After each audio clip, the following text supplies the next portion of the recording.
most important question when you are trying to get prosperity is number one, what is prosperity to you? What is prosperity to you? Why this question is so important, okay? Why this question is so important is because when you ask 10 different people, you will get 10 different responses on what prosperity is, okay? If you ask 20, 30, 40, you will get 40 different responses on what prosperity is. Prosperity is specific to the individual.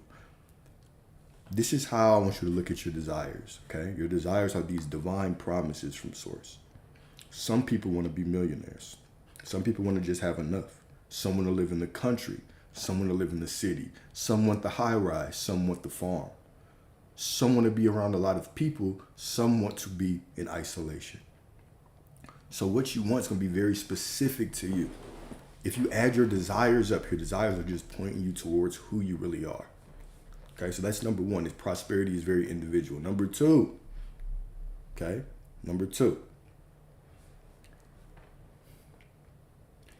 you do not fight off lack to get to prosperity. All right?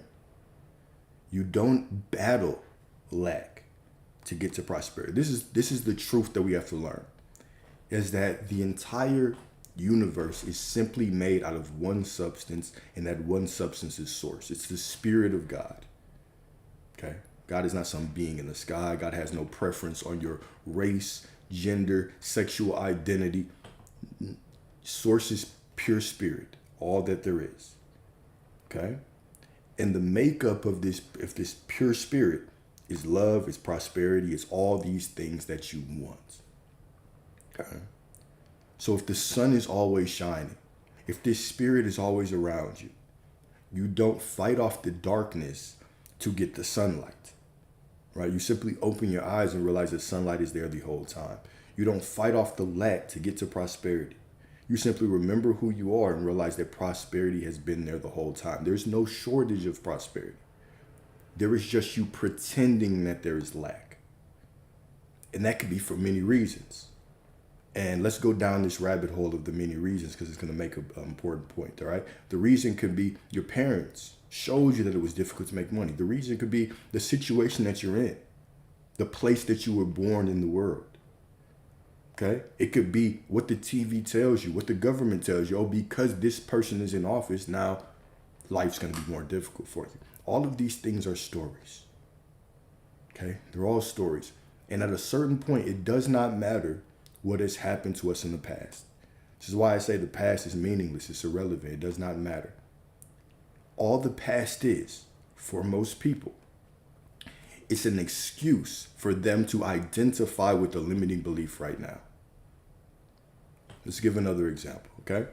If you break up with a woman that you love or a man that you love today, you could be sad. You could be on the floor crying, on the bathroom floor crying. Why did this happen to me? And then 5 years later, when you're with somebody else and y'all are married and in love, you have a family and kids, you say, thank God I went through that situation. Did the situation change? Well, metaphysically it did, but from a physical perspective, it didn't. Okay? From a physical perspective, let's say it didn't. What changed is your identity. So because you identify as this happy person in this beautiful situation right now, because you identify as that right now, guess what? You see the past differently. All right? So the past is never what it is. It's about who you are. Okay? I could sit here and be bitter and hate women. Y'all know I don't. Y'all know I love them. Right? But let's say that I had this bitter view of women. Okay? I am going to pull a bunch of situations from the past, from the internet, from all these places to justify why I am the way that I am. And I'm going to say, no, Alex, this is just how it is, bro. You don't understand. This is just the way it is. Right? And people could say, oh, no, this is, like women could say the same thing. No, this is just the way it is. Alex, you don't understand. This is just the way it is. This is just the way men are. It's never just the way men are. It's never just the way women are. It's never just the way the world is. It's always the way that you are. It's always the way that you are. Okay? So number one, we talk about prosperity or anything. The first step, what's up, Miss Rose? So the workshop is happening, but today I would have had to cut it short. So it's tomorrow. It's tomorrow, 11 a.m. to 2. Okay. So tomorrow it's happening. I sent the link, and the link should have the date in there. That is Sunday, right? So it should say Sunday in there, 11 a.m. to 2 p.m. Central Standard Time. So it is happening tomorrow, but today I would have had to cut it short. Okay. Cool. So that's when we talk about prosperity, the first thing that we have to do is realize that we only have right now. When you're talking about prosperity, when you're talking about love, when you're talking about anything, the first thing that we have to do is conquer the victim mindset that's been ingrained in most people because of how the world is, right? Because I have experienced this in the past, that means I am this.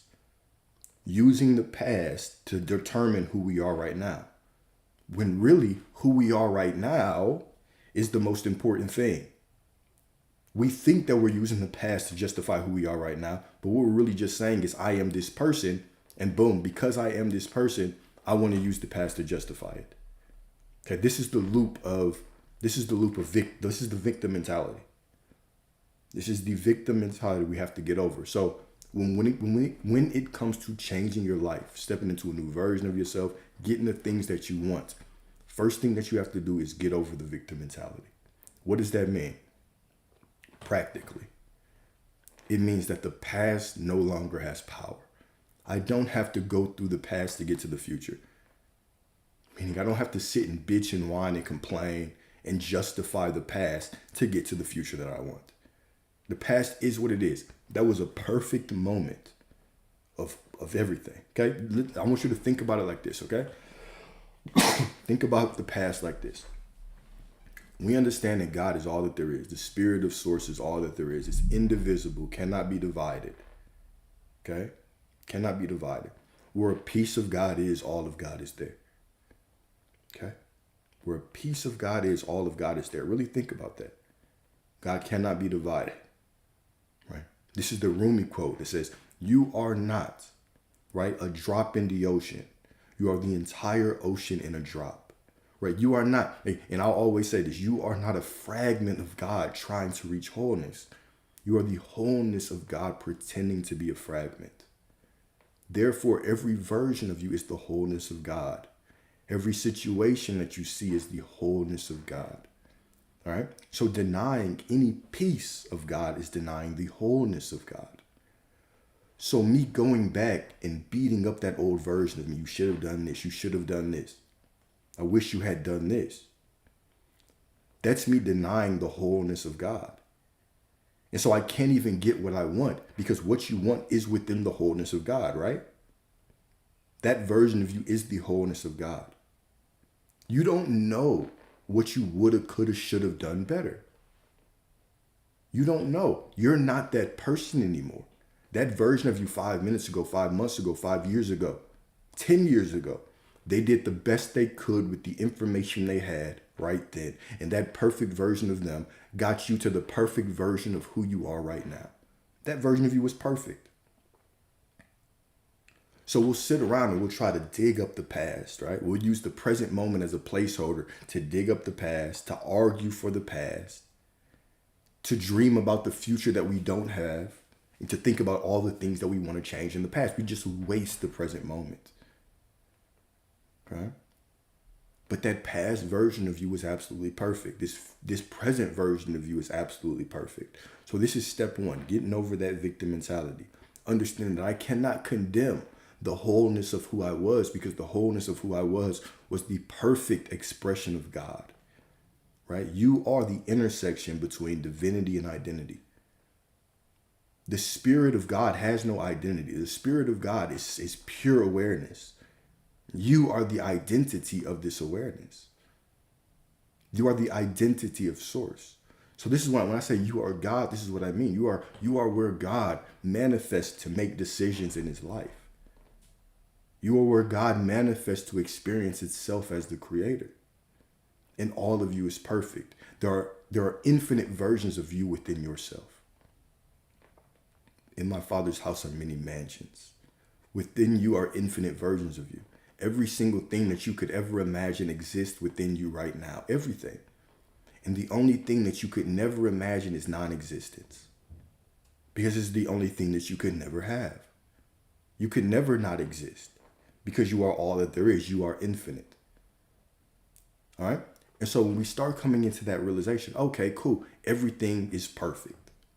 Now I want you to, let's look at this from a different vantage point, because I really want to hammer this home. I really want to deliver that hammer this home, okay?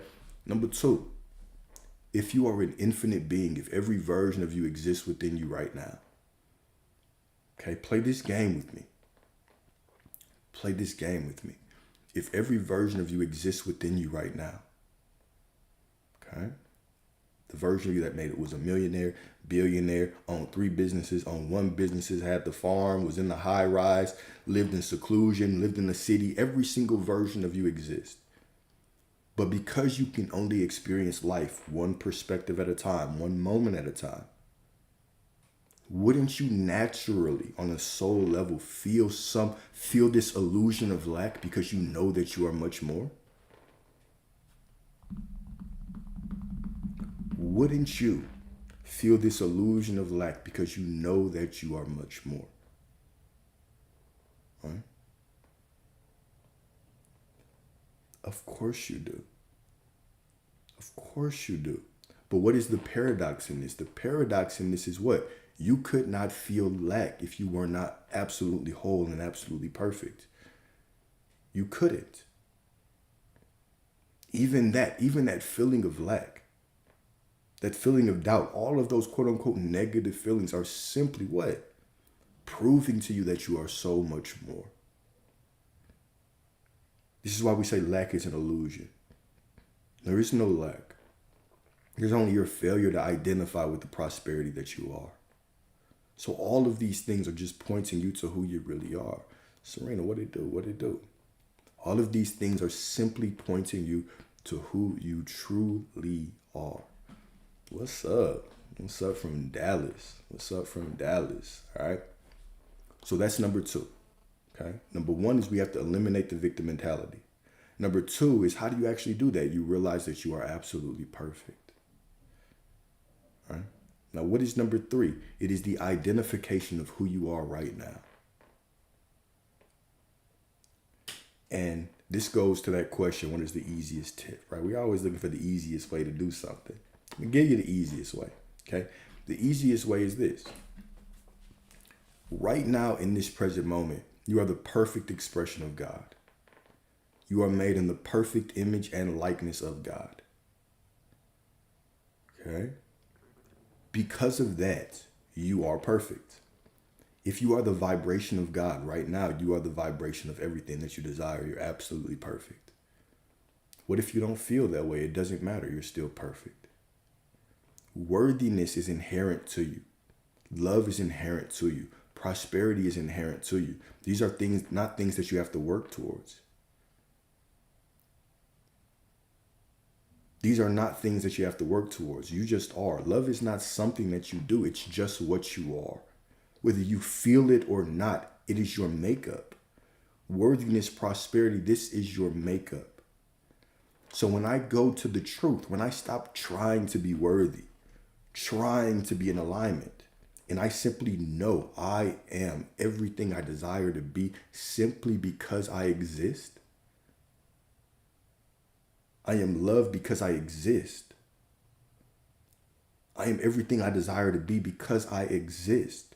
My worthiness does not depend on what I do. Whether I sleep all day or I go out and work out, whether I go to that job or not, I am still worthy of everything I desire because I am source. When we talk about vibration and frequency and alignment and all of these things, these are not even terms we should know about. The world programs us to constantly strive. When you're a child, your parents say, do this to be worthy. The school then says, do this to be worthy. The job then says, do this to be worthy. The church says, do this to be worthy. Society says, do this to be worthy. We even have kids and we say, I have to do this to be worthy. We are constantly in this reaching, striving. But remember, when we talk about the law of being, if I'm trying to be worthy, I'm saying that I'm not. If I'm trying to be loved, I am saying that I'm not. If I'm trying to be worthy, I am saying that I'm not. Just by me trying to be something, I'm implying that I'm not that thing. So this is how you manifest the life of your dreams. You get beyond the trying and the striving and the reaching that the world is constantly pushing to you. Stop trying and just know who you are. Stop trying to be in alignment and just know that you are God. Therefore, you must be in alignment. And everything must be added unto you. This is it. And I know it sounds so simple, right? But what about the things I have to do in life? What about showing up for my job? Show up to the best of your ability. But simply know that you are source. So where you are in this perfect moment, in this perfect, eternal, gracious moment, is the perfect stepping stone to get you to where you want to be. It's not about what you do, it's about who you are when you're doing it. When you know that you're source, when you know that you're all that there is, everything that you do becomes magical. Everything that you do is enchanted, is blessed. Everything that you do is perfect when you know who you are. Whether you take a nap or whether you go out, if you need to move, you will be inclined to move. You will feel like moving. You will decide to move. And even if you force yourself to do it, guess what? From the identity that I'm already everything that I desire to be, it's all magic. But the moment that I step out of that identity and I'm trying to be something, or I have to react this way to this unfavorable situation to get what I want, well, I'm implying I'm not that person. Or I have to go through time and I have to do some shit to become that person. I have to reprogram some subconscious mind to become that person. Everything that implies I'm not that person right now, that is the lie. That's a limiting belief. That's an illusion. That is to be dropped immediately. So this entire journey is simply a journey of learning yourself, of confronting yourself. It's not about anybody else. The circumstances are meaningless until you give them meaning. What does that mean, Alex? The circumstances are meaning. Of course they have meaning. Of course they have meaning, Alex. Do you not see these things that are in front of you? Okay, let's break it down like this. Okay? If right now you lose your memory of the people that you love the most, you wake up in the hospital tomorrow, no memory. Who are they to you? What they do, Lacey? What they do? Who are those people to you with no memory? They're meaningless to you. You don't, they mean nothing to you. What makes them special? What makes them beautiful? What makes you love them? The story that you tell about them. Take away your memory of everything. What is this circumstance in front of you? Who are the people in your life that you love? See, even we think that love is a verb, but love is just who you are. You still are love without your memory of love. You just are. Do you exist without your memories? Of course you do. Of course you do. You're just as divine, just as perfect with your memories or without them. So who is the one? Who is the God in reality that is giving things meaning? It's you. Nothing means anything without you. This is all reality is. Reality is just awareness. It's just stories. It's just a fairy tale. It's a beautiful story. Most beautiful story you'll ever run into, right? The story of your life. Make it beautiful by walking into every moment knowing that you are fresh, new, that you are God in this moment, and you get to tell the beautiful story that you then continue to walk into. You get to continuously walk into this beautiful story that you are creating, one moment at a time. There's nothing better than that. From this moment right here, you can reach whatever dream that you want. And you don't have to go through the past to get it. You're not a slave of the past. When you go to the therapist and they say you're an anxious avoidant, who is the one who has final say-so on if that is true or not? When you finally start reading the books, right? And you're like, oh shit, I'm a Scorpio. I'm jealous and controlling and I'm extra freaked out, right? Who is the one who has final say so on if that's true or not in your life? Let's go further. Let's go further. Let's say you go to the doctor right now, okay?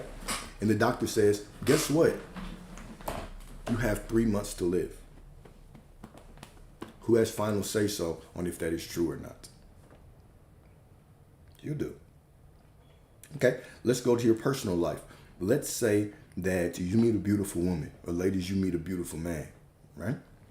And somebody comes to you and they tell you, hey, this person's no good. This is what they did to me. Who has final say so on if that person is even good or not? You do.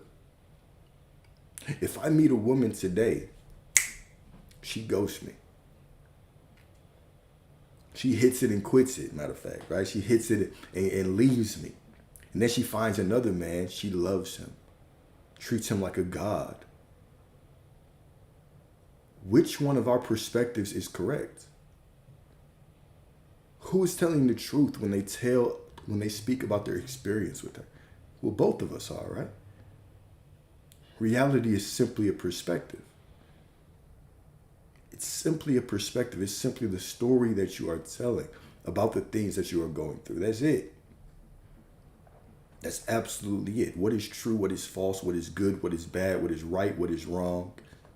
What are all of these things but made up human things? Like I said, right? The spirit of source is not judging you. There's nothing to forgive. There's nothing to be forgiven for because source doesn't identify with sin. That's a human construct. That is, we undergo that transformation because we are born and we have eaten of the fruit of the knowledge of good and evil. That biting of that tree that allows us to descend into duality and then quote unquote judge things as right or wrong. That is us. That's us. Okay. All of these things are us. All of these stories are us. Spirit is beyond your race, beyond your gender, beyond what you want to do in the bedroom. If you like the opposite gender, you like the same gender, does not matter. Nothing can taint your worthiness, your divinity. You are everything you desire to be because you are. Anything that pulls you away is a lie. It's an illusion. It's not real. It doesn't exist. It's just a made-up story that you're telling. Do you know what would happen if the person that you wanted, if you right now removed your memory of them, of the past, and you started telling an opposite story of who they were to you? They would change. A different version of them would step forward to match your expectations and your story of them. Do you know what would happen if your memory was erased and then you began to tell the same story that you used to, just unconsciously? They would show up the same. This is how powerful your story is. Right now, if you get good news and I say, hey, go tell this person about it, you might say, oh yeah, they're going to react good. That's manifestation. That's your expectation. And if I say, no, tell this person, you might say, hell no, that's a hater right there. They're going to trip. They're going to say something. They're not going to be happy for me. That's an expectation right there. That's manifesting right there. You're always doing it. It's more natural to you than breathing. It's more natural to you than breathing, than sleeping. Some of y'all than snoring. It's just more natural to you than all of that. You have a choice in every moment to tell a story. You have a choice to say, I'm going to be a prisoner of the past. I'm going to be a prisoner of what politics tell me. I'm going to be a prisoner of what this book told me. I'm going to be a prisoner of what this mysterious 80-year-old man told me about the subconscious mind, how I have to reprogram it. I'm going to be a prisoner to my nervous system needing to be regulated.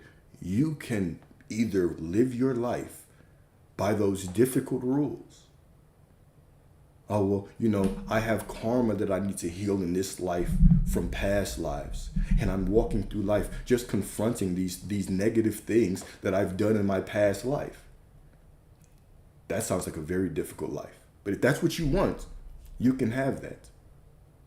You are so unconditionally supported by Source that even if you decide right now that you want a difficult time, that it's hard to make money, you will be 100% supported in that assumption. The universe will say, okay, cool, let's give it to you. And the moment that you say everything is easy, everything flows to me perfectly and divinely, Spirit says yes as well. You get to choose. This is unconditional love. The only tests that you're experiencing are the tests that you're putting yourself through. There's no devil. There's only all that there is, and all that there is Spirit. Let's go a step further. Let's say you believe in these other gods, these other powers. Right? Even Scripture tells you all of these powers, every single power that you know, is what? It's under the one. It's under the one. There's only I am. There's one law in this universe. I am. God is everything. And every time we speak, every time we cast this spell, we are organizing God in our life. When we say, oh, the devil is working, we have just made up some imaginary shit in our life. There is no devil. There's no such thing. There's no devil. There's no Satan. There's no hell. There's no there's no none of this shit.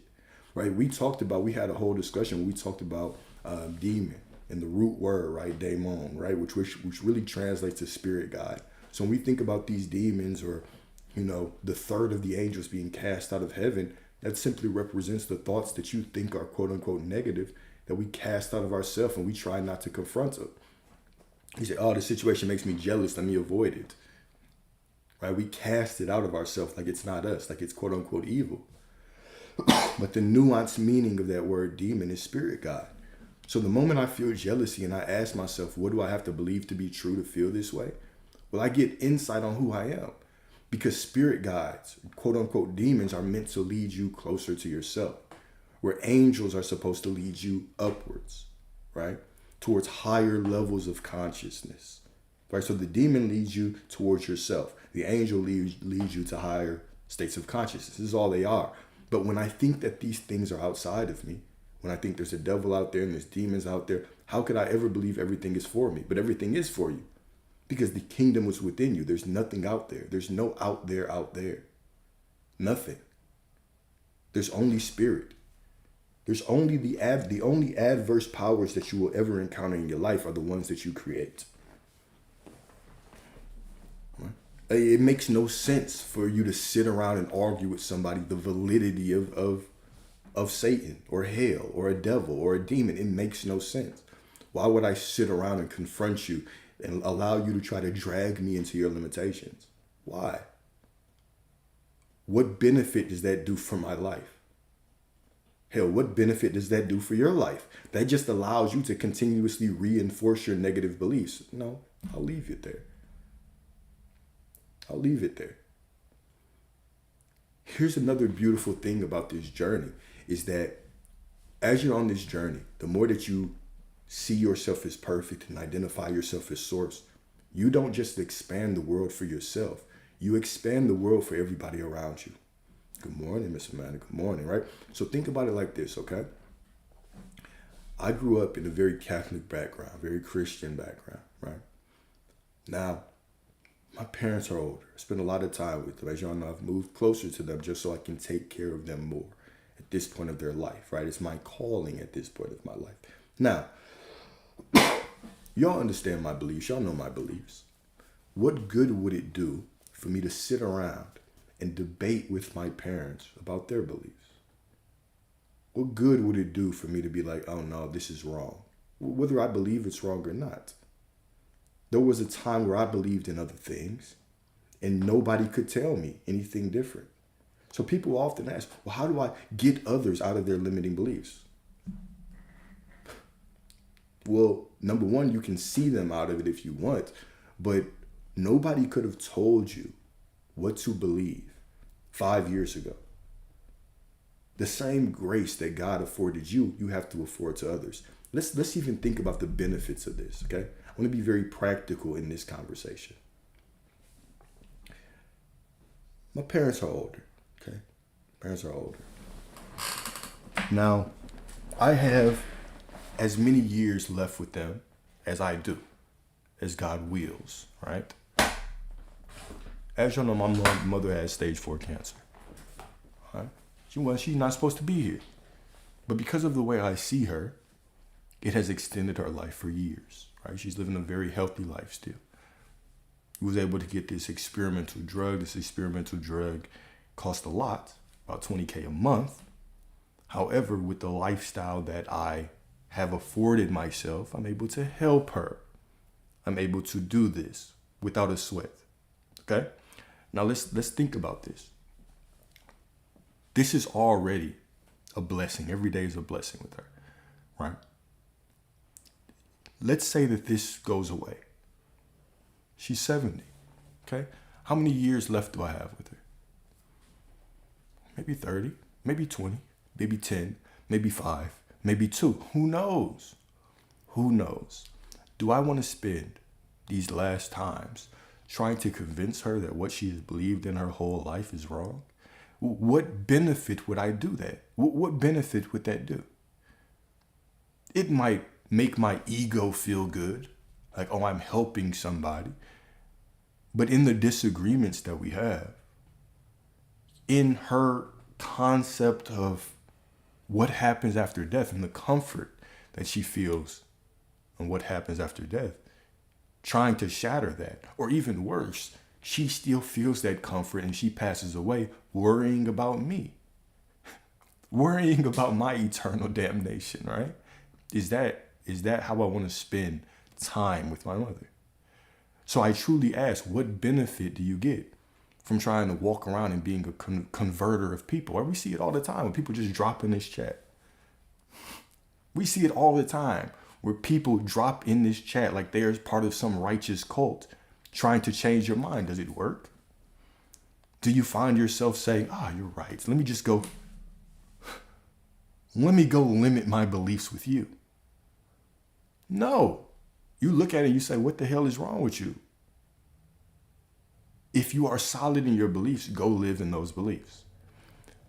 But the beauty of this as well is that there was a point in time where, sure, I wanted to change my mother's perspective.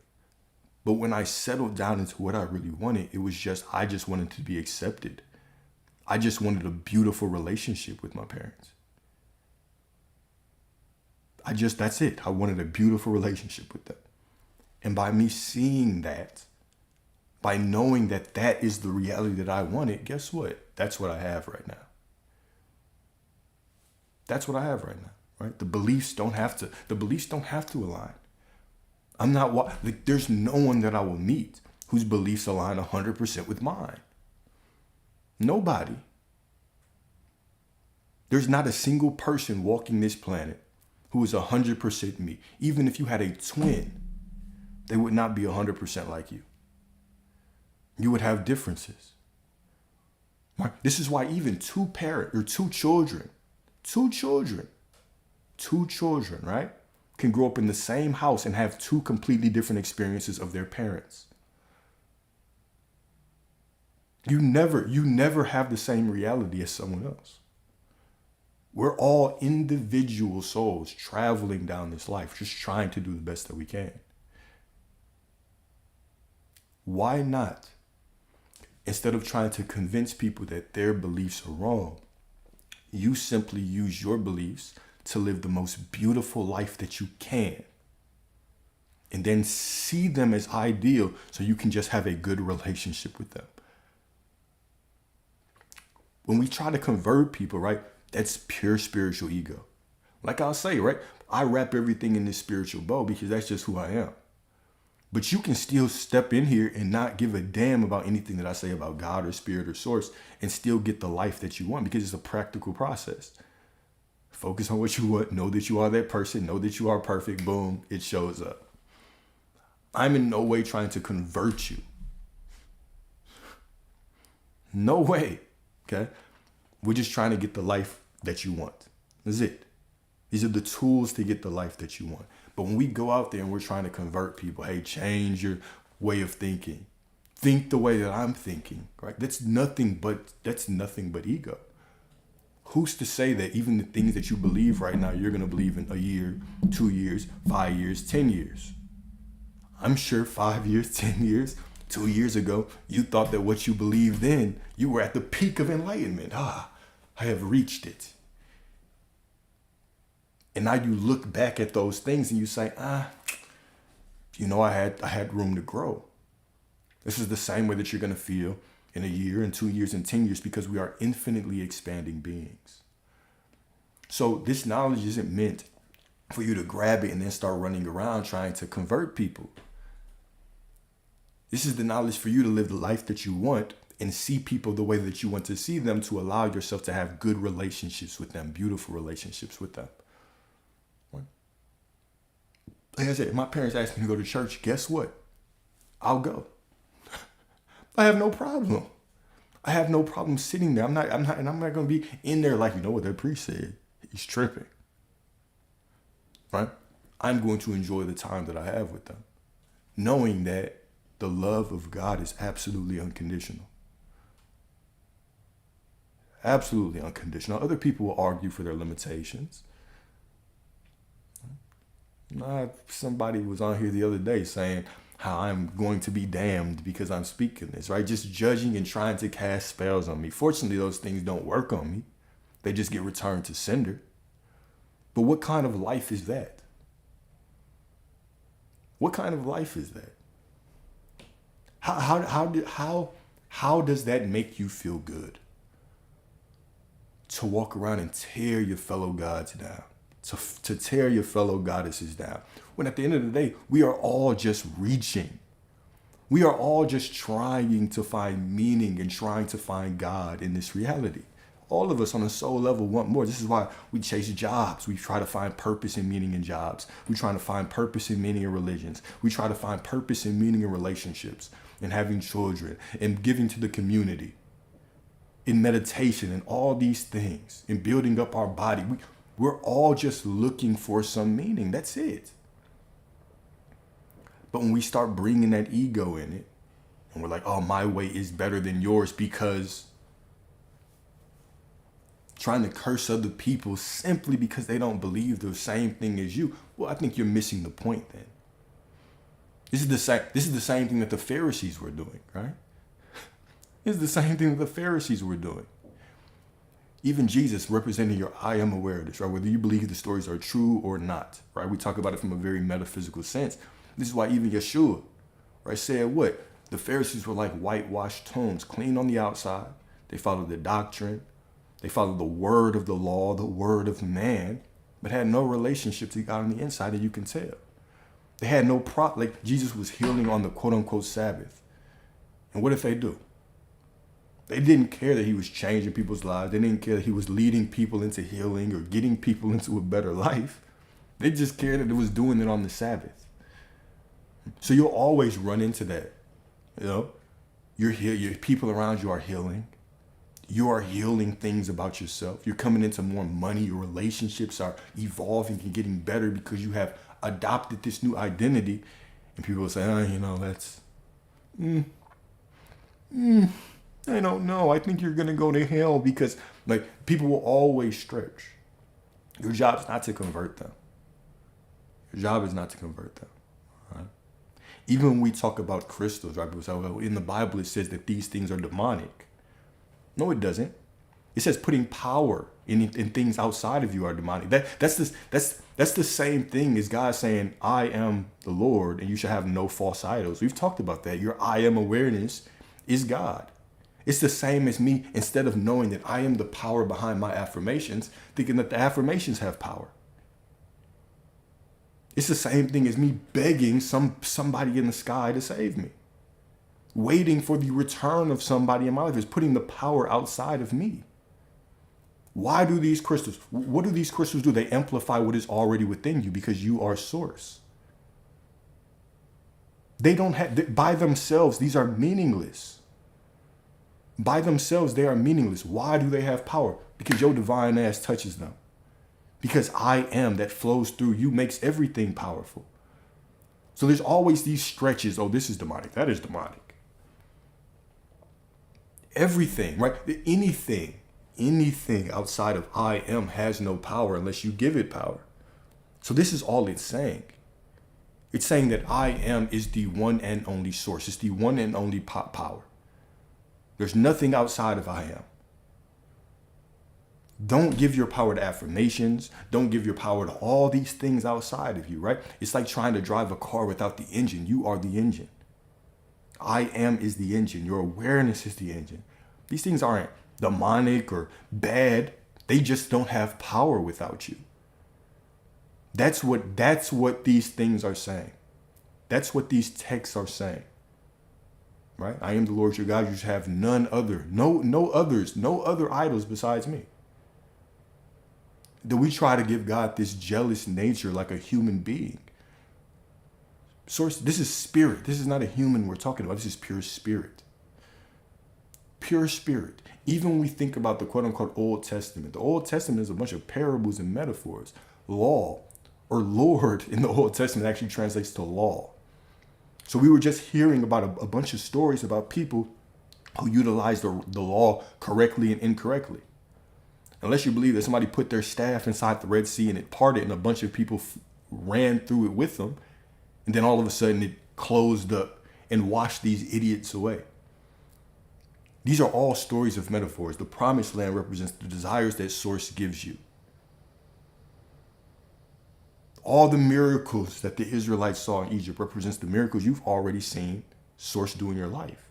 And then they got to the wilderness, which represents the void, the womb of being reborn.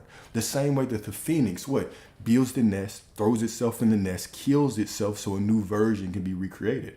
Or this is the same way that you have to leave the oppressor, that old version of you, right? And go into the wilderness and kill that old version of you.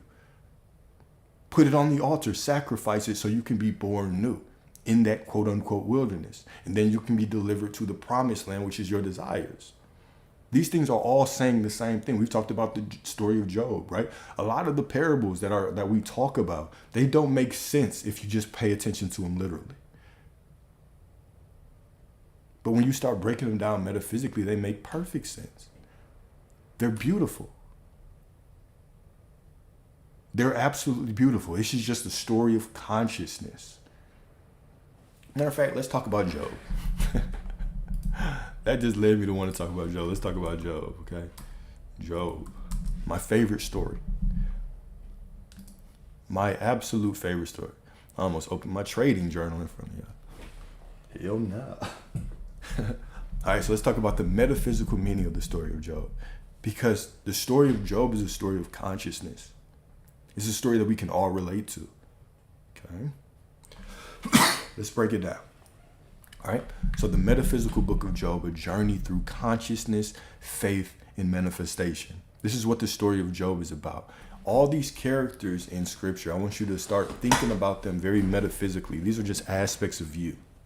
What's up, Miss Alina? Happy Saturday. Happy Saturday. Right? These are stories about you. You play all the roles. You are Jesus, you are Abraham, you are Moses, you are all of these people. You are Job. Okay? So this is a story of Job going through different levels of consciousness to begin to create the reality that he wants. Okay? All right. So number one is Job. All right?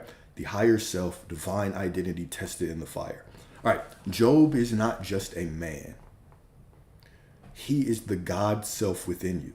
He represents the divine image of who you are when fully aligned with Source, prospering in every area, wealth, family, health, and influence. His life is a reflection of what happens when one lives in harmony with divine law. However, that identity must be proven and forged, not for God's sake, but for yours. All right. So when we talk about being proven, right, being tested, it's never Source testing you. Okay. This is just you, right, confirming who you are through the adverse or quote unquote negative conditions in life, which are just the old versions of you, the old identities of you confronting yourself. Okay. You can say affirmations, that's it for sure. You can say affirmations, but do the affirmations from the remembrance of who you are right now. You're not doing affirmations to try to be something. You already are it, right? You already are everything you desire to be. So being is enough. You don't have to affirm. You don't have to visualize. You don't have to do none of that shit, right? But you can do it because it's fun. Because affirming is fun to remember who I am right now. Visualizing is fun to experience what I want right now, right? But I don't do them to get something. Because if I'm doing the visualizations trying to get something, I'm just visualizing myself trying to get something. So I'm just creating more scenarios of me trying to get something, okay?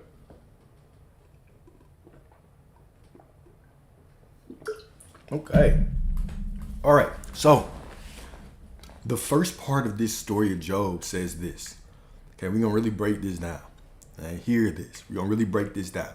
What did it say? It says Job was blameless and upright. Those are the two words used to describe Job. He was blameless and upright. Okay? One who, and this is important, one who feared God and shunned evil. Why would you fear God and shun evil? It's because he believed in two powers, right? So this is how the story starts. This is how most people start. Most people start believing in two powers. God up there, devil down there. Okay? God's even a lot of people will go as far as to think God is way up there and far away and listening to certain things, but the devil is working. They'll be like, oh, the devil is really working. You don't really hear people say, well, God is really working. Unless they get a new car or something. But most of the time, the devil is really working and I have to fight him off because I know the blessing is on the way. So these people will believe that the devil is closer to them than source. Let's go further, okay? So he believed in two powers. So in manifestation terms, Job is the one who has realized a desired state. But every desired state must endure the crucible of testing, not to destroy, but to reveal its unshakable foundation. All right? So Job believes in two powers. Huh? Okay. Job believes in two powers. Now, what is actually going to happen is that Satan, which does not represent a being outside of you, what does Satan represent? These adverse thoughts that you have. Okay? The quote unquote negative thoughts. The thoughts that are here to steal, to kill, to destroy. Exactly. All right? So Satan, the voice of doubt, fear, and separation. So in Hebrew, Satan means the accuser or the adversary. So the moment I have this desire for prosperity, for this beautiful family, for all these things, right? Those quote unquote negative thoughts test me. What we talked about before was Romans 11:29. For the gifts and the callings of God are irrevocable. What does irrevocable mean? Right? It means they can't be taken back. They're final. Once the promise is made, it's final. It's done. It's made in that instant. The desire is the fulfillment. So as I'm walking through life, I might have feelings of doubt, anxiety, fear. But all those things are, guess what? Too late. They're after the fact. They have no power because the promise was already irrevocable. All right? You don't have to fight against the ego all day to get it on board. I am does the work. I am is unmoved. It's unmoved by your doubt, by your fear, by your anxiety. I am, God is even unmoved by your love, by your gratitude, by your praise. I am just is. It's above all these things. I am does not need your love. It is all love. It is infinite love. It just needs your commitment to what you say you are. This is an important point because we're going to talk about this in this story of Job. All right. So this isn't a real demon. This is the internal voice of doubt, fear, self-sabotage, and limiting belief that arises when you attempt to elevate your consciousness. Okay? Yeah, I'll talk more about the desires of fulfillment for sure. All right? So Satan comes before quote unquote God, which represents your higher self in this story of Job. And he says what? He says, does Job fear God for nothing? What does that mean? Does Job fear God for nothing? Do you just fear God or fear the law? Or do you just worship God or know that you are source for nothing just for the fulfillment of it? Or do you believe that if I worship God in these man-made ways, I will get things? And if I shun evil in the way that man says I should shun evil, then I will keep my things. Okay? So in other words, does this faith exist without reward? Does this faith exist without reward? Will this version of you stand when all outer evidence is stripped away? This is what Job is talking about. This is what Satan is talking about, all right? So we're already getting into the metaphysics of this. Satan is the part of you that what? Questions your worthiness, your identity, your power. It is the resistance that arises when you try to manifest something greater. Job believed that his faith in God was what maintained his materials. He believed that his praising of God maintains his materials. The more I go to church, the more I do this, the more I do that, then I will get more stuff. But like I said before, I am is above your praise. Everything is yours by right of consciousness, right? Remember, you can have the life that you want and not even believe in God. This is unconditional. We see it all the time. This is what those entrepreneurs say. They don't even bring up God. I just knew that I was going to be destined for this. And I just put in the work, and the external world showed me opposite, but I stayed committed to what I wanted and it showed up. Boom. Basically saying, even when the situation looked shitty, I was committed to the version of me that had it. Therefore, it must. All right. So source is above your praising. You don't praise God to get something. You can do it because that's who you are. Knowing that your source is who you are, and it allows things to be added unto you with the knowing that your source, but from the consciousness of I have it.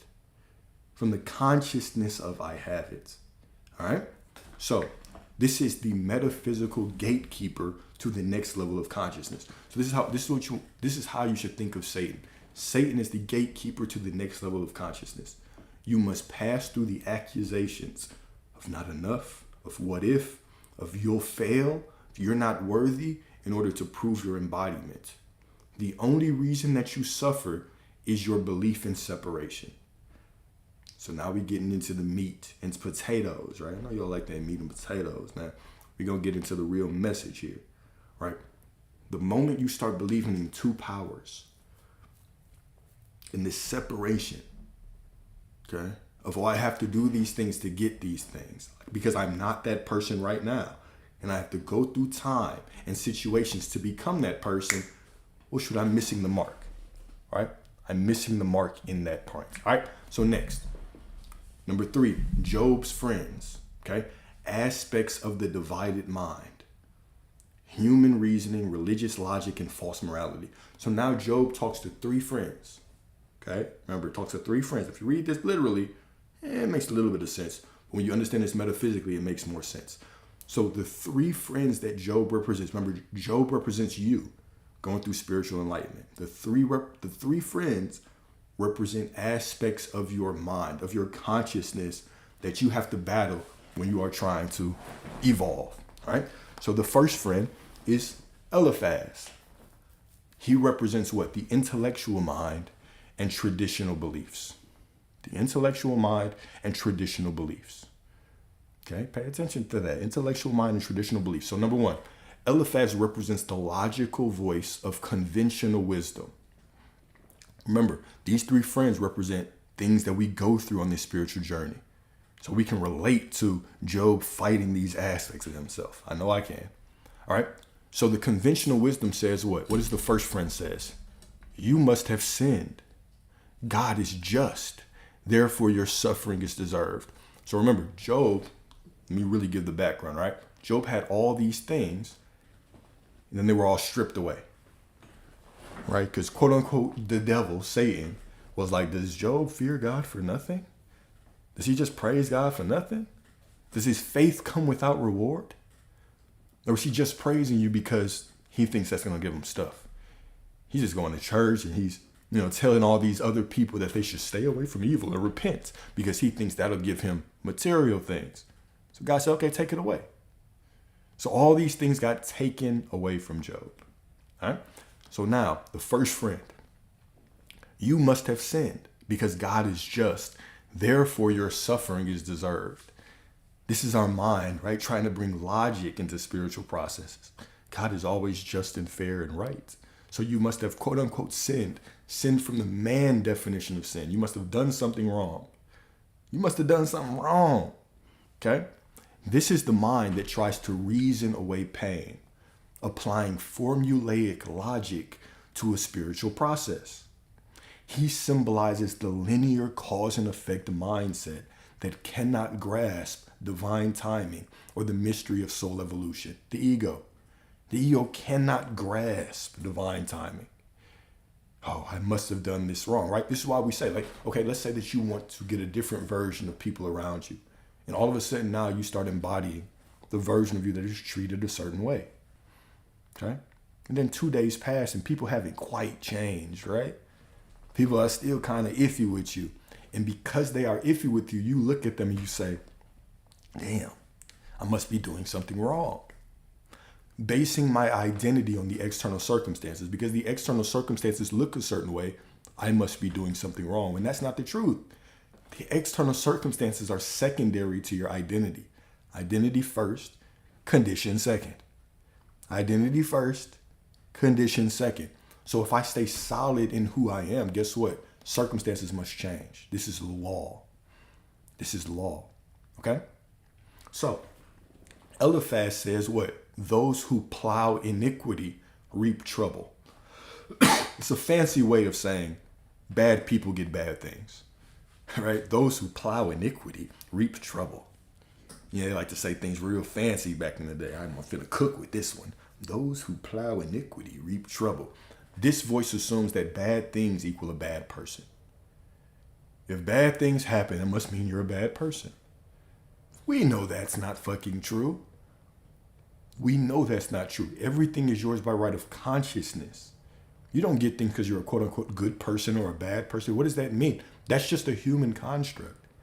That's a human judgment. Thinking that this person is a good person and this person is a bad person. What does that even mean? What does a good person mean? Good person means they abide by my standard of morality. But your standard of morality can change. If you're born in a different part of the world, you'll have a different aspect or a different perception of morality.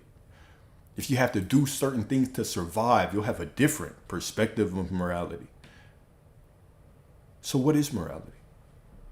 But something that people made. What is right and wrong, good and bad? What is all these things? But perspective.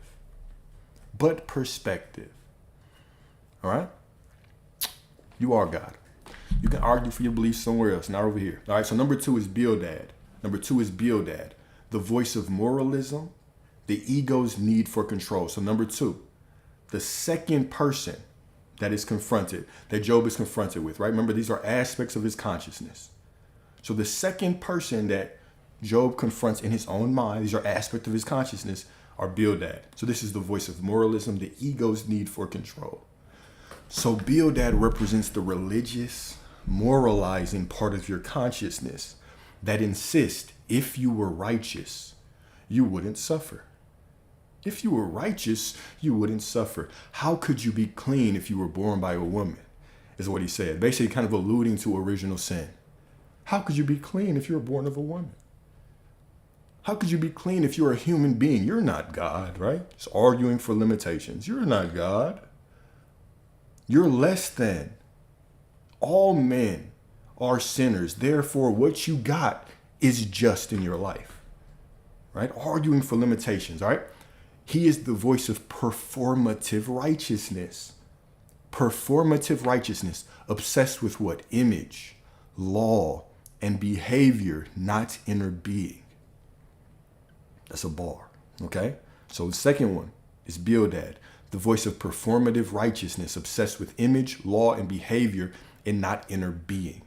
This is the part of you that believes you must earn your manifestation or blessings, forgetting that what? Grace, I am, operates beyond karma. That's a bar right there. I appreciate you, bro. I appreciate you. All right? This is the part of you that believes you must earn your manifestation or blessings, forgetting that grace operates beyond karma. I am is beyond the human law. I am is beyond everything. There is only one law, I am. Every single other law operates underneath I am. And what does I am mean? When I say there's only one law and it's I am, what does that mean? It means everything is spirit. Everything is the spirit of God. Okay? This is pure spirit. You are the identity of this spirit. You are all God. Okay? You are the identity of this spirit. Okay? So from that identity of this spirit, guess what? Whatever you say is law. When you say, man, I had this karma in my past life that I have to walk through. and I have to experience these bad things just so I can get my healing. Guess what? Universe says yes. God says yes. Okay, cool. Even that, my brother, right? Even the disobedient and obedient. What are we talking about there? Disobedient and obedient. What would that be? Because remember, it can't be talking about quote unquote morality, because morality is subjective. We can't make this reliant on a human perception. Because that means that certain people, if they were just born somewhere and they never picked up the Bible, they never heard about quote unquote Jesus, that all of a sudden they would be damned. There's loopholes in there, right? Some people are like, no, if they didn't have the opportunity, then they would still be saved. Loopholes. Loopholes, gotta love them, right? Obedient, disobedient is, are you obedient or disobedient to the image, to the promise that God has placed within you? Okay? To the image that God has placed within you. The promise. Are you obedient or disobedient to the promised land that you have, the desire that you've been promised, man? Are you going to be obedient or disobedient to it? It is easy. It is easy, cuz you already know that. It is easy, right? Yeah, Psalm 82, you are God's. Do you not know that you are God's? Okay? Cool. All right. So build that, right? Not knowing that grace operates beyond karma. Performative righteousness, right? This is the problem that Jesus had with the Pharisees. If you really understand the metaphysical meaning of the Pharisees represent division consciousness. Separation. God up here, me down here. Right? He called them whitewashed tombs. They were clean on the outside, dead on the inside. Right? No kind of connection with their creator. These are the same people that were like, oh, hey, you can't heal on the Sabbath. Even though we see you healing these sick people, you can't do it on the Sabbath. Right? You can't do it on the Sabbath, right? And we had a whole discussion on the Pharisees. Matter of fact, we're going to do the Pharisees right after we do Job. We're going to be, well, I only got an hour left. If we get through Job, we're going to do the Pharisees afterwards, all right? So the third friend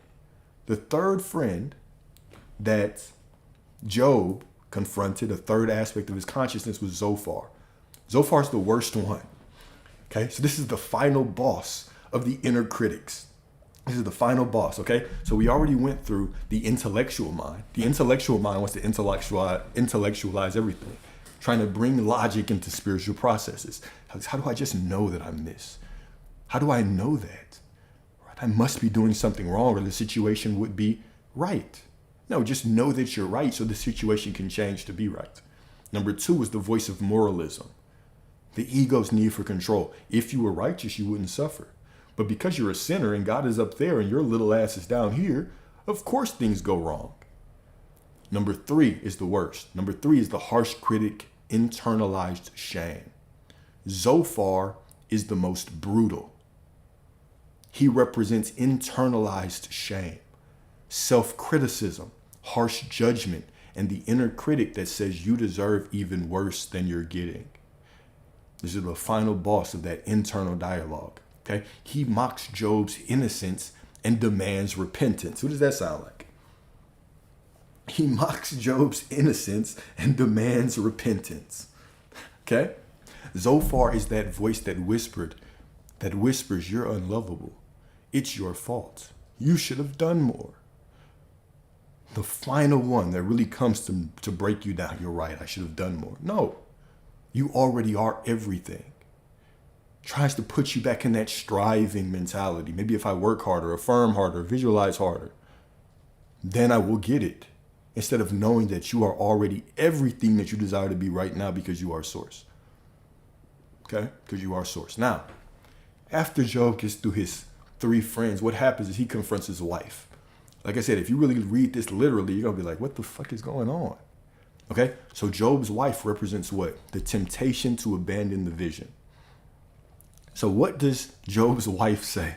Well, this is just an aspect of his consciousness. Okay? Job's wife says, do you still hold fast to your integrity? Curse God and die. Did I marry this woman? Curse God and die? What you talking about, girl? We're just going through some hard situations now.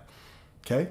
But what does Job's wife actually represent? It doesn't represent an actual physical wife, or else that would make no sense.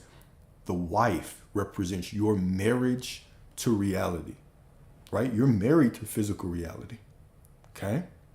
So even when we talk about curse God and die, remember, there's no death. There's no loss in the spirit. So what could curse God and die mean? It means I look out in my external reality, right? Everything was taken. Job went through the 3 critics.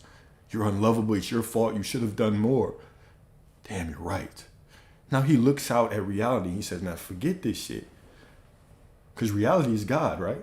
Everything is God. You are source, right? Let me curse this new version of myself and die. This is what it means. I'm going to die, not die to the physical transition, but death to this new version of me. I've been being and nothing's changed. Let me just go back to the old me. This is that giving up, okay? So symbolically, she is the voice of disillusionment, the temptation to give up on your manifestation, to curse the very source within and return to survival mode. In metaphysics, this is the collapse of inner faith. She asks basically, what's the point? What's the point? Nothing's changing. All these things are being taken away from me. What is the point of this? Okay? So once this happens, Job still replies with poise. What he says, shall we accept good from God and not trouble? Metaphysically. You got to understand this metaphysically. Because if we're looking at it physically, we're not going to get the full point. But what is he saying? Shall we accept good from God and not trouble? This doesn't mean that God is creating bad shit in your life. It simply means that for me to get from where I was to where I want to be, everything should change. And so everything that changes on the path is what? It's proof that the changing is leading to my desire. This is why even in Job 22:28, it says, thou shalt decree a thing and it shall be added unto thee. Whatever you say it is, it's going to be added to you. So if I say this situation is effed up, that's what it is. If I say the situation does not look ideal, but the God within me is perfect, so the situation must be unfolding perfectly, that's what it is. It's always about me. It's always about me. It's always about you. Okay? So this is what this means when he says, shall we accept good from God and not trouble? This means it doesn't matter what it looks like. It's all perfect. Because it's all the divine unfolding of God through this external experience leading me to my desire. Really just revealing my desire. Okay?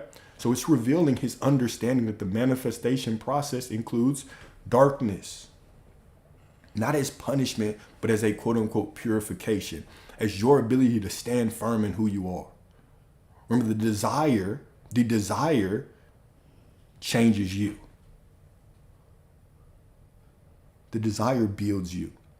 Remember, the desire is the fulfillment. So let's talk about that because I said I was going to get into it. What I mean when I say the desire is the fulfillment is the moment you have the desire, that is spirit wanting to experience that desire through you. How do you look at that desire? Do you see that desire as something you don't have? Or do you see it as a divine promise? The moment you begin to see your desires as divine promises right now, that's the fulfillment. It's done. The gifts and the calling of God are irrevocable, okay? So it's done right here. Now let's say that you're moving through life, okay? It's done already. You have the desire, you said it is mine. It's done. You have become it. How do you become what you want to be? By saying it. By saying it. Absolutely. You have to keep choosing your story no matter how many times you see the opposite. You have to. You have to. Yes. All right. So you've become it the moment that you said it. Now reality has to change. Sometimes that change looks odd. Sometimes it looks like nothing is happening, but it's always changing for you. You have the opportunity to confront yourself every time you see something that you don't like, every time that you see something that looks off, and you get to say, situation might not look ideal, but the God within me is perfect, so the situation is unfolding perfectly. You get to reconfirm who you are. That's all this is. So when we say purification, this is what it is. It's you confronting yourself. You're constantly confronting yourself on this journey. It's not punishment. It's just the unfolding. And your only job is to stay committed, stay married to the version of you that you already are. That's it. Okay? So finally, Job is waking up. Job went to this dark space, right? He went through all these inner critics. He was finally about to say, man, forget this shit. It's not working. But he was finally came into realization. Hold up. It's all working out for me. Should I only praise God in quote unquote good times? Or should I understand that everything is the perfect unfolding? There is no good. There is no bad. There's just the unfolding. So now my brother's waking up. Now my brother's waking up, right? So he went on his down trajectory, right? And now he hit this bottom and now he's going back to who he really is. Okay, so the next person, right? So the storms and the losses, the dark night of the soul, the ego death, right? So when Job loses his children, his wealth, and his health, what is this? This is symbolic death of the ego's attachment. All the external validations are removed. It mirrors what mystics call the dark night of the soul, where what you thought you needed is stripped away so that what you truly are can be revealed. Manifestation isn't just about receiving things. It is about becoming someone. And sometimes that becoming requires a divine stripping. To get from where I am to where I want to be, things have to change. This is law. Or else you wouldn't want shit. So to get to where you want, things have to change. Sometimes it looks like stripping. Sometimes it looks like adding. But it's all just the perfect unfolding to get you there. If you don't see what you want, it's just still unfolding. That's it. Okay? So Job comes into this realization. Oh, this was just, this is just the dark night of the soul. This is my ego death. And now what happens? Finally, he's quieted that inner critic enough to talk to Elihu, right? This is the fourth friend. So this represents the awakening inner teacher. So Elihu appears after the others, younger but wiser. He represents the emergent voice of inner wisdom, the divine observer within who says, I must speak. Okay? So he challenges Job's complaints, but unlike the friends, Elihu doesn't accuse, because I am just is. All right? He offers a higher understanding that suffering isn't always punishment. It can be correction, refinement, or revelation. So Job 33:14, Elihu says, right? God speaks in one way and in two, though man does not perceive it. Basically meaning God is always speaking in one way or another to you. But sometimes, men, we just don't perceive it. There are things that happen in our physical reality that are beyond our understanding. They're beyond our perspective. The ego's always going to be trying to grasp and doubt and fight. Your job is not to go with the ego. Your job is to let it do what it does and put your faith in I am. Right? Cast your burdens on me, right? My yoke is easy. Cast your burdens on God. Cast your doubts on God. Cast your desires on I am, on that greater part of you. And then let your ego kick and whine and bitch and complain and scream all the way there and still get the life that you desire. Right? Cool. All right, so Elihu is the awakening of spiritual discernment, the bridge between the human mind and divine mind, the part of you that begins to see the pattern in chaos. Beautiful. All right, so now what happens next? What happens next? After Job finally starts to speak from his higher self, he silenced those inner critics.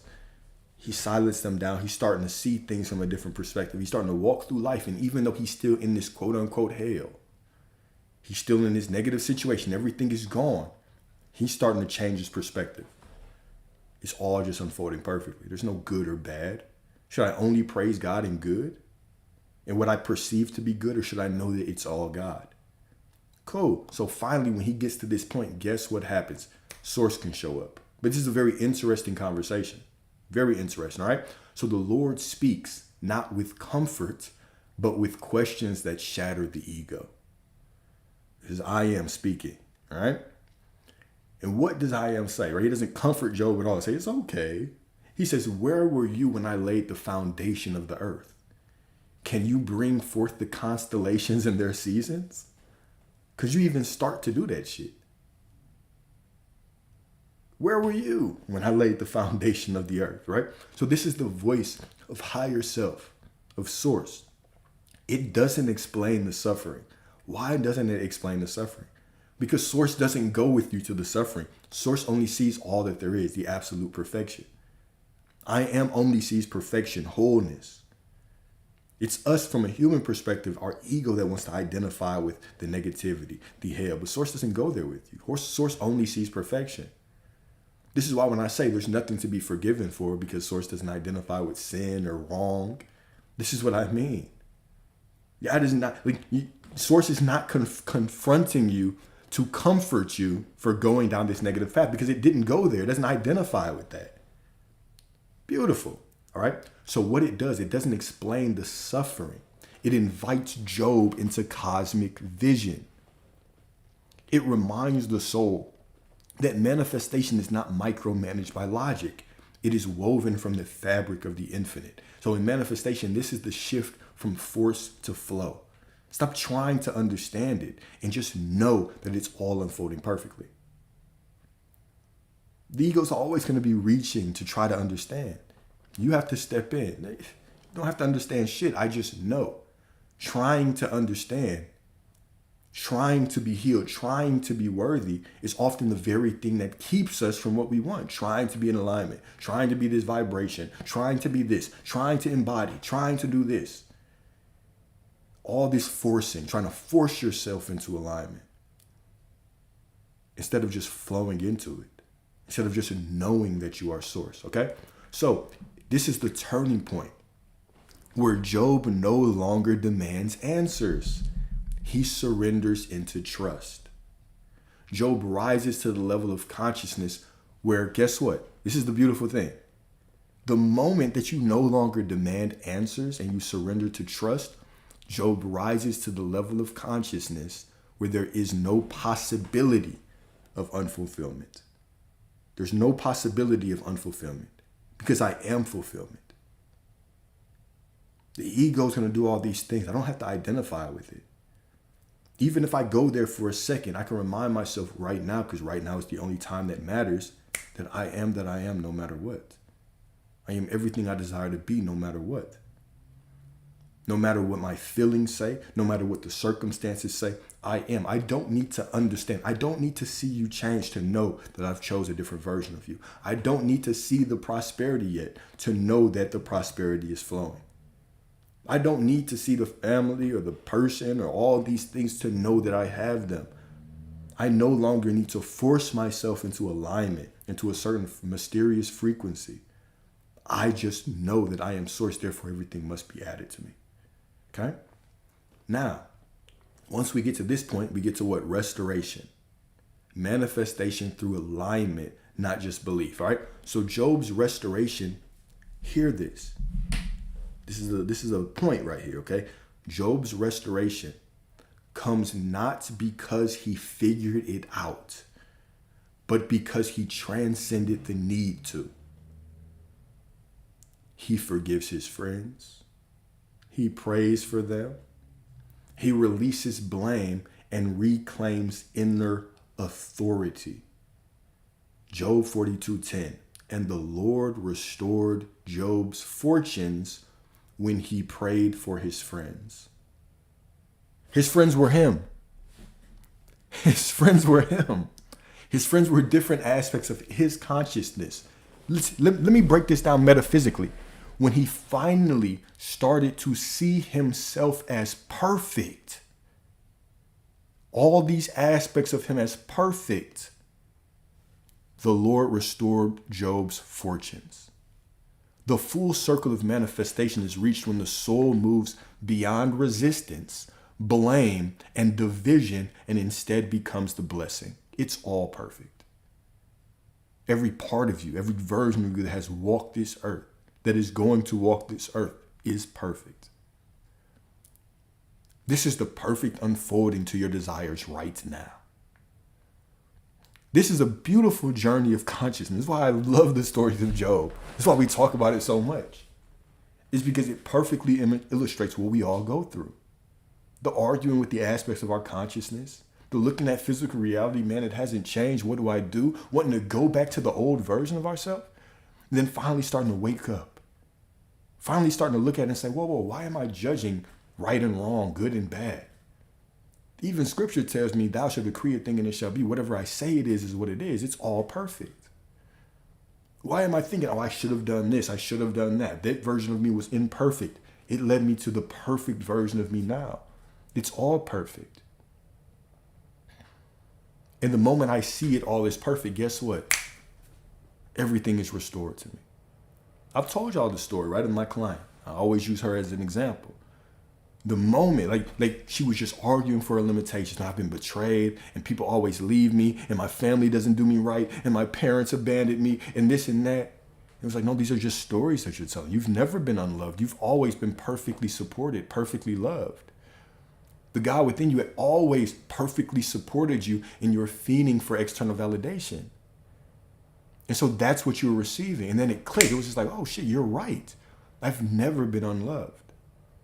And the moment she came into that knowing, if I've never been unloved right now, guess what happened? I've never been unloved right now. In the past, I was never unloved. I was just perfectly reflected. I was just looking for love out there. I get a long ass fucking email. Hey, Alex, you're not going to believe what happened. All these people from my past are just flooding back to me, telling me how much they love me, confessing their love for me, saying they wish they still had me. Of course they do, because you've always been loved. In the moment that you realize that you were always perfect and you have always been loved, reality has to show you that. It has to.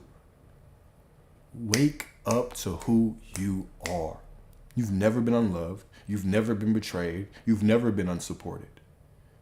You've always been unconditionally loved and supported in whatever perspective you want. And the moment that you start leaning not on your own understanding, the moment you transcend your need to understand shit, and you just start knowing that you are source, the moment you stop identifying with the people out there and the circumstances out there, and you just identify as one who is loved unconditionally by source, now all these people start reflecting the love that you know that you have from source. That is beautiful. That is absolutely beautiful. The moment you stop needing to identify with the external world for your love, for your validation, for your possessions, for your prosperity, for all these things, and you simply know, because I am source, all of these things will be added to me. Because I'm source, I've always been prosperity. This is when all of a sudden, them bills are going to start disappearing. Things are going to start getting paid off. People are going to start coming to you with money. People are going to start coming to you confessing your love. Like, damn, I didn't even think you realized or noticed me. Of course I noticed you. I've loved you this whole time, Alex. You big, sexy Hershey kiss. Why? Because you know who you are right now. Because you stop identifying with the illusion and you start identifying with the truth. The truth is you have always been everything you desire to be right now. You are everything. Stop trying to be in alignment. Stop trying to be perfect. Stop trying to be this frequency and just know that you are source. Know that you are everything. It could be like this, right? It could be like that. It is like that. It is like that. I love getting a random message from a woman from my past. What's up, baby? I know. But you have the power, right? You have the control of your reality right now in your hands. It's all a matter of perspective. Like I always say, if right now you had absolutely no memory of your family, who would they be to you? That would mean nothing. If you had no memory, what makes them special? What makes you love them? What makes them perfect? What makes them beautiful? It is you. You are God right now, telling a story and breathing life into everything. The external circumstance, remove your memory of it. It's meaningless. It only means whatever you say it means. That SP you want, that smelly ass, funky ass SP that you want, they're only special because you say so, because of the story that you are telling about them. Oh, I just love him so much. And you don't understand, Alex. And the relationship was just toxic. That's just a story that you're making up right now. You think you're telling me how it is, but you are just explaining who you are right now and trying to pull examples from a past that you perceive as solid and real and unchangeable into this present moment just so you can make an excuse for who you are. SP is a specific person. If you're trying to create, manifest, choose, not create, but choose a specific person. SP is slang. It's manifestation slang for a specific person. You are God telling a story. Beautifully put. You are God telling a story. Okay? So when you are walking through life, whatever you see, you are just the awareness telling stories about everything. That's all.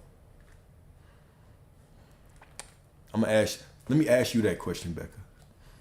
My beautiful goddess, let me ask you that question, okay? Your SP is yours because you say so. How do you know your SP is yours? How do you know that money is yours? How do you know anything is yours?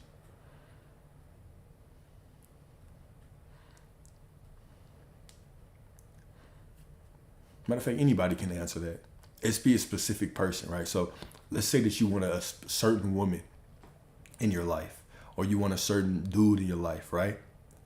That's a specific person.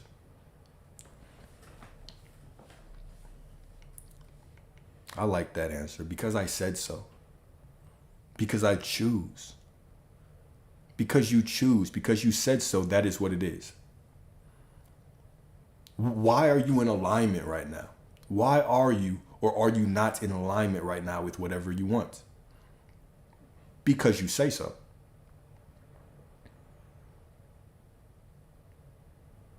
Why do you have or not have whatever you desire? Because you say so. What is alignment? What is frequency? What is vibration? Who is the one who has the final say so on if you're in alignment or not? You can read a book and it can say, hey, you have to be in the vibrational frequency of wealth, right? And for all my first 100 subscribers, I will give you this magic frequency thermometer. Just shove it up your ass. And when it beeps 3 times, that's when you know you're in the alignment or in the frequency of wealth. You don't have one of those. Well, some of y'all might. You don't have one of those thermometers. Who says you're in alignment or not? You do. You're the one who says, I just woke up today and I feel a little sad. I'm just not in alignment anymore. It's just a story you're making up. You're always in alignment because you are source. And you pull the thermometer out and it starts beeping again. Boom, boom, boom, boom, boom, boom, boom, boom, boom, boom, boom. You're out of alignment now. Change the battery or you'll never get your manifestation. You don't have one. It does not exist. You're not even supposed to know what a vibration or a frequency or alignment is. You're always in alignment because you're source. You're always in alignment. You're just making up a story saying, today I'm not in alignment. No, you are. You're in alignment. Whether you say you are or not, you're in alignment. But guess what? You can create the illusion of not being in alignment because you can make up a story and you are so unconditionally supported by the universe, by God, that source says, okay, cool. You're not in alignment then. Let's give you more things to show you're not in alignment. This is unconditional love. This is unconditional love. I will support you even when you make dumbass stories and say, I am not in alignment today. I will support you unconditionally. That's how powerful you are. Right? Do you understand that you couldn't even say that you were not in alignment unless you were in alignment to create a reality where you were not in alignment? Do you hear what I'm saying? Listen to what I'm saying. Listen to this very closely. You are always in alignment to create whatever story that you want.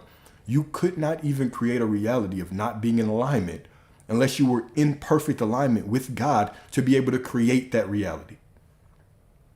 This is how powerful you are. Everything that you go through is just a story. There is no lack. There is only prosperity. There is just the only reason that you can see lack is because you are powerful enough to create a reality with the illusion of lack. To pretend that you are not who you are. And what's up? Workshops tomorrow. Did I send you the link? If not, I will. But the workshops tomorrow got moved because I got to jump off of here in about 30 minutes. But this is how powerful you are. Bro, is you can create whatever you want. You're always in alignment. Alignment, frequency, all these things. These are just traps. They keep you stuck in this, oh, I'm trying to be in alignment, so now I'm not in alignment. You're just making shit up. You don't even know what alignment or frequency or vibration is. They're just words that you were told. They're just words. They're just stories that you made up. You've never touched your subconscious mind. It's just a story that you're making up. Oh, I have to reprogram my subconscious mind to get something. You're always either saying I am or I am not. And by saying I need to reprogram my subconscious mind, you're just creating a reality. Reality says, okay, cool. Let's give you more situations to make you think you got to reprogram a subconscious mind. And then you walk through reality sad as hell in the reality that you have made because you are so powerful. Stop trying to be in alignment and just know that you are source, y'all. That this is the key. Stop trying to be in alignment. Stop striving to be a frequency and just know because I am source, I am everything I desire to be right now. Point blank, period. That's it. You can only create the reality of lack because you are so damn powerful that you can create the reality of lack. Do you hear me? Do you hear me? Do you hear me? If your life is messed up, it's time to do the inner work for sure. And I'll go back to the metaphor I always use. You do not fight off the darkness to get to sunlight. You just open your damn eyes and realize the sun was there the whole time. You don't fight off lack to get to prosperity. You just remember who you are and realize, guess what? Prosperity was there the whole time. No, stop. Don't make me blush. I get shy. I get shy when y'all start doing that. Right? Stop trying and just know. Stop trying and just know. You have been creating this whole time. It's just this illusion that you have to try and strive to do things that is actually keeping you from what you want. Okay? It's keeping you from what you want. Right? That's how everything in my life has been, right? Like, remember, we talked about Romans 11:29. For the gifts and the calling of God are irrevocable. Okay?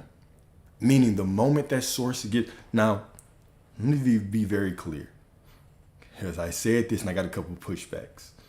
Right? Somebody very clearly was like, hey, look, this is the Romans. They were talking to the actual Israelites, not the Gentiles like you and me. Whoa, hold up. Who is we?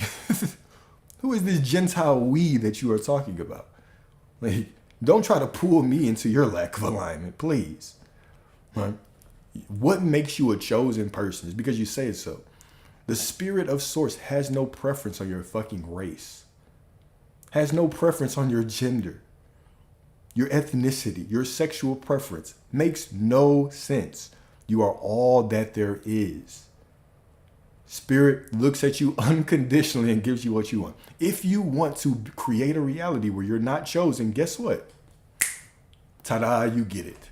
If you want to create a reality where you are chosen, guess what? Ta-da, you get it. If you have to overcome this past life trauma, guess what? You get it. You get whatever you want. Whatever you want. Okay? Cool.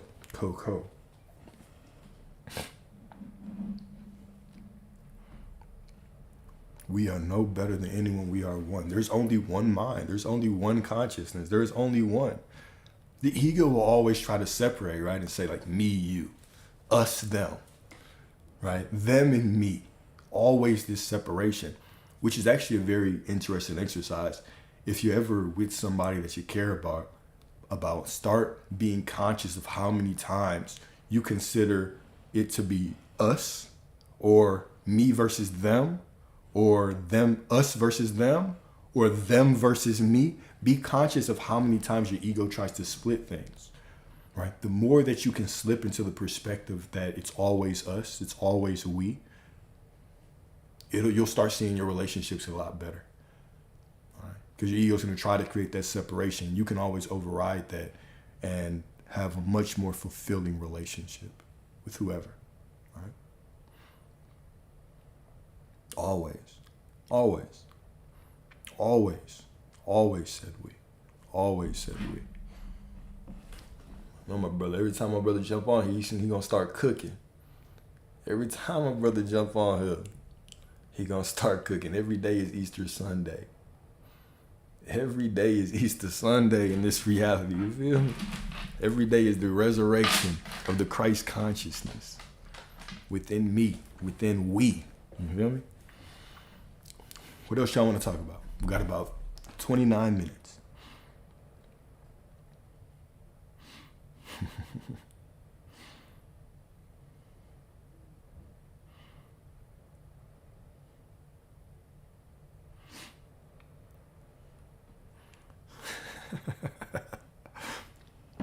How do I deal with circumstances? Beautiful question, Goddess. Beautiful question. How do we deal with circumstances? And if y'all want to join, by the way, you can always do that too. You can always join if y'all want. But today, since we only got 29 minutes, everybody's going to get a 5-minute limit. 5-minute limit, okay? Cool.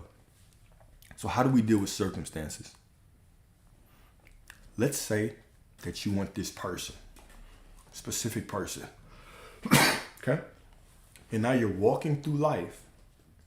You're walking through life and they block your ass.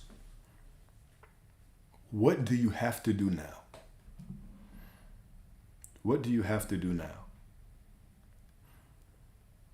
Let's make this a little bit more interactive. You're walking through life. You have affirmed, you have become the person that has your SB. Okay, I have them now. They block your ass. Now what? I've been told that I am a psychic. Go with the end and give it to yourself. Okay, 1 Corinthians 10:17. Let's look it up. Let's look it up. 1 Corinthians 10:17. All right? Dum, dum, dum.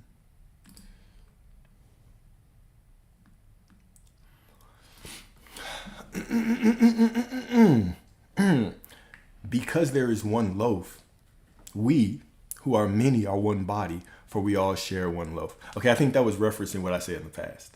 Okay. But no, I'm not a psychic. But let's talk about this. Okay, go within. Let me get through all these comments.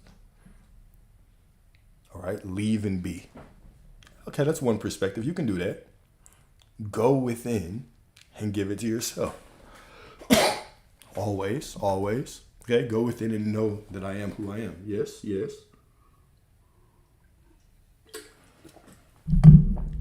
All right, Miss Her. All right, Miss Her, I need you to respond. What should you do? What should you do if you got blocked? You know, because sometimes y'all can't rely on your boy.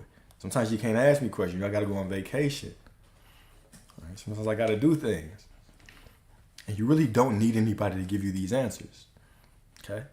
Be still, nothing. You know what the beautiful thing about all of these answers are? They're all right. But I want something deep. But I want something a little deeper. I'm waiting for a specific answer. If I don't get it in like a couple of seconds, I'll tell it. Okay? Knowing it's unfolding, sure. Don't acknowledge it, sure. Declare, sure. There's nothing to do. Okay, cool. Yeah, you're right. There is nothing to do. Deny senses and come back to the wish fulfilled. Yes, okay. The question is, absolutely you can join. Absolutely you can join. Ask why you got blocked. All right, y'all. The beauty about these kinds of questions is that there are so many answers. Now, this is the point that I'm going to make, okay? It does not matter what you do. It matters who is doing it. It does not matter what you do. It matters who is doing it. Remember, what do I have to do is always the wrong question. Yeah, eventually, one of y'all is going to hit me with that when I ask y'all what do you do? You're going to be like, that's the wrong question, Alex. What do I have to remember?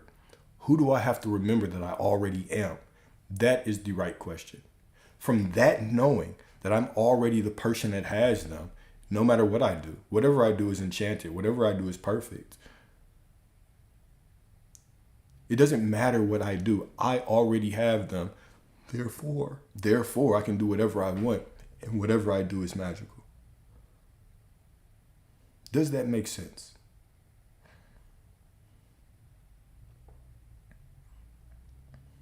Does that make sense? So it does not matter if you cry. It does not matter if you ask them why the hell you blocked me. It doesn't matter if you email them. It does not matter if you don't react. It doesn't matter if you react. It does not matter what you do. What matters is who are you that is doing it. Whenever you're doing it, are you reminding yourself that I already have this person, it's already done? Or do you believe that you have to do something to get it? Let me give you an example. Let's elaborate on this, okay? Let me give you an example. If I'm walking through, okay, and I get blocked, all right, I've decided, okay, I had this person, I'm with this person, okay? I had this person, I'm with them. You know what? Let me call their ass. Pick up the phone. I call them. What the fuck you calling me for, Alex?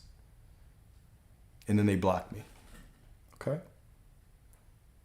That's perfectly fine. Now, if I believe that I have to do something to get them back, or I have to react a certain way to get them, what that is affirming, if I have to do something to get them, what that's affirming is right now I'm not that person. I'm not the person that has them, and I have to do something to become that person. So even when you make it very conditional like that, remember, source within you is unconditional. It's unconditional. You already have it. So I don't have to do anything to get them. And whatever I do is perfect because I am perfect. The situation might not look ideal, but the God within me is perfect, so the situation must be unfolding perfectly. So if I want to go within and give it to myself, if I want to not react, if I want to react, whatever I want to do is fine from the knowing of who I am. Okay? What do I have to do? Wrong question. Even when you start doing that, you say, I have to do something. Okay? What tends to happen is you get out of it and then you start questioning, did I do it right? And because you're questioning if you did it right, guess what you're affirming? I am somebody who doesn't know if I'm doing the shit right. And reality says, okay, let's make you more confused because that's what you're being. You get what I'm saying? And this is how powerful you are. You are so powerful.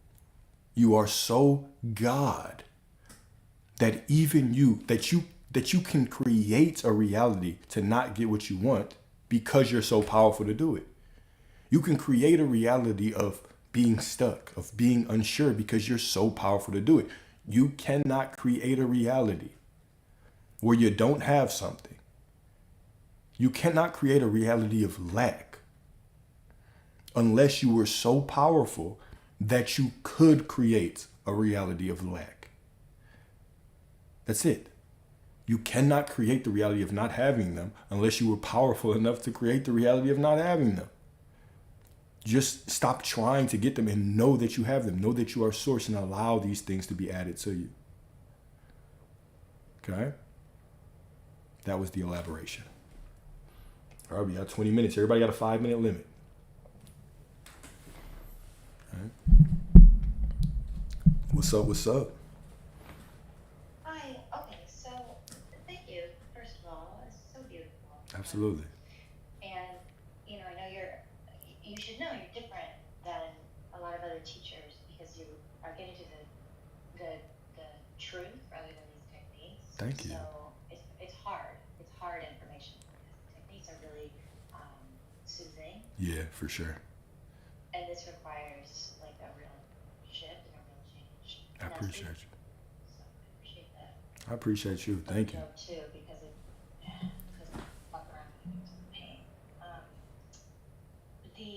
I guess the question I'm gonna take your workshop tomorrow. So Okay.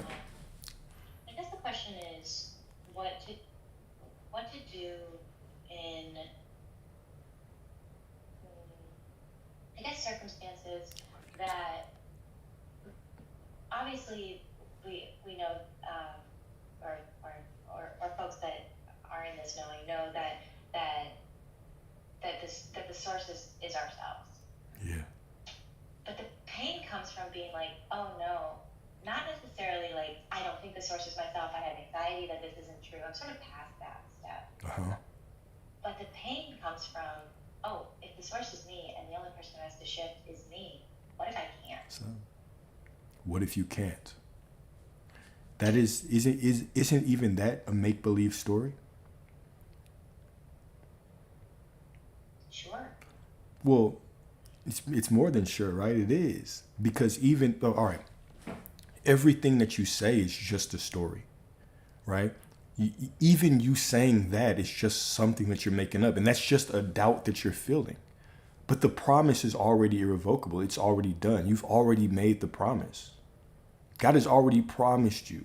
The source within you has already promised you that you are that person. So you going through life and going through reality, yeah, sure, you can have doubts. But remind yourself of the truth. The promise was already made. It's already irrevocable. It's done. It's final. It's finished. It's good. I have it. The ego's always going to want to doubt. It's always going to look for those ways to be like, what if it doesn't happen? That's fine. That's just part of the human experience.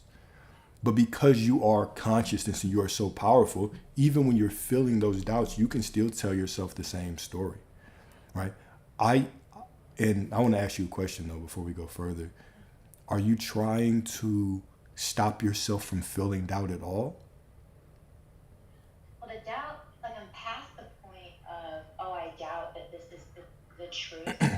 I don't doubt the law. I doubt myself. I doubt my ability to utilize. It's almost like, okay, you get into a car. I learned in driver's ed how an internal combustion engine works, and I see cars around me drive. I full belief that the car can go. Yeah.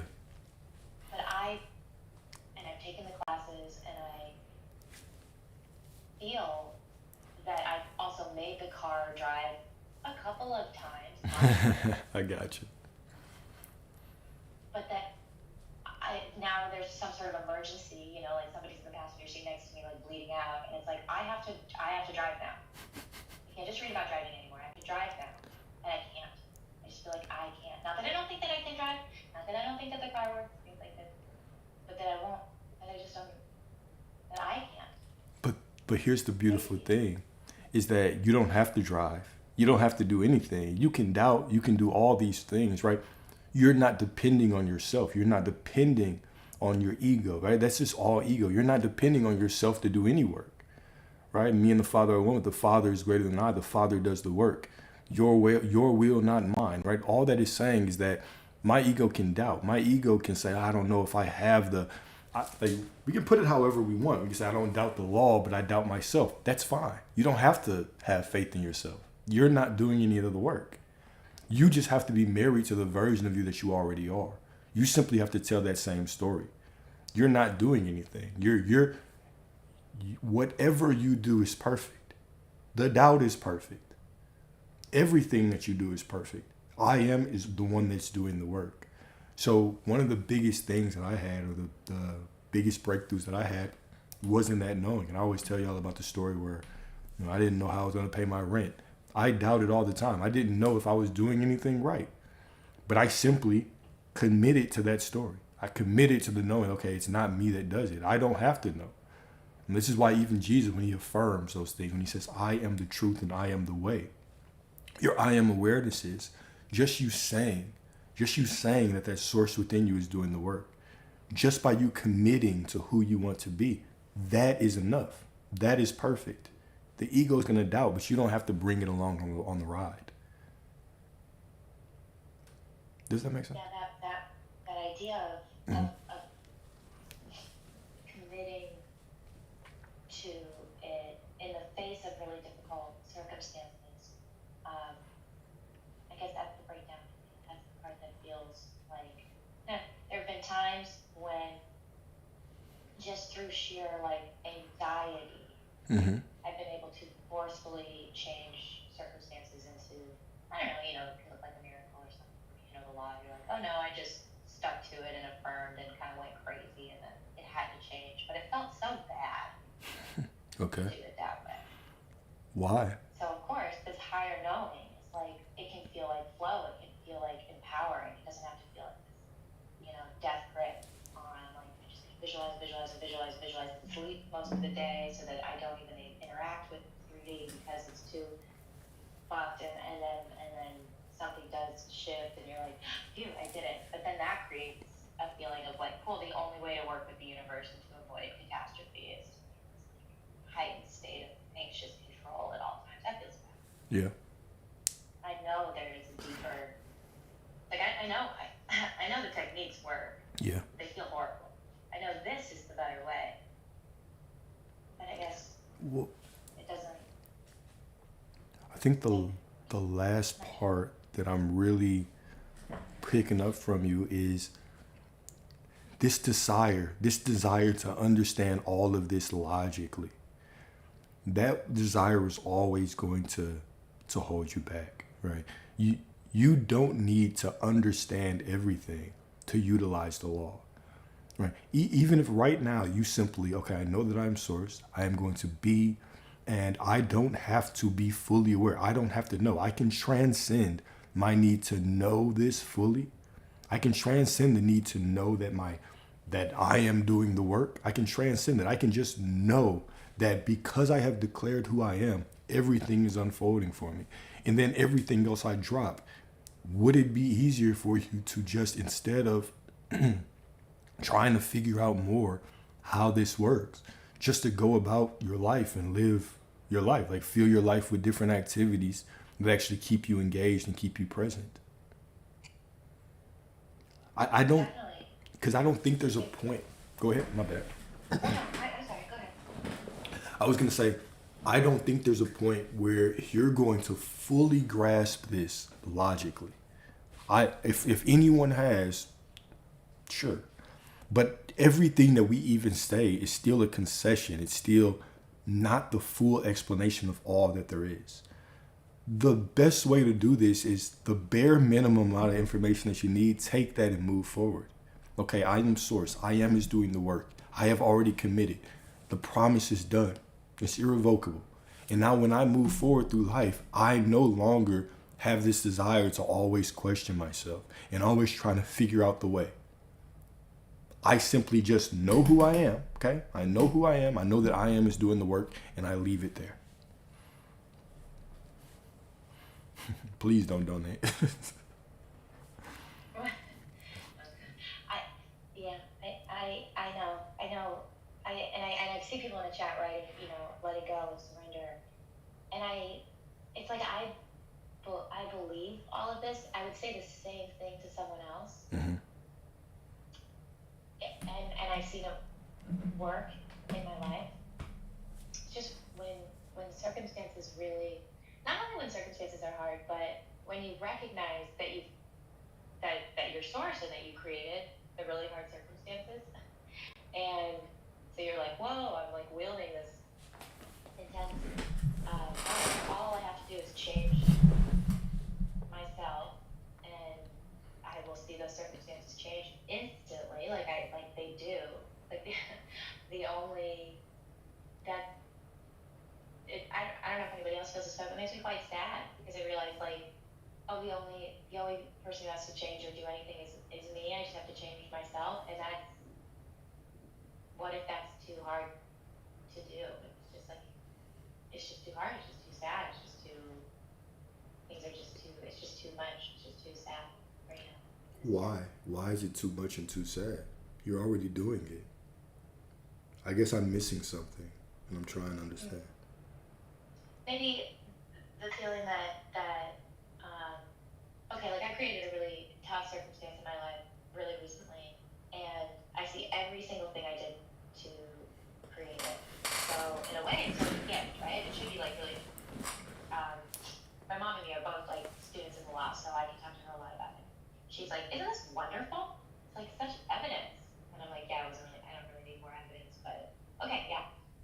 It from some perspective, it could be seen as really wonderful. It was like I was desperately trying to feel good in a relationship that, for whatever reason, I had a ton of anxiety about. Okay. And I realized as much as I was manifesting, quote unquote, like this relationship, and I would get it. I would have so many beautiful things happen in the relationship, and I would still, the anxiety was still present. It was still kind of like the experience of being in a relationship while receiving everything I was visualizing. I still felt really anxious, and that felt bad, obviously. And I had this big breakthrough of like, oh, I need to stop manifesting the relationship because that's coming in. I need to start manifesting that I am free from anxiety, finally, in regards to this relationship. I got you. And it was this big purge. I don't know, like this. I don't know. I don't even know how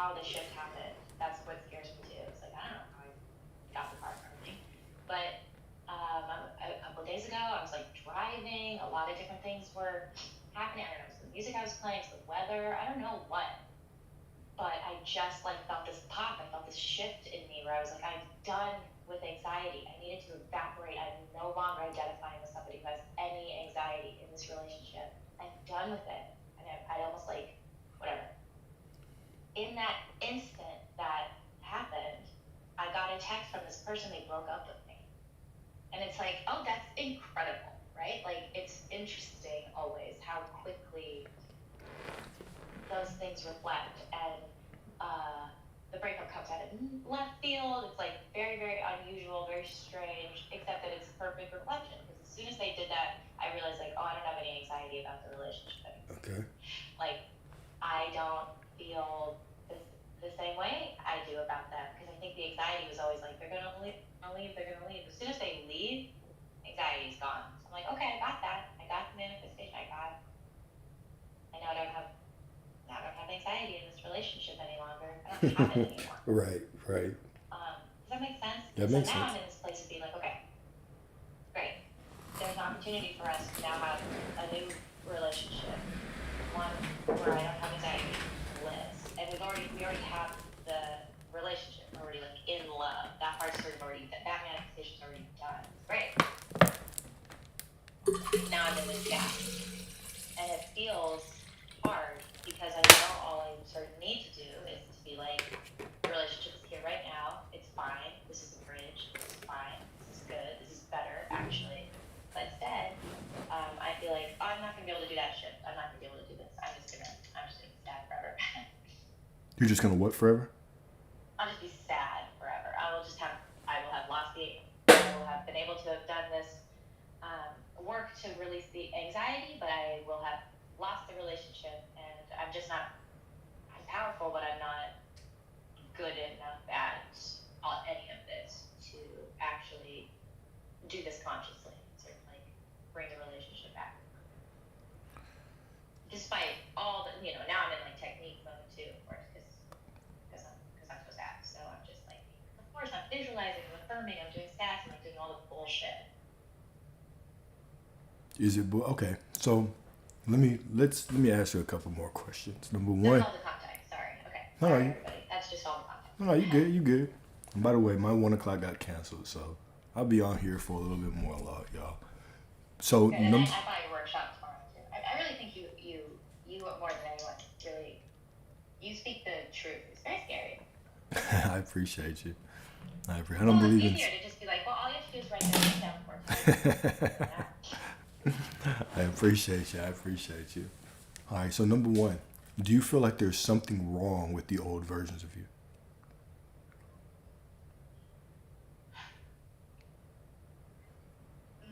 No. Okay, so you understand that you are perfect.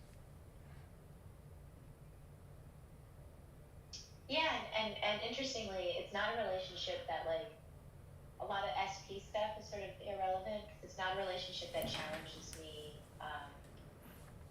like, that I think I'm not good enough for them or something like that. Like, the love stuff is, like, pretty easy. All right, so let's take away the love stuff then. I feel very worthy of their relationship. All right, so let's take away the love stuff at all then. Let's take away anything that is outside of you. Do you understand? Do you feel that you are perfect right now? Take away the relationships, the money, take away just the knowing that right now you are absolutely perfect. Good question. Is it okay to say I'm not sure? Mm-hmm. I'm not sure. Okay. Have you ever, at any point in your life, felt like you were absolutely perfect? Yeah. Okay. When was that?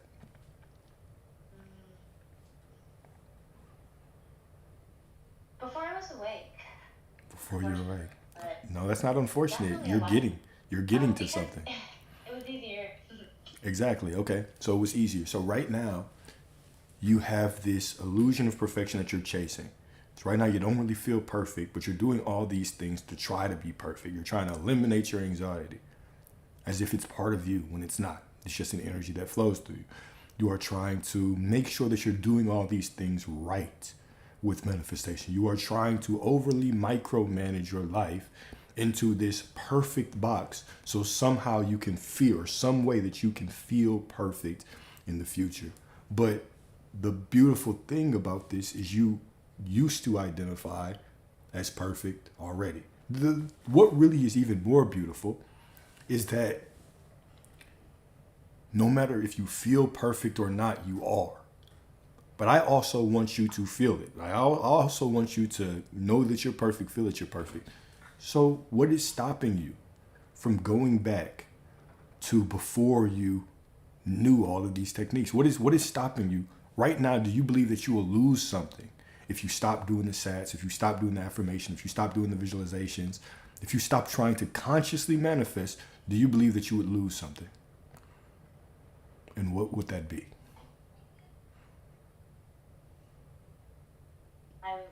I believe that if I stop, then sadness will just take over, and I'm powerful enough that then a cascade of, sort of like what caused me to wake up, ironically 2 years ago or so, was a different breakup, and I got so sad, but instead of God, separate God sort of coming in, swooping in and saving me, I just fell into, I got sad, which made things worse, which made things worse. And it was almost like a year of just snowballing until, thankfully, the wow came into my life, but I realized, oh, this is all just a projection of me. And then little by little was able to kind of correct, stabilize. Oh, this got her against, this got her again, and the worse it gets, the worse I'll get. Hold up. I'm just participating in it. Hold up, guys. Check this out, though, right? Why do you think that sadness will create situations in your life? Why do you believe that your feelings are creating so much? Because that seems to be a constant thing, right? It's the fear of your emotions because you believe that your emotions are creating something in your life. Why do you believe that?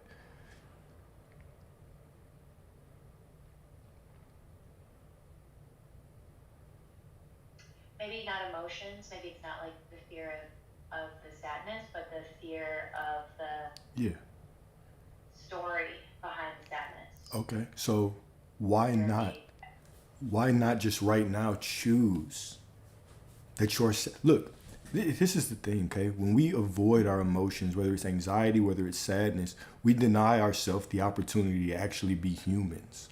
You have sadness or anxiety for a reason.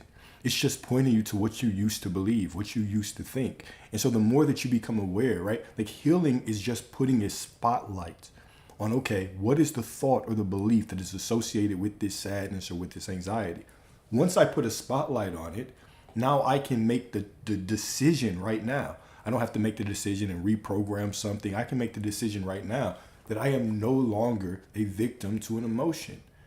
I came down here, I incarnated here to actually feel my emotions. Your emotions, your sadness, your anxiety, these are important parts of the human experience. They're what makes you human. They're what makes you beautiful. They're what allow you to connect to other people.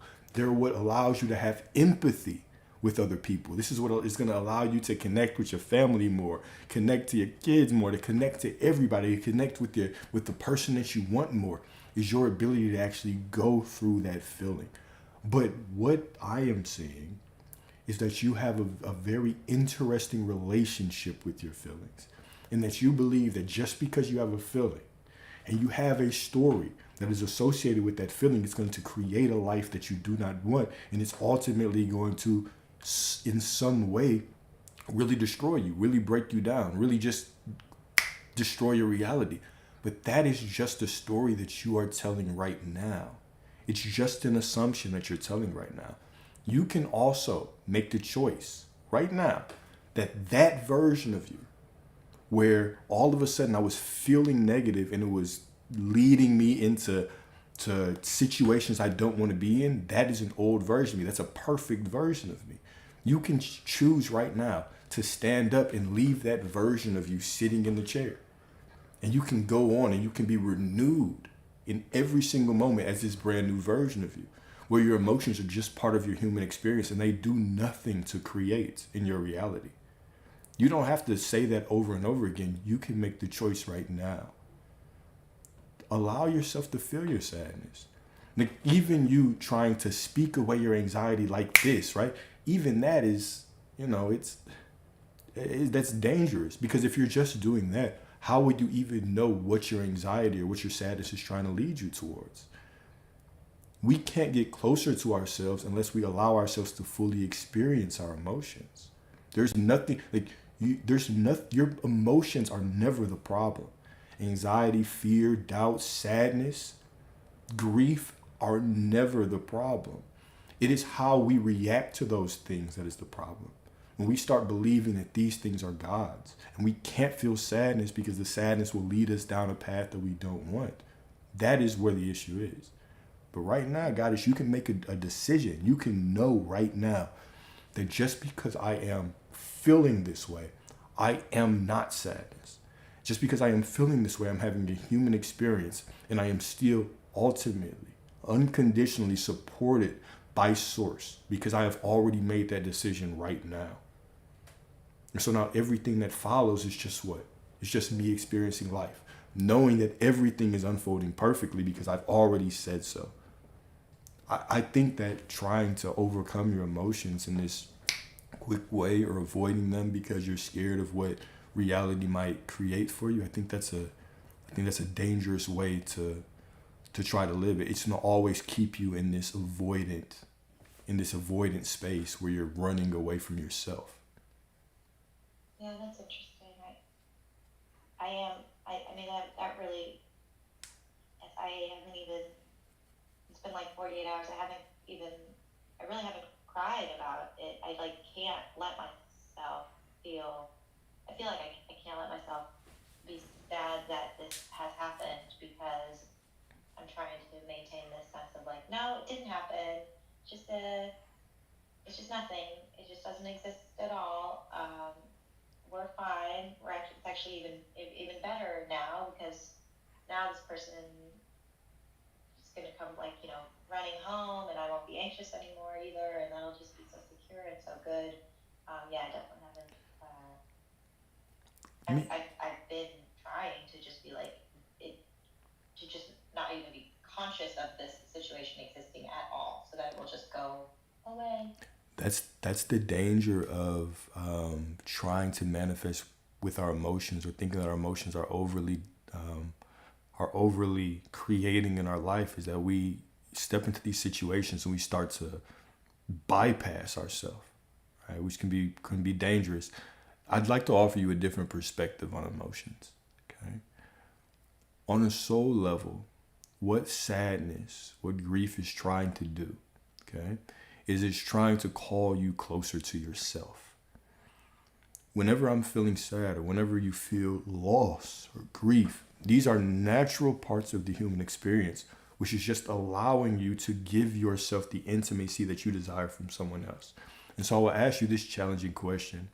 I would say, if you are feeling grief, you're feeling sadness, and you do not allow yourself to give yourself the fullness of the intimacy that you crave right now, then how could you give that intimacy to someone else? And how could you expect someone else to give you that intimacy? This is what you're on a soul level that you're desiring right now through your sadness. Is you're desiring yourself to return back to yourself, to look yourself in the eyes in the mirror and say, look, I am going to be here for you. As long as you feel sad, I will be here, and I will not turn my back on you. And when you start showing up for yourself like that, other people can show up for you like that as well. Because this world is such a mirror. We live in such a mirror reality. In the same way that if you were feeling a certain way in a relationship, you would want someone to show up for you, is the same way that you have to show up for yourself first. And this is the interesting thing about intimacy, is oftentimes the intimacy that we're desiring from others is the intimacy that we are desiring from ourselves. We want to hold ourselves to sleep and say, it's going to be okay. I'm the one person that has never let you down. I'm the one person that will always be here. Matter of fact, no one else will ever be closer to you than you are to yourself. What a shame it would be if you go this whole life with yourself and you never fully show up for yourself emotionally because you are scared that showing up for yourself emotionally will somehow manifest this life that you don't want. I would argue it's the opposite. I would say not showing up for yourself emotionally is what can lead to you manifesting the life that you don't want. How can you truly uncover the depths of intimacy with yourself and then get to the depths of intimacy with somebody else? Right? If I can't do that with myself, how could I do that with somebody else? How could I even be open enough for somebody else to do that with me? Like the first stage of me even allowing intimacy is me being extremely vulnerable with myself, is me being able to say, I am sad. I feel sad right now, right? And just because I can identify with that and sadness is flowing through me does not mean that that is who I am. I'm just a person that is experiencing sadness right now. And that is fine. Guess what? Because that's what I signed up for. How will you even, we even as humans, we explain what we want from the perspective of what we don't want anymore. We enjoy the sunrises more because we have experienced the rain. We enjoy the rain more because we've experienced the sunrise. You experience that person that shows up for you fully because of the person who did it. But you're able to show up fully for other people because you're able to show up for yourself. All these things we talk about, empathy, intimacy, emotional intelligence, all of those things are things we have to grant to ourselves before other people can grant them to us, before we can grant them to anybody else.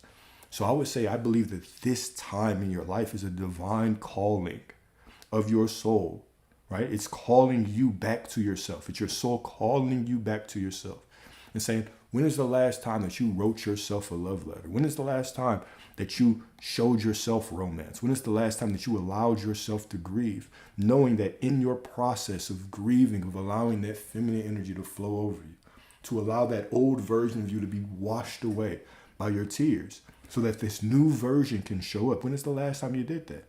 When is the last time that you held yourself to sleep? When is the last time that you told yourself you loved you as you fell asleep? When is the last time you looked in the mirror and you told yourself that you were going to allow yourself to cry, knowing that everything is going to work out perfectly? But right now, in this season of our life, it is okay to grieve. It is okay to not be okay. It is okay to not be okay. When is the last time you've done those things? Yeah, definitely not not at all. I think because I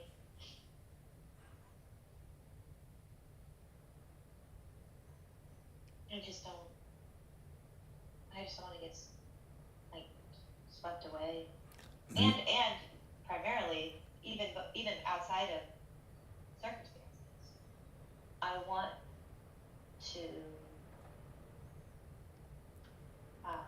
know the know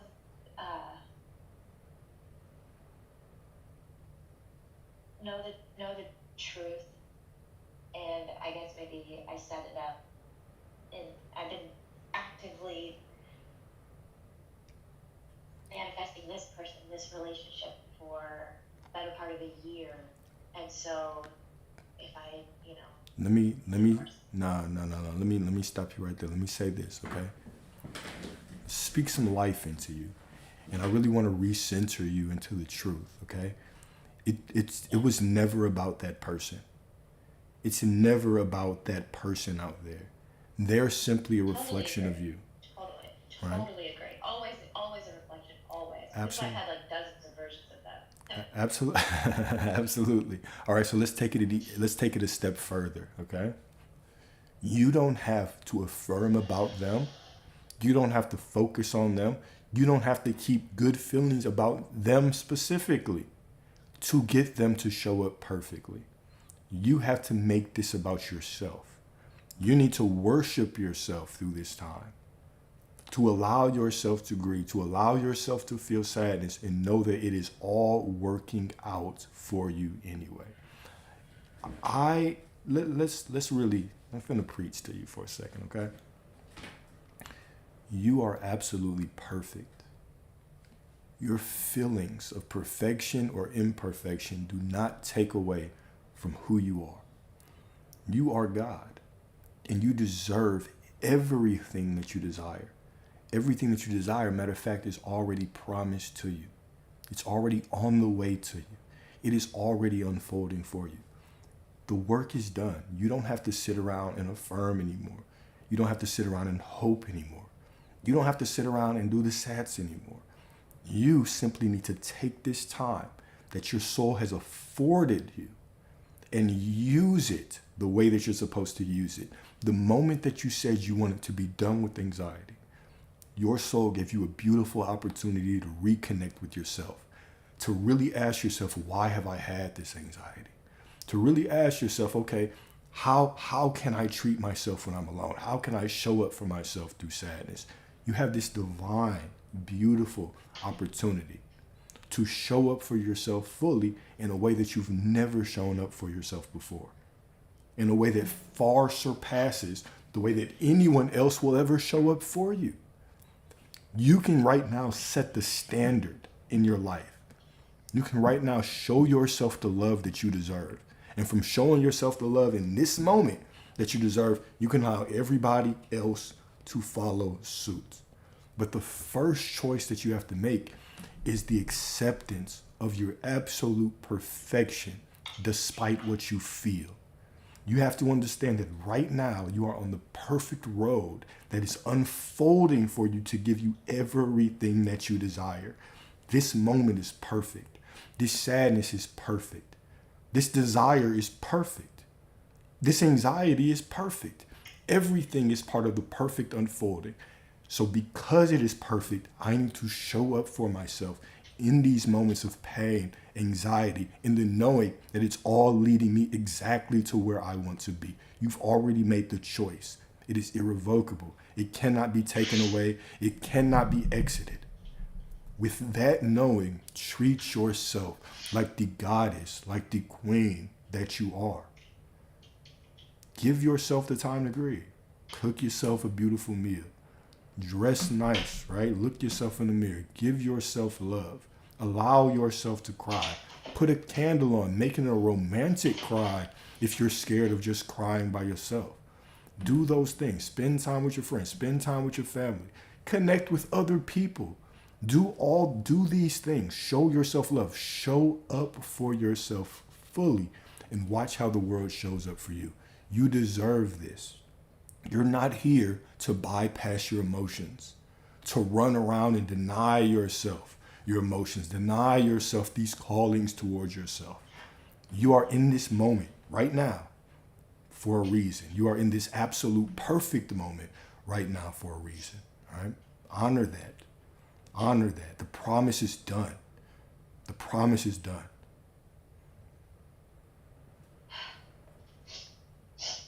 Yeah, it's a very different prescription. And, ignore the 3D and hold fast to the visualization. It's very different. Yeah. idea. You don't ignore the 3D. The 3D is perfect. You don't ignore it. Me ignoring it is creating more of it. Me ignoring it is denying God because God is in every experience. I have already claimed that it's mine. So everything I see, everything I experience right now is the absolute perfection of God unfolding my desire for me.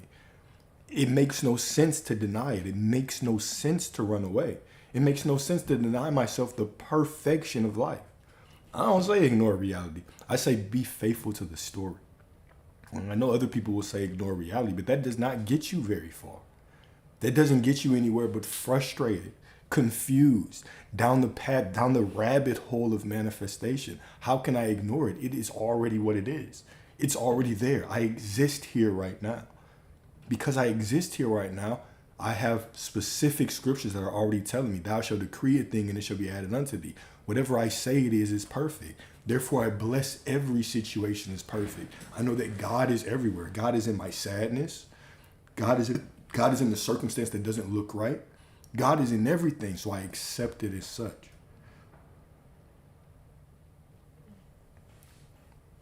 You Yeah, got I do feel that I do feel the truth of that. hmm I just don't. And wait, I am also taking up way too much time, so I apologize to any other folks that want to talk. But You good. I suppose the yeah the truth, like the story, quote unquote, the story, the reality that I'm conscious of. Yeah. I feel pretty secure in. The grief comes, I suppose, from a feeling of maybe the story that I have about this relationship. It's a pretty sad story, and so maybe it's a feeling of like if I indulge in the sadness, if I indulge in the grief, then I just reaffirm the only thing that I really know But that's is not like, true. you know, just talk about the 3D for a second, and then we never have to speak of it again. But the feeling of like, okay, there's this person, we love each other very much. This person has all of this damage, blah blah blah. We talk about it all the time, and they're like, I run, I'm gonna run, I'm running away. But Rose, look, like So they I run. I hear you, but I got to stop you right there, okay? Because people can only be what you accept them to be. They can sit around and tell you how they don't text back and they run away and do all these things. They can only do that if you accept that. Just and even you sitting here and telling me like, oh, that's part of the story and we talked about it and all that. You can talk about it all you want, but what is the version of them that you select? That is where your Right. power is. But And I worry that if I indulge in grief or sadness, if I mourn what has happened, which is like the ultimate them, about doing exactly what they said they were so scared they were going to do, which is that's fine. just You suddenly but run. If I you can grieve more. that, do I anchor that No. story as true? You anchor that story as one of infinite possibilities that was tied to an old version of them and an old version of you. That's what it is. That is a perfect version of him, but that is one out of infinite versions. That was a perfect version of you, but that's one of infinite versions. Mourn them as the perfect stepping stones that got you to where you are right now. They give you the ability to right now choose what you want differently. Mourn them. That's fine. Mourn. Cry. Have grief. Do all of those things. But understand that those are past versions of you. Past versions of them. That version of them is concrete. You cannot change that version of them. It is stuck in that past reality. But now you're calling forth a different version by you understanding who you are right now.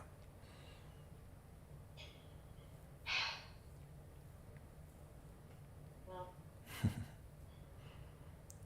this is this is the valley, I guess, because I think you're completely right, and it totally made me cry this first time that I'm not honoring any sort of sadness. I'm like petrified of the sadness, Yeah. but I'm scared of it not because I get all lost in the 3D narrative that much anymore with anybody or anything, Yeah. but more because like if I really feel this deeply, what has happened, then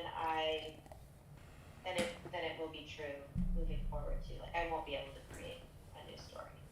I will just always be like, it's so sad. I can't believe they ran. I can't believe it. I'm so sad about it. Does that make sense? It makes sense. But you can change that narrative right now. You have the power to.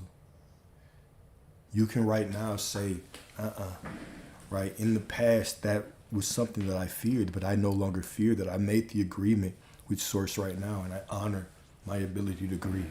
I hear you. I hear you. I truly do. But you don't have to tell that story anymore. You don't have to.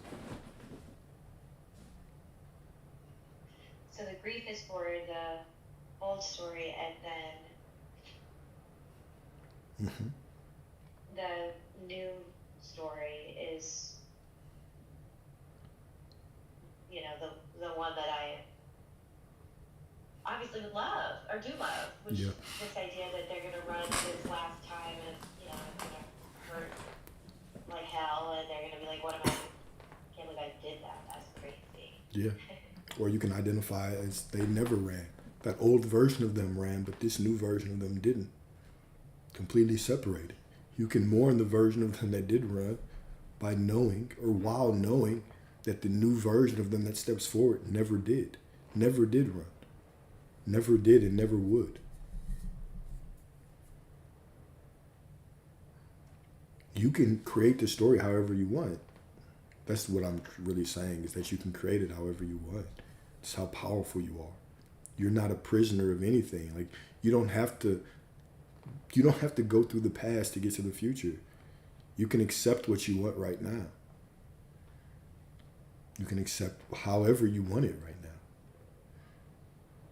You think there's a way to, I'm sure it's a yes. that they never ran at all? Absolutely.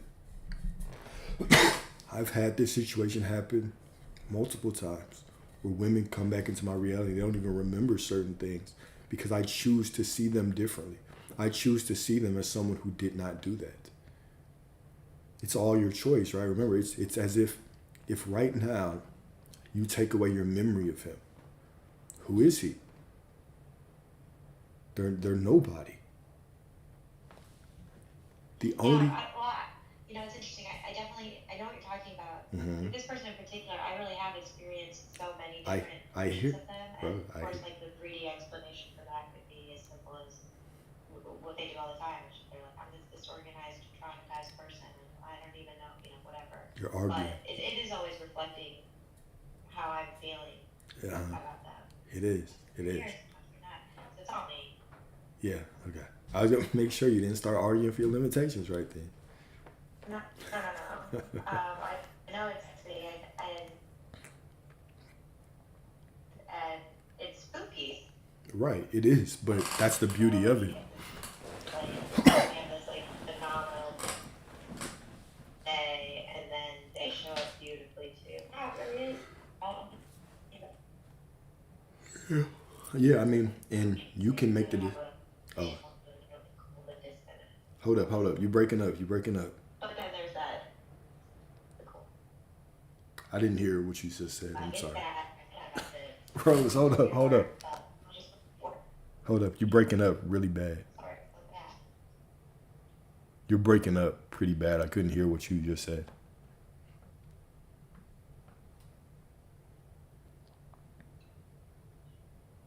Hello?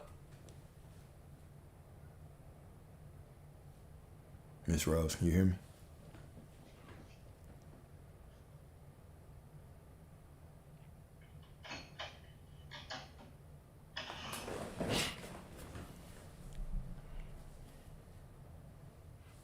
Can you hear me?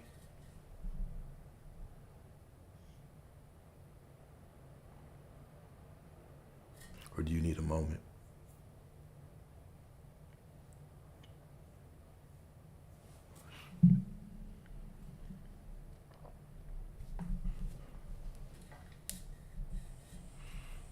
Hello.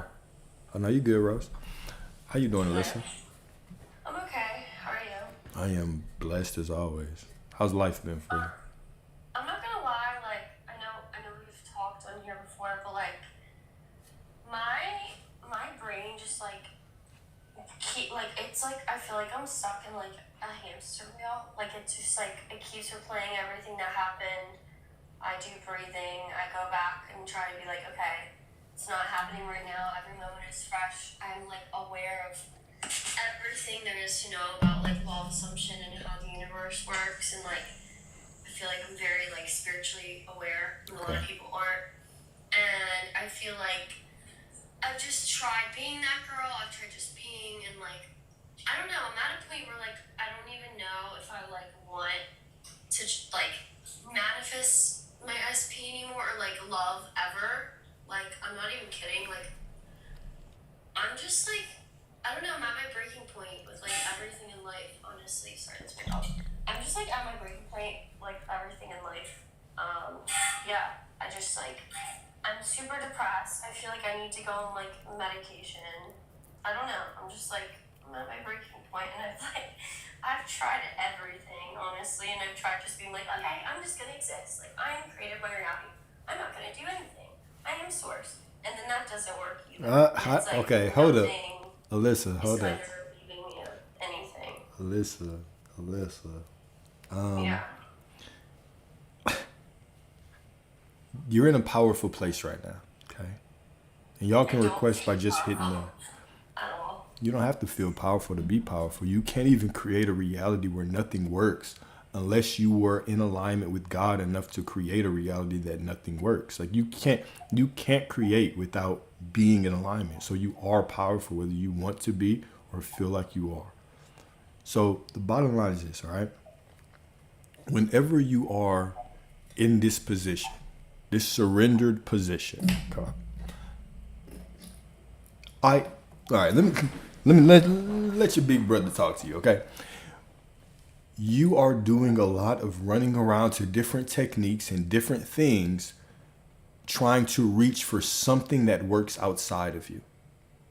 Okay? But nothing will ever work until you expect or until you actually make the decision that it's working. Even you saying, oh, I did nothing, I decided to just exist, but that didn't work. How can you tell me that it didn't work? You are just simply saying that, okay, I tried to do something to get something and I didn't see what I wanted in a timely manner. So I went down the road of looking for other things. Every time we talk, you kind of have a different story of what you're doing. I need you to commit to something. I need you to commit to yourself before anything. The techniques mean nothing. Your visualizations, your affirming, you doing nothing, none of it means anything. What means something is you making a choice. You deciding that everything is shifting for you no matter what you see. And then you being so committed to that choice that you allow everything to unfold. That you actually go about your life and you enjoy your life in the unfolding of it. Until then, you're just going to be jumping from technique to technique, from process to process, from teacher to teacher, trying to get things to work. And it won't work that way. The only thing that makes reality work for you is your decision that reality is working for you. And if you keep putting your faith on things outside of you, this technique, not doing nothing, this new technique, that new technique, then everything is just going to continue to show you that you need to find a new technique because that is what you're creating. Yeah, I definitely feel like I'm sick of being the girl. Like it's like summer and it's so nice out, and like I just feel like I wasted like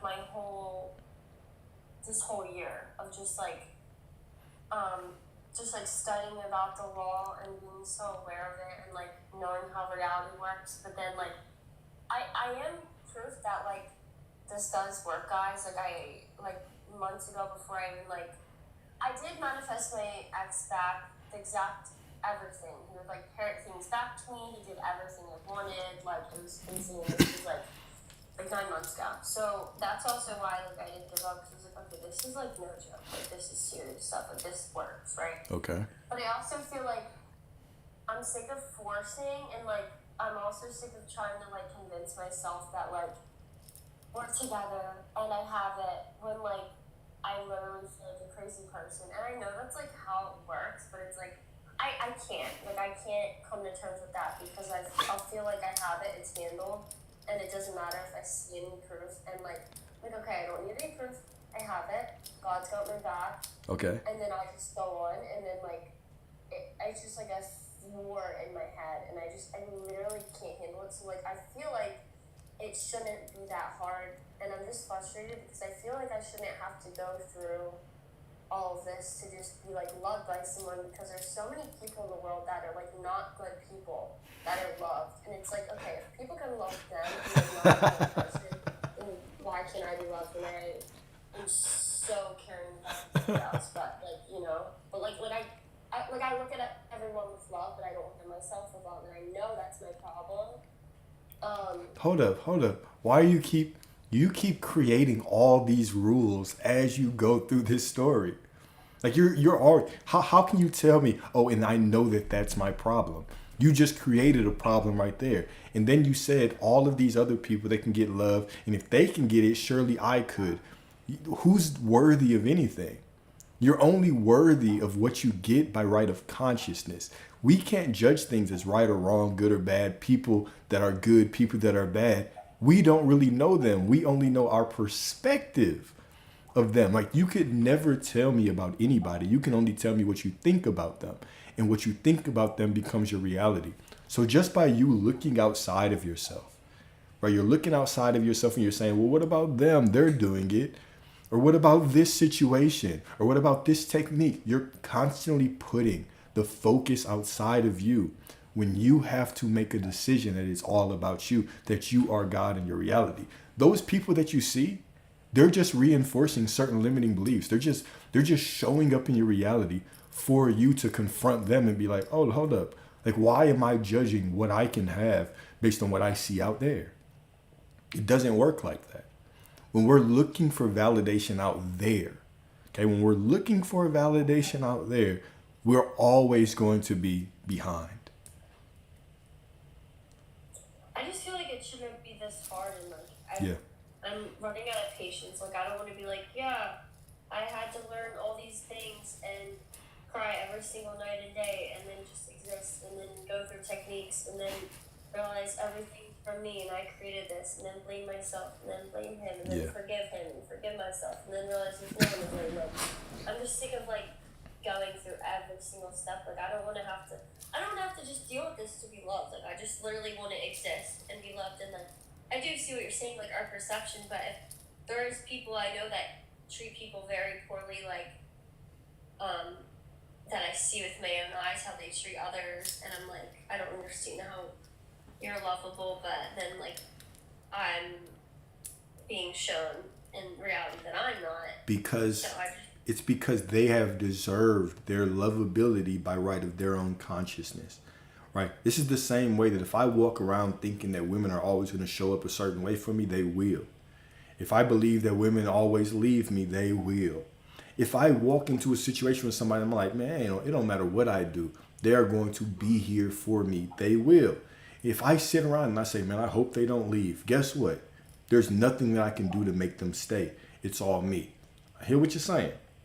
But you continuously try to use the material world to give examples of why you don't have what you have.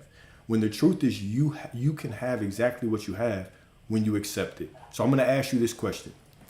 If the manifestation process was exactly the way that you wanted it to be, what would you do? What would you do? What would your technique be? What if I could have everything I wanted? If manifestation was exactly the way that you wanted it to be, how would it be for you? Like, what would the technique be? What would you do? Probably just like a surrender. Like, not, I don't know, like, probably like a surrender, because of like, I'm not supposed to know everything, and there's a higher power that treats the world, because Yeah. All right. What's stopping you from doing that? What's stopping me from doing that is because I've never had something where like I imagined something in my head and convinced myself it was true and it wasn't, and then it came to fruition. Why do you? The craziest thing I've ever experienced. Why do you have to convince yourself that it's true? Why do you have to convince your ego to believe that what it doesn't see is true? Well, two things, because I did that before and it worked. And it happened fast, and then Neville Goddard also says there's no one to change but yourself.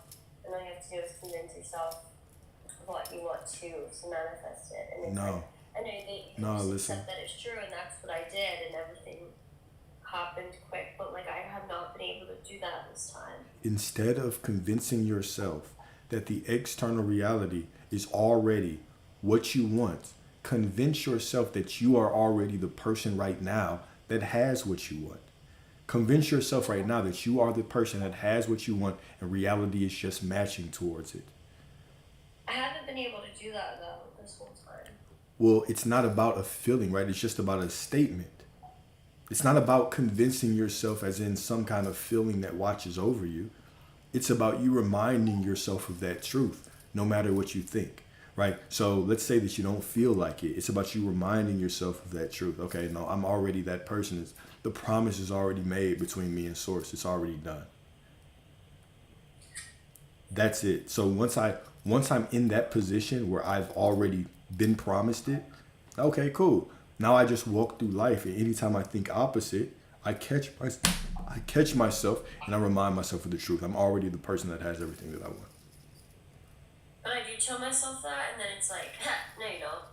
It's like you would literally be with him if you had him, and it's just like a constant back and forth. That's why, like, I literally don't know what else to do besides like just give up, because like I've tried to just think I have it. It's a promise from God. I don't need to see. I don't need to understand.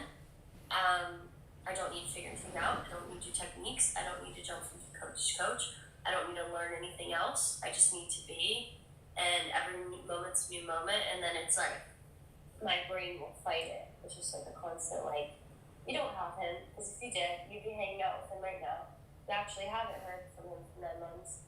And yeah, it just like it's a constant war of like, I feel like torturing my brain of like a hamster wheel back and forth. Which I know I'm jumping states, but it's just like I can't get myself just locked in on what I want. Why do y'all think that you have to convince yourself in this way, where all of a sudden you look at the external world and it's not showing you what you have, and you have to believe that you can see it right now?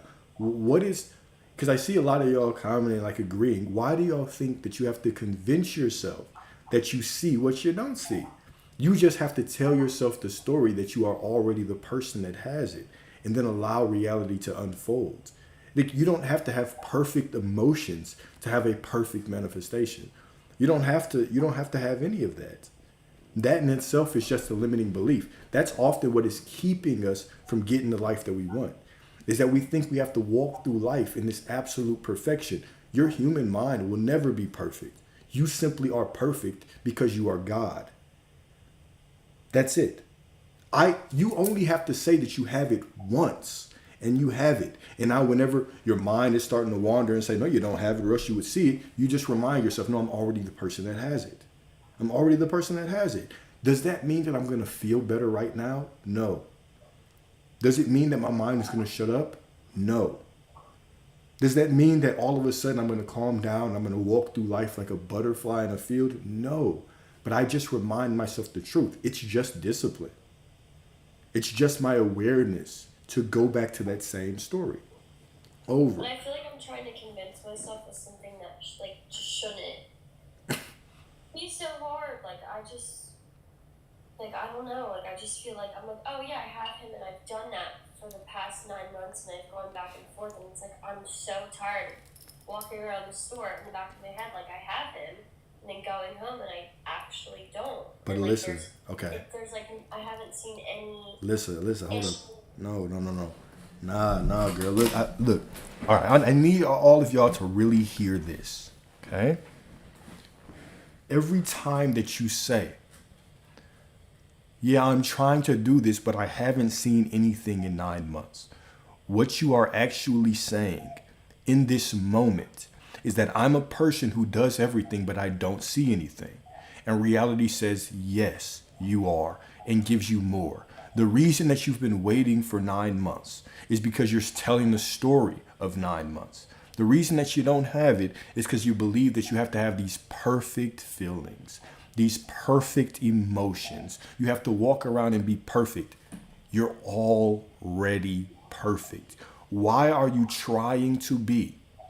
what you already are? Why are you trying to be perfect when you already are perfect? Why not let your feelings do whatever? Let your mind do whatever. And when you are conscious of it, you simply remind yourself of the truth. I am source. Therefore, I am in perfect alignment of what I want right now. I'm going to tell y'all this, okay? You will never run out of excuses when you're looking out in the third dimensional reality. You will never run out of excuses when it comes to your feelings to say, oh, but I don't feel good. You'll never run out of excuses to say, I said I had it, but reality is showing me I don't. You'll never run out of excuses. Reality is always changing. Your emotions are always changing. Your thoughts are always changing. So why are you trying to wrestle something that is always going to change anyway? What matters is right now you have said that I am the person I want to be. I am source. I am perfect. This is why I say stop making it about that person and make it about you. I am source, so I am perfect. Therefore, everything that I want, I have, and it's unfolding for me right now. What if my ego mind says, no, you don't? Well, good thing the ego's not creating anything. Good thing the ego's not creating anything. So I remind myself, no, I have it. It is mine. It is done. And I walk through life. What if I don't feel worthy? It doesn't matter because your worthiness is not dependent on your feelings. Your worthiness is you because you're alive. You are worthy because you breathe. You are worthy because you blink. You are worthy because you can feel. If you feel happy, that is an indication that you're worthy. If you feel sad, that is an indication that you're worthy. And now from that perspective, everything that I see becomes proof. Everything. No movement means everything is moving behind the scenes. It's moving negatively. It means it's moving. Therefore, it must be unfolding perfectly. It's moving perfectly in my perspective. Perfect. It's moving perfectly. Everything becomes everything becomes an excuse to show me that everything is working out for me. Right? This is the perspective. This is it. This is it. But the moment that we start telling stories and we start saying things like, oh, it's just not working. I've been doing this for X amount of time. You're affirming that right now. You have it right now. It is done. You're so powerful. You are so powerful that if you keep telling the story of I don't have it, a physical reality is not showing it, physical reality keeps saying, okay, cool. Since you keep saying that, we'll keep showing you that you don't have it. We'll make it 10 months. We'll make it 12 months. We'll make it 100 months if you need, until you realize that you can only have the moment that you grant it to yourself. You can only have it the moment you finally decide that you have it, the moment you finally divorce and break up with that old story. And you say, I don't care how I feel about it. I don't care what I see out there. I don't care because I am God and I have everything that I want. Therefore, it must unfold. I don't care if I feel like it. I don't care if the ego fights. It can do whatever. I have to accept that the story that I'm telling right now is the truth. And so as I continue to go through life, and continue to have other stories, doesn't matter. The story that I told already is the truth. It's done. It's irrevocable. It's the promise. It's the promised land. All I have to do is continue to remind myself of that and continue to walk. This is just universal law. I can only have what I already have. Hold on, I had something. Why do I want someone that didn't choose me? Because because you're making a choice, Alyssa. Like I'm saying, you can continue to dig up your past and be like, why do I want this? And ask me these same questions. Because you already asked me this a couple of times, right? But even those versions of you led you to who you are right now to be able to choose what you want. Everything, every perfect version of you that led you right here has allowed you to pick the perfect version of what you want in your life right now. So it's not about what should you want or who should want anything. You're infinite. You are source. You can want whatever you have. You can want whatever you desire. You deserve to receive whatever you desire. So accept that, know that, and go from there. Sitting around and asking myself, should I want this person? Because that's a waste of time. Choose what you want and move forward. Choose what you want and move forward. Do you think I want it? Because I feel like it's a toxic pattern Alyssa, that Alyssa. has happened in relationships. I know you're laughing, but it's true. No, I no, think no, no, that, no. like, It's you're not doing true. This, so it's like, clearly maybe I'm attracted to guys that do this. Listen, No, it does not matter. It doesn't matter. The more that you keep telling that story and you keep trying to find validation in that story, is the more that you're not going to get what you want. Choose. You cannot play both sides. You can't say I want this and then say, oh, I wonder, should I even have it? Should I not have it? Why do I keep? It doesn't matter why you want something. All that matters is you want it. Therefore, you can have it. That's it. That's it. If you want it, then you can have it. Accept it. Stop trying to accept it and just accept it. But kind of like someone said this in the comment, like I feel like if they're like, I'm trying to think of like a girl that knows her worth. Like Rihanna. Let's say Rihanna or Ariana Grande. They would be like, yeah, okay, his loss. Like you're out of your mind. You know what I mean? And it's like that was my mindset when this first happened to me. And like he was like eating at the palm of my hand. So like if I was like Ariana Grande or Rihanna, that'd be my mindset. But it's like I feel like I also don't have that mindset now where I'm kind of like, oh, please pick me. Like I hope he wants me. Like I don't know if he would. I hope I'm pretty enough. Oh my god, I'm in my prime, but I still don't know. Like it's crazy. I go back and forth, and then I'm like, if I knew my worth, I feel like I wouldn't even be like, I wouldn't want him. But I know it's because I do want him. I know I don't have to explain that, but it's kind of like, do you see what I'm trying to say? I see exactly what you're trying to say. What I'm continuously going to tell you the same way is it doesn't matter. I see all of y'all in the comments saying you should move on and why should you? You can have whoever you want. Me saying that I should not pick somebody because an old version of them did something is me saying I only believe in one reality when there are infinite. I can have whatever version of them that I want.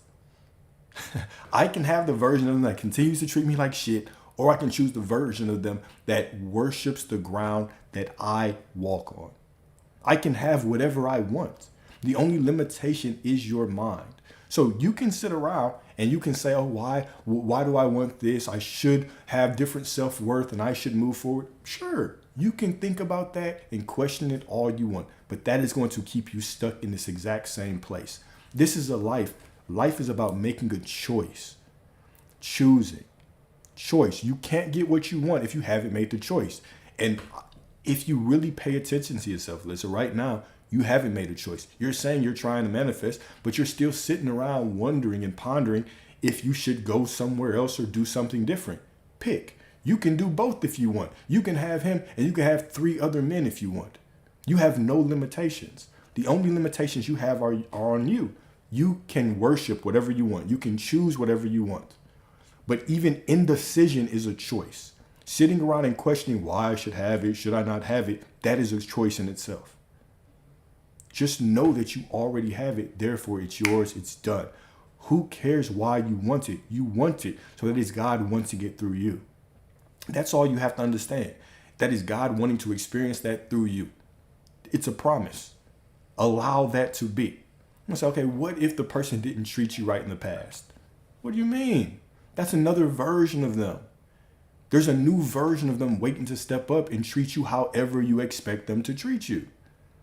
However you expect them to treat you. This is the beauty of this thing. This is why I'll constantly tell y'all, stop making it about specific people and making it about yourself. The moment I change my concept about myself, right? The moment I change my okay, I hear y'all with the not necessarily, all right? I need y'all to get out of your human perspective and get into a metaphysical perspective. All right? The only limitations y'all have are yourself. All right? Stop limiting yourselves by listening to all these dating coaches, by listening to these worldly perspectives. Right now, there are infinite versions of you within yourself. There are infinite versions of everyone else within them. You can wake up with a person tomorrow morning and they're a completely different version of themselves. You can wake up to a new person, a new version of them like this. Nobody is stuck. You see people completely change their personality overnight. And we sit here and say, oh, well, no, what if they do this? And what if they do that? What if they lie to me? What if they cheat? You get to choose. If you don't want them, then don't want them. That is your choice. But if you want a different version of them, choose them, commit to that version of them. Commit to the version of you that receives that version of them. And then boom, move forward. I can't tell you how many success stories I've had with people. Oh, this person was toxic. This person cheated. Then all of a sudden, here they come back running to fix everything with you. You are only limited by your imagination. But when I say make it about you, what I'm saying is this. How would you, when I say make it about you, this is what I'm saying, okay?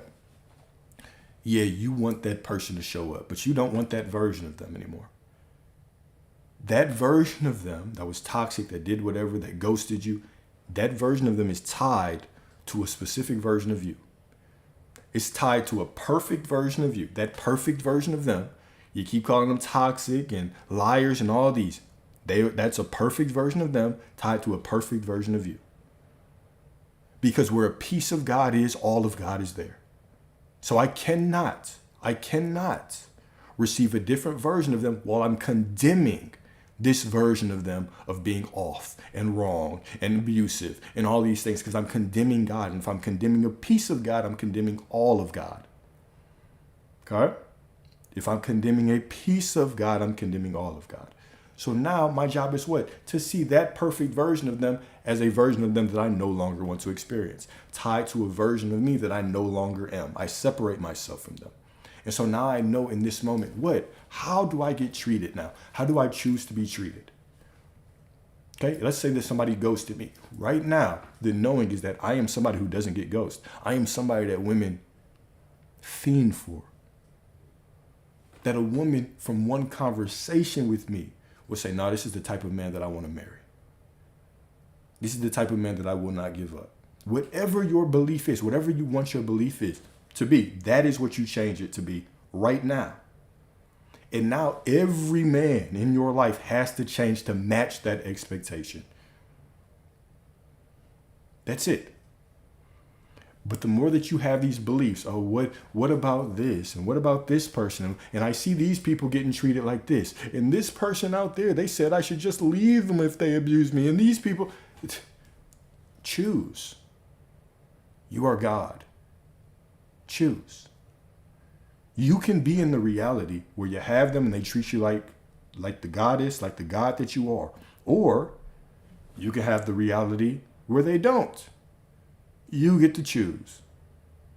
All of these past stories, why I continue to kind of cut y'all off when y'all get carried away and y'all fall in love with telling me the old story, is because it doesn't matter. The why should I choose this person? Should I do it? Am I doing the right thing? Those things don't matter. All that matters is what you want. That's it. Pick what you want. Even not choosing what you want is a choice. It's a choice of confusion. Oh, I feel like I'm stuck in this place, going back and forth, right? Well, obviously you are. Because you haven't chosen. So reality just gives you this herky-jerky reality. But it's the perfect match to you. Okay? Cool. I feel like I see what you're saying. You're like saying it doesn't matter. Like you can still choose them, but also like, what if I'm settling and something is like better for me because this is like so difficult? Then like, Alyssa, make the choice. I like we're the god of reality, but like if I was like the higher power, right? Like I would. You are the higher power. For me, I would make it very difficult. Alyssa, you are the higher power. What do you're making it difficult for yourself by not choosing. You're the one saying, I want them, but I don't know if it should be the right way. Of course, you're choosing two different realities, so you're stuck in this limbo. Once you make a choice, everything falls for you, to you. You're making it difficult for yourself. This is why you can't even, like, think about what you just said. If I was the higher power, then I would make it difficult. And you're sitting here your beliefs are simply being manifested for you right now. This is why it's important to pay attention to what we're saying, the story that we're telling, because the story that you're telling is your reality. If I was the higher power, which you are, I would make it difficult for myself if I shouldn't be there. And you're the one sitting here having doubts about whether you should want it or not. You're creating the exact reality that you're in right now. The exact reality. No one else is creating this for you. No one else has power. There is no other power but the power that is in you. And it listens to everything that you say, and it says yes to everything. When you make a choice, right? You can't continue to say, yeah, I know that you're God. I know that I'm God, but what about this? But what about this? You're creating the reality by sitting there and doing that. Make the choice and allow everything to come to you. I feel like though if I like knew my power though, I would just like, I would have to, I'm very quick though. If I was like, oh, I'm creating my reality, like, oh, it's becoming night, it's that easy, but like that hasn't happened. You know, I would just decide, which I did before, so that's why I know this stuff is real. Like, Yeah.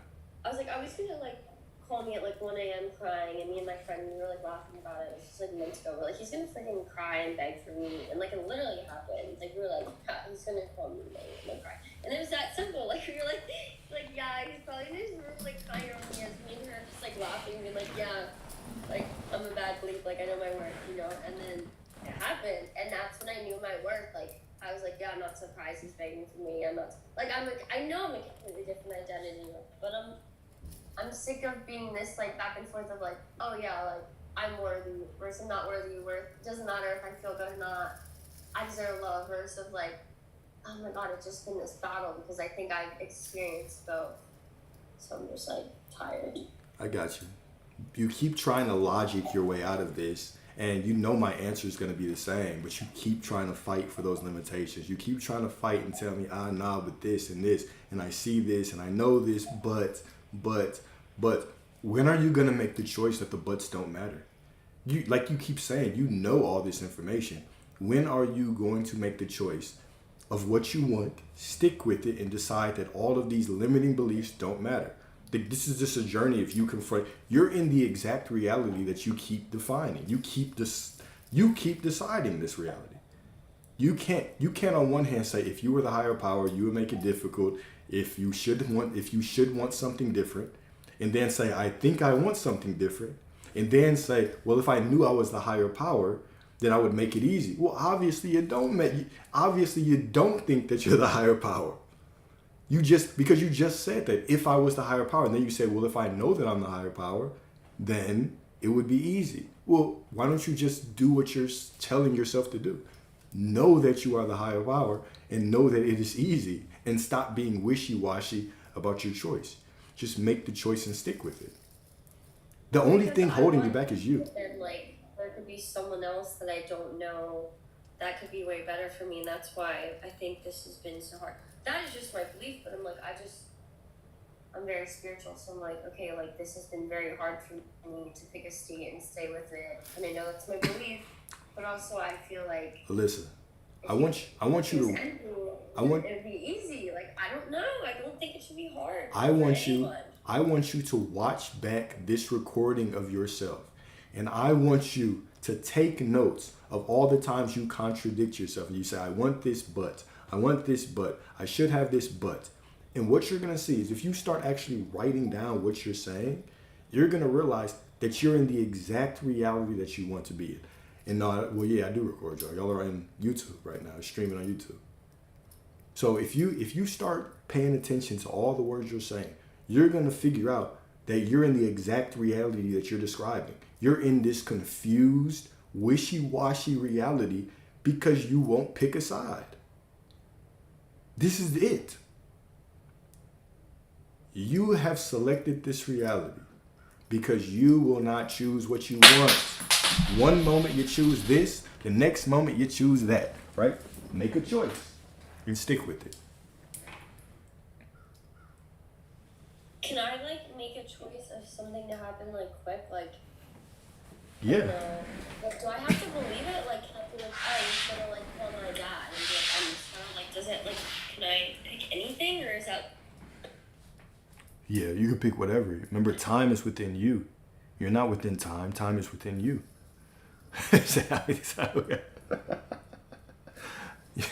Yeah, you can make this. You can do this. You can say that something will happen in a day. You can say what happened in 2 days. You can say what happened in 5 days. You are time. You are linear time. Time unfolds through you. So yeah, you can do whatever you want. I've done before where I'm like, oh, he'll message me by the end of the weekend trying to not be attached, and that hasn't happened. I got like, you. Oh, he'll call me on like Friday night, or like, I've done that a lot, and then like, is there a reason why you think it didn't work? Yeah, because you're not committed to the story. Because you can't be like, oh, he's going to do this, and then be like, well, but I don't know if he actually wants it anymore. I don't know if he actually, I don't know if I should be wanting this anymore. You can't, you have to choose. You have to choose. Like, don't I have to believe it then? No, you just have to choose. I am is above your belief. I am just need you to commit to a story. I am doesn't need your love, doesn't need your praise, doesn't need your belief, doesn't need your feelings, just needs what belief really is, because belief is an assumptive of a feeling.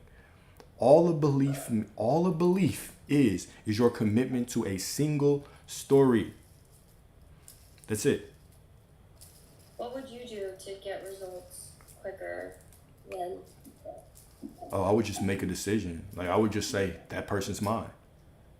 They're mine right now, and I don't care what reality says. I don't care what I think about it. They're mine. And if I had those thoughts, if I don't know if I should have them or not, I would say it doesn't matter what I should have. What matters is what I choose. And I would just be very consistent with my story. That's it. The only thing that you have to do is choose. This is the only thing that reality needs you to do is choose. Anytime that I have a contradictory thought, right? Remember what I say. Anything that assumes that right now I'm not the person that has it is the illusion. That's a limiting belief. So me sitting here and thinking that, oh, maybe I shouldn't want it or it's some higher power doing. No, God wants exactly what I want. Therefore, I tell that story and I stay committed to it, and that's it. This is like when I say choose, this is what choosing means. Choosing means I choose a single story and stick with it. You, if you really are honest with yourself, Alyssa, you have not chosen this person yet. You haven't. You've chosen realities where people are hot and cold. You've chosen where people ghost you. You've chosen that you don't know which way to go. You've chosen that he might show up. You haven't chosen that he is yours. You have not made that choice yet. If you make out that choice, you drown out all the other bullshit and you stick with that choice. Not for 2 days, not for a week, but until it happens, which could be a day. Yeah, but I think I was doing it for so long, I got so frustrated and walking around like he's mine, and then like nothing happening. And I know, like you're saying, like I'm creating nothing happening, but I'm not purposely trying to do that. There's always a but with you. There's always a but with you. We won't get anywhere unless you accept it. You will not get anywhere until you accept that it's done. Like I've told y'all, we can sit here and we can create excuses all day. If we all sat and listed our excuses for why we don't have what we want, we could sit here and do that all day. Every time you say but, remember, everything after the but is bullshit. You have it. The but is bullshit. You know what I'm saying? Unless, the kind of buts I like, right? But you keep saying but. You keep going against your story. You just need to choose. Choose what you want. That's kind of what I mean. Like, I wanted to choose, but I just had this, like... Alyssa. Alyssa. My brain like, shut up. I want to choose mine, and that's it. And my brain's like, ha, I'm so It is yours. It's yours. Tiring. It's yours right now. That's it. It's yours. That girl love butts. You like butts more than me, girl. Goddamn. And that's hard. That's hard to do. That is hard to do. Alright, so like he's gonna call what's today? What is today? The 20 something. Call me. Like, is it that hard? Can I just be like, he's definitely gonna call me? Yeah. I wouldn't say for you, I would not say today, because why I would say this, Fred, I say this with love, is because if it does not happen today, you're going to have all these limiting beliefs. You're going to start even believing things incorrectly. Right now, you're just looking for a quick fix. You're looking for a quick fix to scratch that itch you have right now, this manifestation itch for this person that you're feeding for, instead of just understanding that time is just an illusion. You already have it.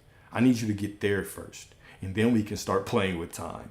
Right now, you have to get to the point where it's yours and you make the choice. Not you make this choice and all of a sudden, because you make the choice, like, never mind. You have to get to the point where you make the choice that it's yours no matter what. And you're not sitting around thinking about time all the time. Oh, it hasn't happened in 2 days, so now I need to think about, should I even have this or not? You have to commit. You have to commit. Yeah, I'm saying Alyssa has an invoice.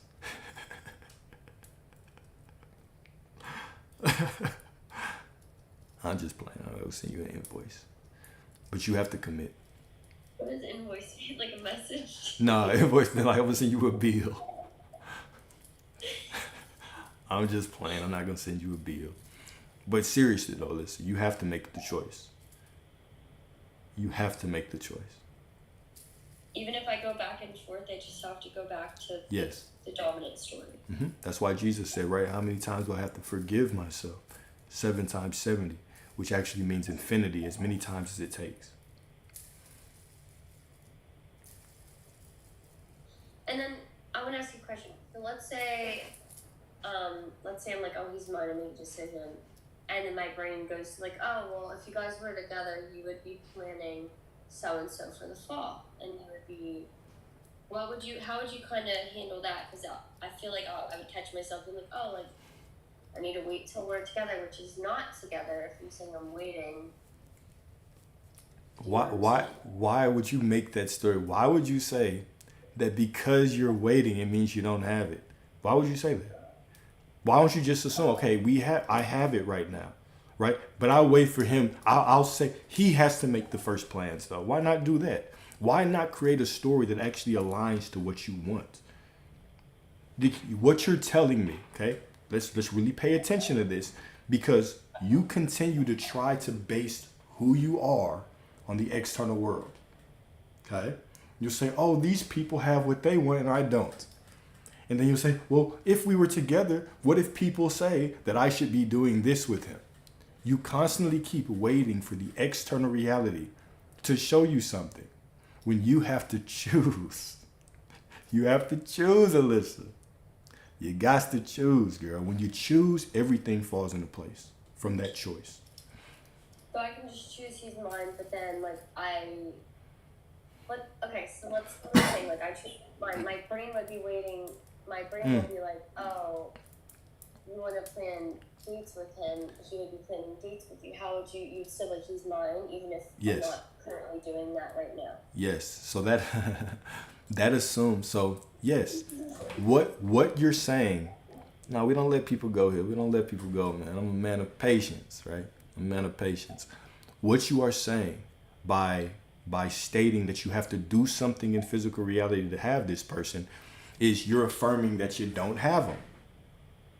You're affirming that you do not have them. If I have to do something to get it, that means I'm not the person that has it. Just know that you're the person that has it, and therefore everything that you do becomes magic. Everything that you do. Pay attention to me. Don't pay attention to the messages. Pay attention to me. Whatever you do from the understanding, from the perspective of I am already the person that has everything that I desire. Whatever you do from that perspective is magic. Okay? Whenever you start trying to judge your self-worth based on what you see in the external reality, that is what keeps you in the loop that you're in right now. Saying, why do they have it and I don't? What if my friends ask me this? I should be doing this in physical reality if I had them. All of those things are conditional statements. It's saying, if I do something out here, that means I have it. No, because you say you have it, that's what makes you have it. And if you say you have it, it doesn't matter what you walk through, it is all yours. I know this is clicking now. I know it's clicking right now. I trust that it's clicking right now. I know it's clicking without just saying it's clicking that he's mine. But oh my god, I did it again. But what? God damn, girl. But what now? What could there possibly? Well, I just have to tell myself, even though we're not planning fall stuff right now, he's still mine. Yes. Yes.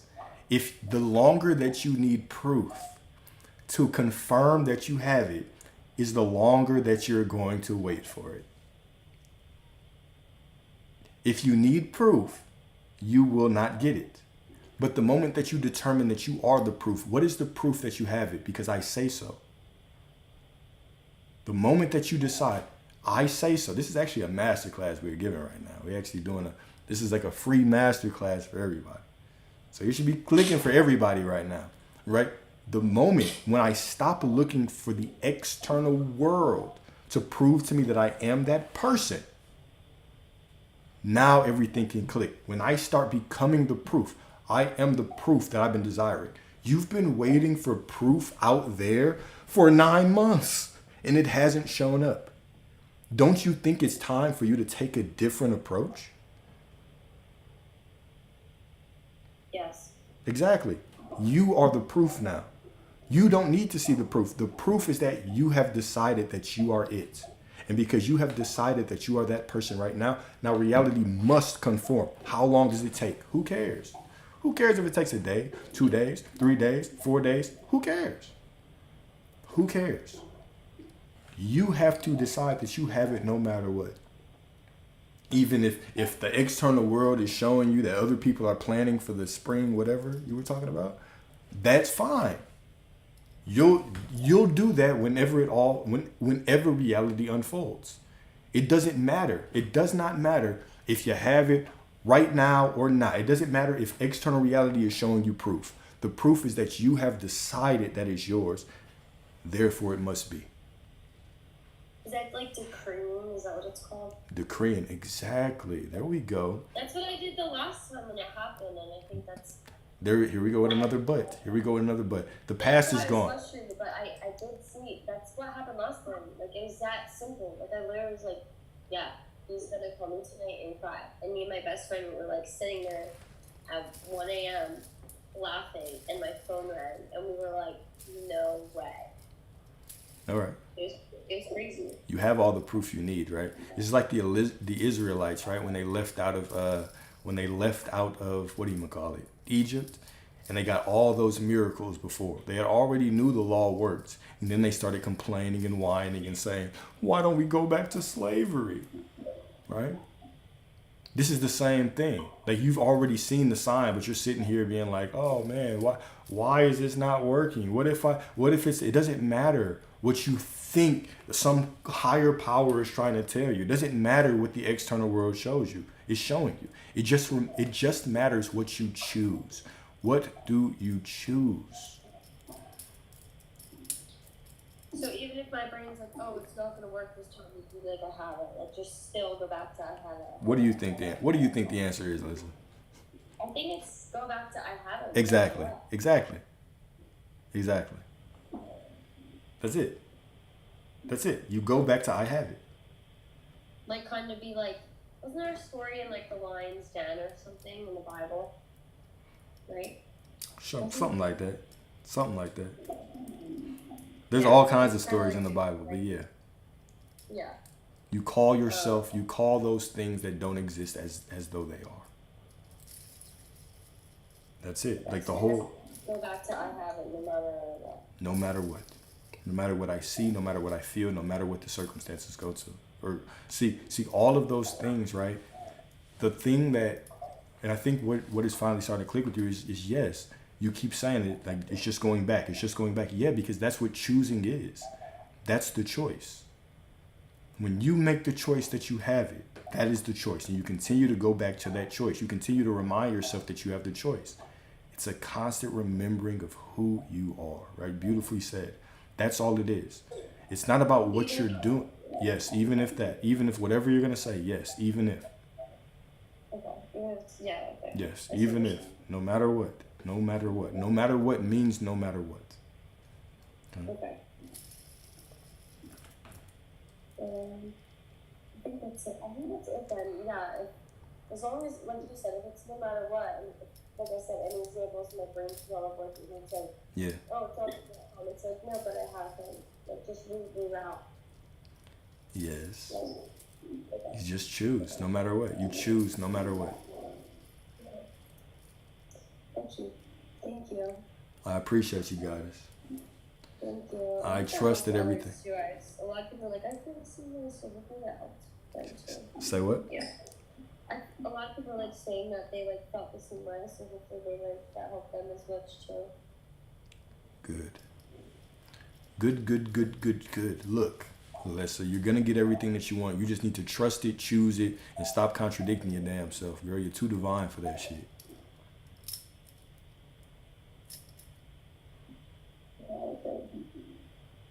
You are too divine to be contradicting yourself and telling yourself all of these false stories. You have it. It's done. No matter what you see, you have it. Okay? Thank you. Thank you. I appreciate you. Until next time. I had a lot of comments too. Everyone's like, great. Thank you. Later.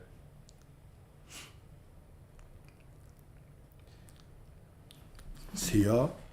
This is why we have patience. Patience, the capital P, right? When I say I'm P, your boy is P. You might think I'm talking about player, but no, I'm patient. I'm P with a capital P, all right? Because we are all on this journey together. All of us. All of us are on this journey together. And when it clicks, this is the information that changes your life. I don't care if it takes a minute, 2 minutes, 10 minutes to us. Once we start getting past a certain point, y'all do start testing your boy patience. But why I can come out here, right? Why I can come on here and I can talk and just talk and talk is because I have seen firsthand how this changes my life. I have seen firsthand how this has changed people's life. There's no going back now. There's no going back. Okay? Do you think we need a life for trying to manifest something? You don't need anything. You don't need anything. All right, let me go to the next guest. Ooh, the next two. I don't know, I'm a little nervous about both of y'all. I'm a little nervous about both of y'all. All right, here we go.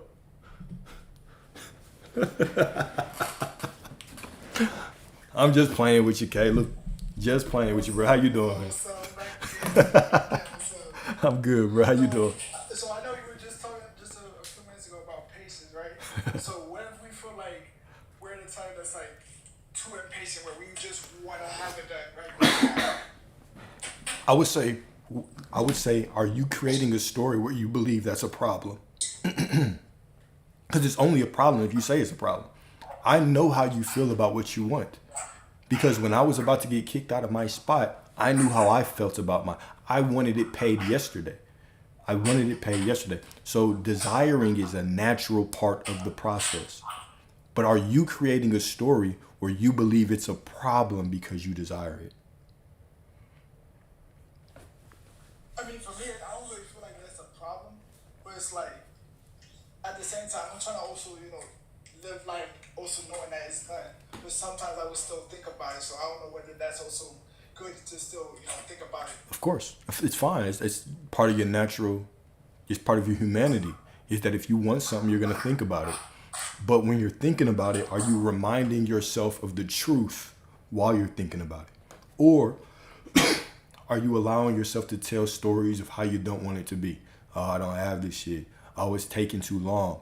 Or do I remind myself, no, it's mine, I have it. It's unfolding perfectly. This moment is absolutely perfect. Go ahead. I hope that it's done.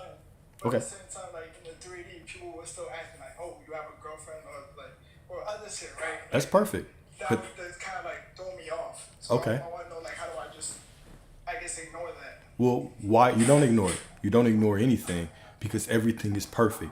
What you do is remember, everything is meaningless without you.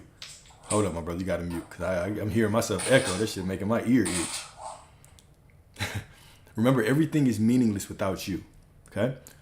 So we can talk about lying. We can call it lying. We can call it whatever. What you do is you assign meaning to everything. The same way that you walk through life and you're saying, I'm getting people and they're asking me if I have a girlfriend. I'm saying no. The same way that people are asking me that, right? You can also make the decision to say, because they're asking me that, that means that it's all unfolding perfectly. Who gets to decide what these things mean? If there's anything that we're stepping towards in these discussions, it's you decide what everything means. Why not make it all mean something that serves you? Why not say the only reason they keep asking me that is because God's trying to give me a little clue? Why not? Thou shalt decree a thing and it shall be. Meaning the moment I say that's what it is, that's what it is. We can't say on one hand that your thoughts and your stories create reality, and on the other hand say, but unless it's this. Everything is you. So you tell the story of exactly how you want it to be. It's all meaningless until you give it life. So I would typically give it like good meaning, like kind of like what you were saying. Yep. I want to be able to also give it like good meaning. Exactly. So just do that, right? Matter of fact, what you should start doing is this. Decide what it means. So the next time somebody asks you, make a decision. Or go into your mind right now and make an agreement with your higher self, with source, with yourself, and be like, okay, anytime that somebody asks me this from now on, that is now a clue that everything is unfolding perfectly. Bingo. Problem solved. Like I tell you all the time, I have certain things that show up in my life that are synchronicities for me. For examples, I have decreed what blue jays are. So every time I see a blue jay, I already know what it means. Sometimes blue jays show up in random places. I've had blue jays hit my window at my old spot. I've never seen blue jays in a pack except for once. One time when I was really just feeling it. I was like, man, I just hope, is everything going okay? Let me get a sign. And a flock of blue jays just came flying down out of nowhere. I've never seen a flock of them before, right? So that's the thing, is that you always are assigning meaning to everything. The same way that you're assigning meaning that these things are annoying and, you know what I'm saying, it's bothering me, is the same way that you can assign them meaning that they're absolutely perfect.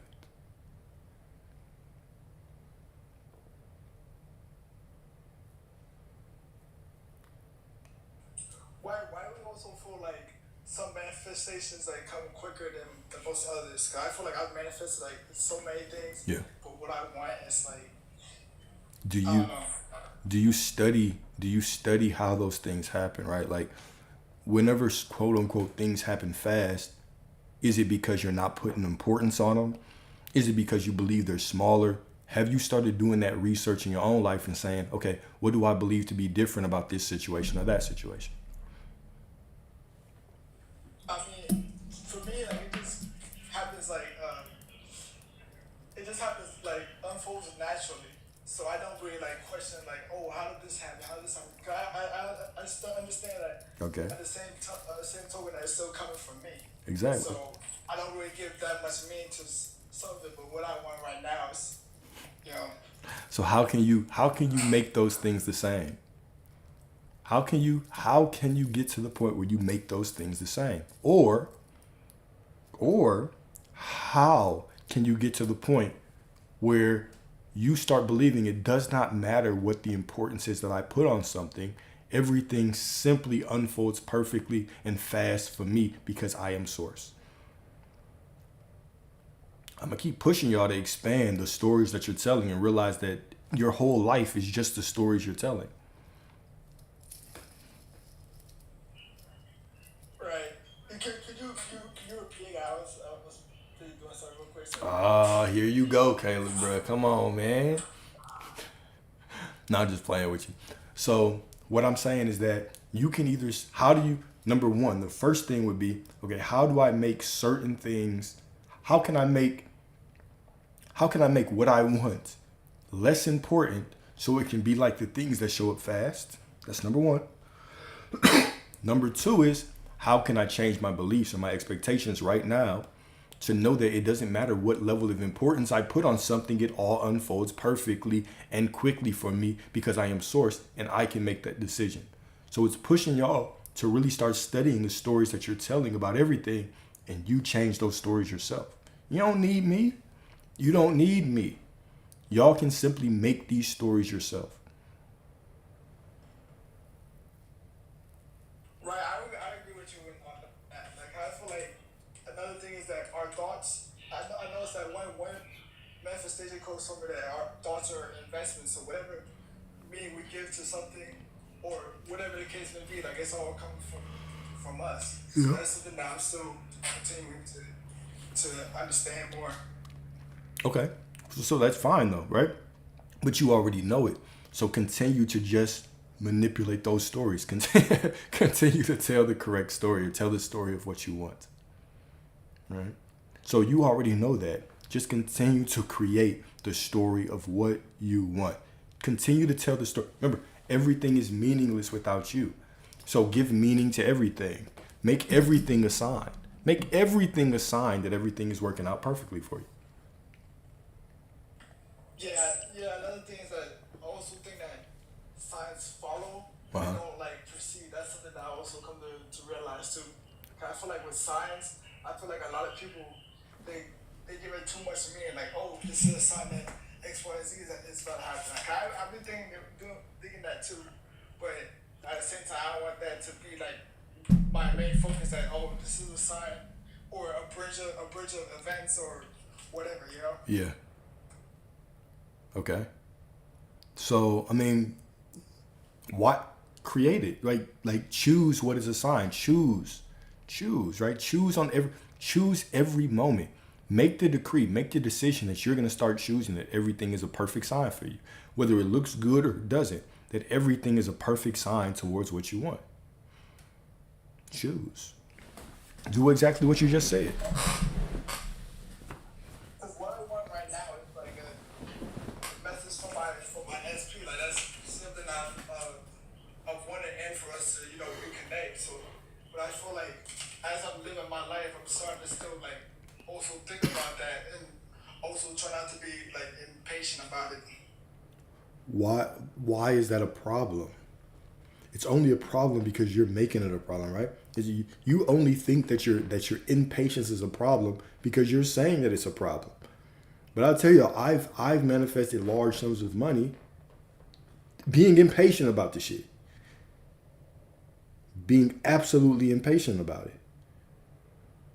There's no problem with being quote unquote impatient.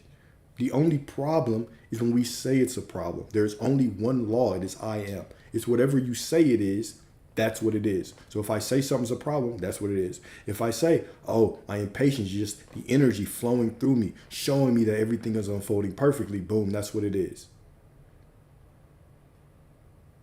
It's all me. Right, yeah, that makes sense. Mm-hmm. So I mean, you're on the right path, bro. You're already there. You already have it. Now the next step for you, right, and really getting into God mode in your reality is picking what you believe, not in just this one thing, like I have this person, but now start to say what everything means on the path there. Start to give everything meaning. Start to comfort yourself by being sourced and declaring everything to be a positive sign, everything to be perfect.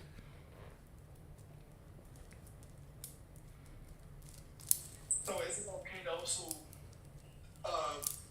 think about, I guess, like movement, like whether like things are happening, I guess, like if you want to put it like working behind the scenes? Yeah. Or, like, how would we like go about that? So it's all movement, right? To get from right where I am right now to where I need to be or where I want to be, everything has to move. It has to move either in my face in a way that looks great. It has to move in my face in a way that looks negative. And it has to what? Or it has to move behind the scenes in a way that looks like nothing is moving. But it always has to move. Therefore, it's always moving. So it doesn't really matter what I see. I know it's moving because I say so. Even if it doesn't look like anything, I know that everything is happening behind the scenes.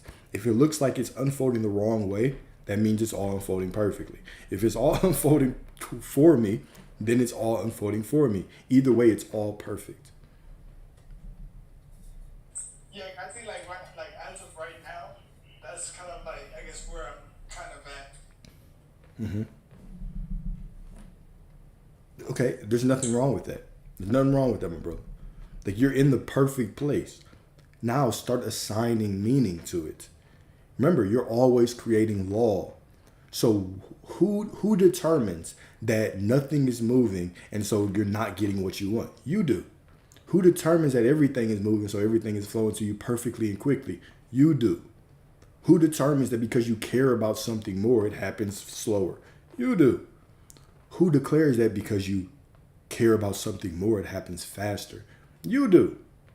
You do. It's all you. It is all you. So is it better to say that everything is working like in the best way possible, or like Yes. like can we say like something like that? Exactly. It's whatever you say it is. That's the beauty of this, is that you're going to continuously make that choice. You have to continuously make that choice that it's all working for you perfectly no matter what.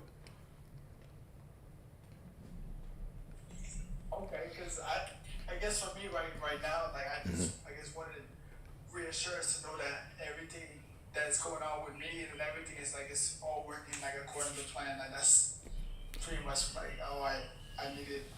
But yeah, but that's your decision, right, brother? Like you, my God, you're gonna have to say that. Like, you're never going to get that validation from the external world.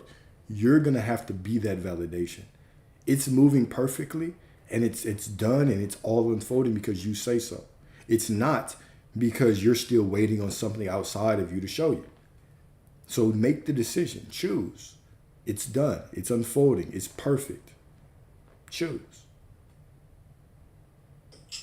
Okay. Thank you, Alex. Oh, absolutely, brother. Absolutely. Absolutely.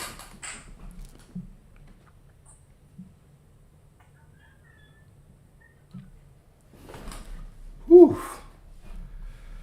All right. All right. I gotta go to the bathroom. I'll be right back. Y'all entertain yourselves while I'm going. I'll be right back. Oh, my weekend is great, by the way. It's great.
All right, y'all.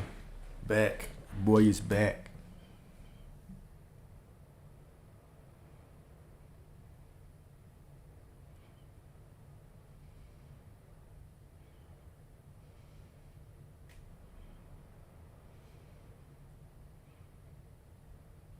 Do I start with prayer? All right. Hello. What's up? What's up? How are you? I am great. I am great. How you doing? My girl said manifesting is BS, I swear. In your reality, it is BS. In my reality, it's not. But, no, I was just responding to a comment. It said manifesting is BS. That's an assumption, right? That's a choice that we make. That is a decision that you've made to believe that. That's all. It's a decision that you make to say manifesting is BS. But anyways, what's up, Miss Sheesh? How you doing? So I want to clear story for myself in order for me to believe that I'm going to be married to a trillionaire that's going to spoil me. Okay, so do you believe there's trillionaires that exist right now in reality? Yes, Where? everywhere. In Dubai, in New York, in Miami. I can't tell if you're trolling me, if you're being serious right now. I'm serious. Okay, cool. All right, let's go to your reality. Now what do you want from this? I want unlimited shopping sprees. I want to be spoiled. I want so much. Okay, cool. You want that. You can have that. You can have whatever you want. All right? You can have exactly what you want. Now, what is keeping you from believing that right now? What's keeping you from actually I really making want it? to believe it. Like, I want to believe it and not forget it. Because I've seen examples of it. Like, I have a friend that's married to a prince, and I have friends that are billionaires. So it's possible, I know, but I have this feeling that, oh, it might not happen, I'm just waiting. Okay. But at the same time, I don't want to forget, and I want to have this feeling that, yeah, it's gonna happen. Okay. Yeah, guys, I'm serious, okay? If you don't believe it, fuck off. Hey, whoa. Watch the language. All right? So let's just focus on you, all right? Ignore the comments. This is about me and you. This is about me and you getting rid of your limiting beliefs. Ignore the comments, all right? So, why do you believe that your feelings matter in you actually getting this? Because I can't be numb to it, because Neville said you have to feel it. No, he didn't. He said you have... Discuss this. We did discuss this, and we talked about how it wasn't feelings, right? We talked about how Neville said, when I speak of feelings, I do not speak of emotion. I speak of the acceptance of the fact that it is already yours, not a feeling at all. So let's say right now I believe it's mine, and then after 5 minutes, my brain comes in and it's not mine. And then, did that first decision work? Yes, it did. Remember, so when we talked about Romans 11:29, okay, I think this will help you a lot. Romans 11:29 is what? For the, my bad, y'all. For the gifts and the calling of God are irrevocable. Okay? So the moment that God gives you a desire, you want this husband that makes this money, that gives you this life, that's perfectly fine. Okay? That is the promise between you and God. Okay? It's not a promise between you, God, and Steve, you, God, and Janice, you, God, and anybody outside of you. It's a promise between you and Source. Point blank, period. Okay?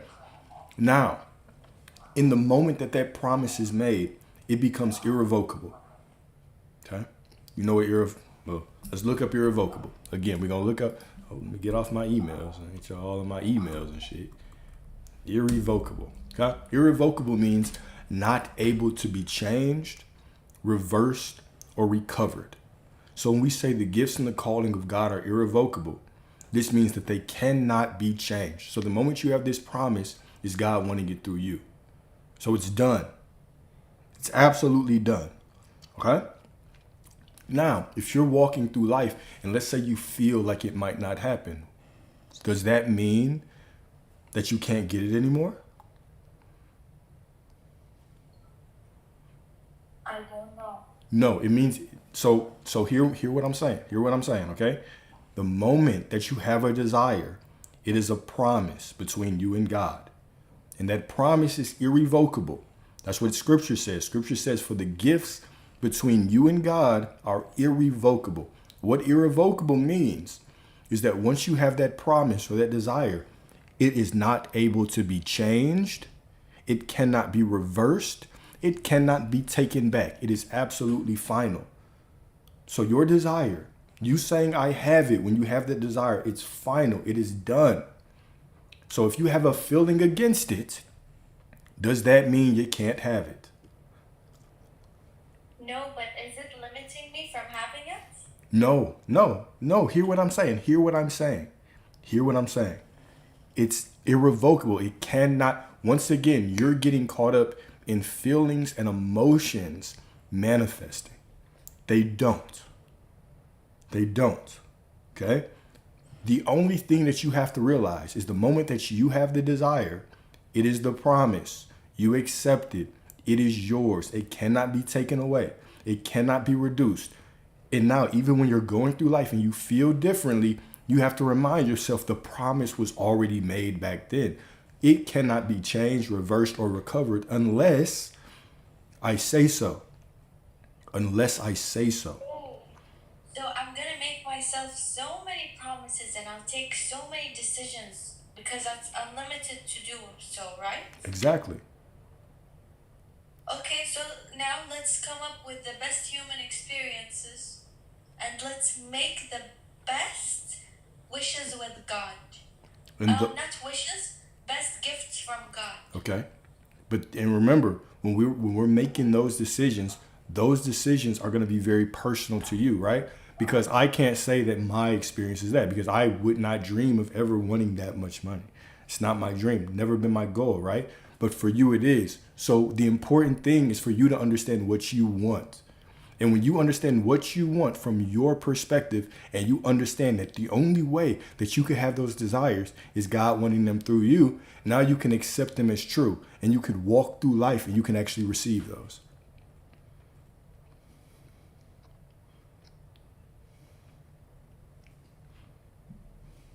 So what if I did wishes that aren't serving? How would I remember?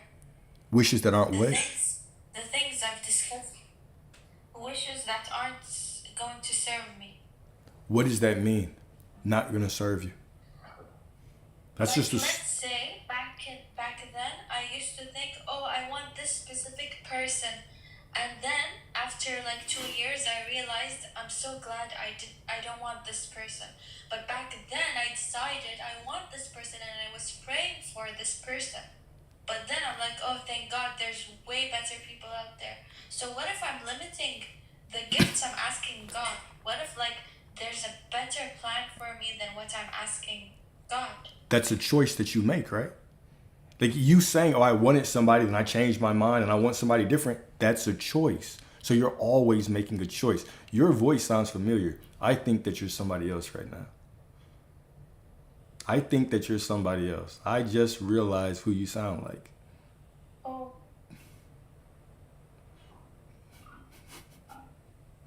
But anyways, yes, you can absolutely have whatever you want, but you have to make the choices. No, she doesn't sound like you, Alyssa. She knows what I'm talking about. So you have to make the choice. You make the choice. Right? So even you saying, okay, I wanted to go this way and now I changed my mind, I want to go a different way, that is a choice. But did I waste time waiting on that manifestation? Did you waste time? No. How can you waste time? Time is just a construct from within you. Right? So the moment that you make a decision, everything unfolds for you. Okay? Now, if you change your mind in the unfolding and want something different, that's perfectly fine. Go that way. The only person that can say that all of a sudden I need something different or I wasted my time is you. Okay, I understand that. But what I mean is, for example, today I'm collecting money. I'm saving up money in order to buy myself a car. Yeah. And then after I collected the money, I decided, no, I don't want to buy a car. I want to buy a yacht. Okay. So did I waste my time collecting money for the car? No. You just made a choice. You just made a new choice, and that's fine. That's part of your human experience, right? You are source, you are God, so you're infinitely expanding. But I was wishing for something Mm-hmm. before. Yeah, you were. I get what you're trying to do. You're not going to get that out of me, all right? The only person that can stop your desires, stop your manifestation is you. It's you. You're the only person. So if you decide I want a car and now I'm getting this money and building this money up, and then I decide, you know what? I want a yacht. Guess what? I made a choice The gifts of God are irrevocable unless you decide you want something different. If you decide you want something different, you can. If you decide, oh, it's not working, it's not. If you decide I want something different, you want something different. That is all that it is. That makes sense? Yeah, so if today I get married to a billionaire and then I wake up the next morning, I decide, no, I want to change it to a millionaire. I can do that? You can do that. That's your choice, right? To change your story. But it's easy to say. It's so easy to say, but when reality, it's different. What do you mean? How so? Because you believe that you're stuck in that marriage? No, I mean, us talking about it is super easy. Of course, reality creation is easy. It's always been easy. We're the ones who determine it's difficult. I want it to be easy. It is. It is Because easy. it's not like that. Then accept that it's easy. Who's making it difficult, right?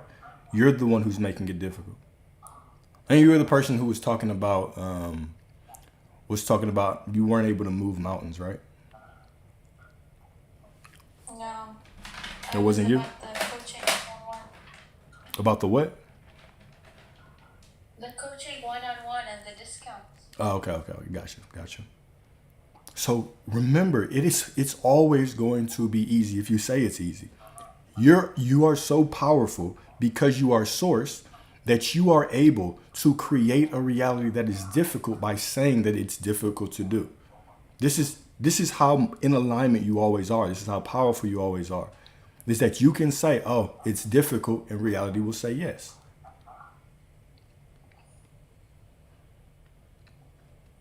Okay, so I have to make a decision with God that everything You are God. is super easy Yes. and comes to me easily. Yes.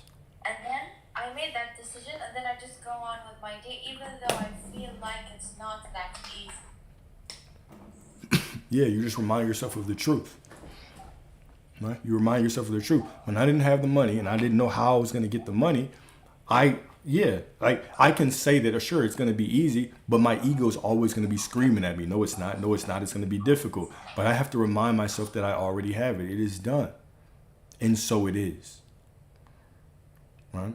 It's about the story that you're consistently saying. Right? So can you give me an example of an experience you had? With what? With thinking that it was going to be Having a difficult? decision with God and then seeing it? Yeah, absolutely. I'll tell the same story that I always tell y'all, is that I did not have a job. I was driving Uber Eats and I thought I was going to be evicted and I was waiting for money. I was constantly saying, okay, I have the money. Rent is paid. I have the money. It was over $7,000 that I owed. Had a court date. I was going to be evicted. There was no way I was going to make this money with Ubering. I don't know if any of y'all have ever Ubered or Uber Eated, but to make $7,000 in 3 days is, even if I worked for 72 straight hours, would be impossible. Okay, it would be absolutely impossible. I asked everybody that I could, can I have some money? Can I borrow this money? I could not get it. Okay, could not get it. So I constantly would say it, right? Oh, I have it, even though I did not have any clue how it was going to show up. Did not have a clue how it was going to show up. I continued to say I have it. I doubted. I feared. I was anxious. All these feelings, right? If I believed that feeling was a secret, there's no way I would have gotten it. But I simply stayed faithful to the story. And what actually happened is that rent was paid off in full. I don't know who paid it off till today. No idea. But it was paid off, right? When I called them to ask who paid it, it was just paid. I know that it was source. I know that it was the commitment that I made to that story. I'll tell y'all another story. I had a client. She needed over $10,000 by a certain date. She needed $10,000 by a certain date. All right? And she made the decision. When it finally clicked, she said, I have it. The deadline only exists because I have my thought on it. My awareness is the only thing that is creating it in my reality. Okay? So the deadline passed and she had another consult with me. I was like, no, I know that the deadline passed, but the deadline was only in my awareness. It doesn't exist because I have it. It's paid. I said, perfect. Wonderful. Okay? A couple of days later, she had her friends over. Okay? And when her friends left, she found a lottery ticket. Scratch off. Called all of them. Hey, whose is this? It was nobody's. Nobody claimed it. When she scratched it off, she got more money than she needed. More money than she needed. Where did the ticket come from? Where did it come from? Where did it come from? Well, it came from a reality where it was already done.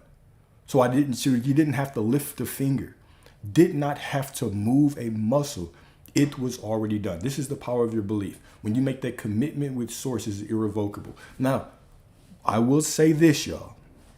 I can give y'all examples till my face turns blue. You can go to Reddit and read stories until you can't read anymore, until your eyes burn out. You can go on all the YouTube videos and you can hear all of these different stories. But what is possible in your life is only limited by your acceptance of who you are.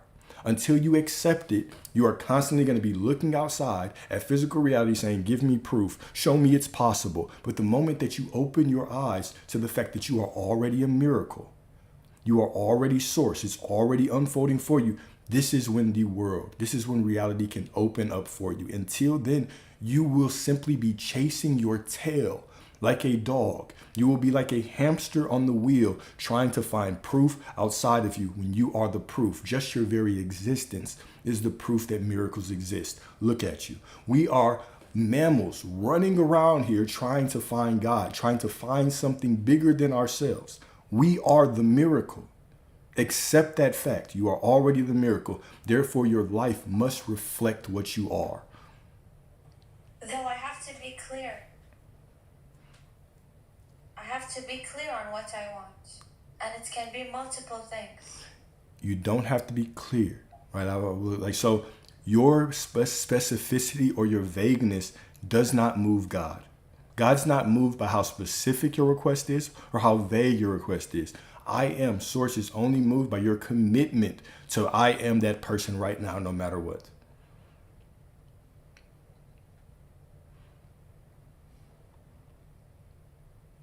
So I am the wife of a billionaire, no matter what.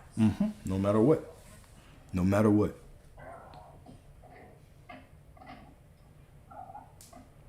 And if you stay in that assumption, if you stay in that knowing, then you can marry a man that's not, and all of a sudden he becomes that because that is your reality, right? So how it unfolds is not up to you. How it unfolds, you have no control over, right? You simply have to But I'm know. not gonna accept someone that's under $1 billion. Okay. So how am I gonna know?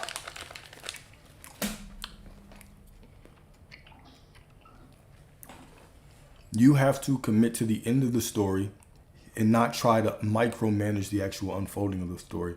You don't have any control on how it unfolds. You only have control on you are that person right now that has it, and however it unfolds is up to you. Now, you would be sick if you met somebody and all of a sudden you denied them marriage, and then you found out 2 years later they founded some tech company and their net worth was X amount, right?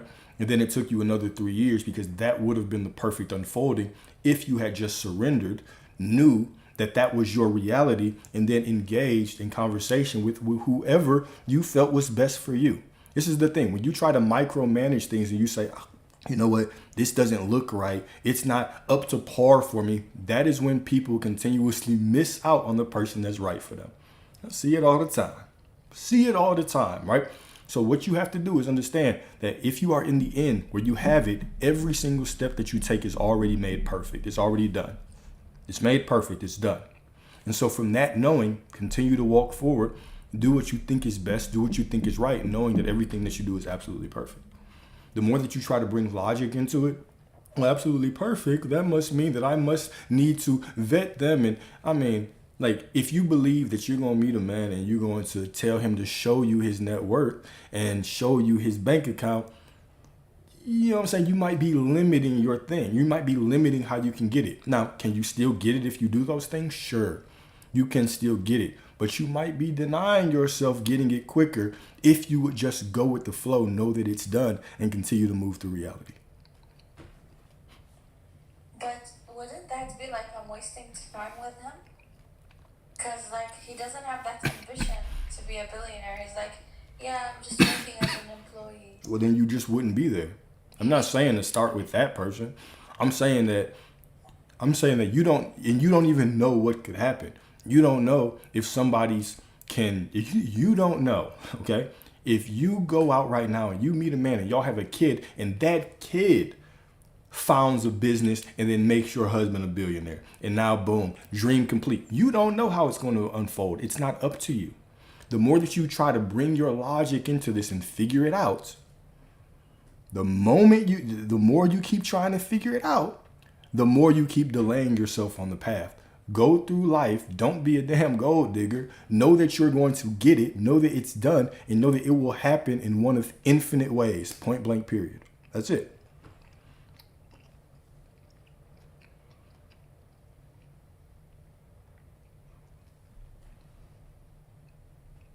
Because I don't want to wait too long until my child comes and all that story. No, I want it fast in my 20s. It happened to so many people in their 20s. Why do I have to wait? Who said you had to wait? You're making this story up right now. Who said you had to wait? Listen to me. I said there's infinite ways it could happen.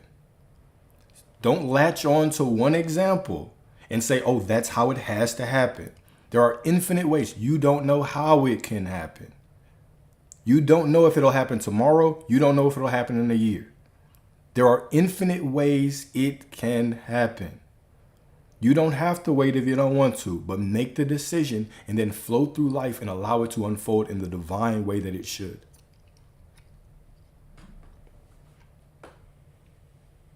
Yeah, you're absolutely right. You got this. Now go to the end. Know that you are there. Know that you're already at the end and allow it to unfold perfectly for you. And when you say go to the end, do you mean meditate?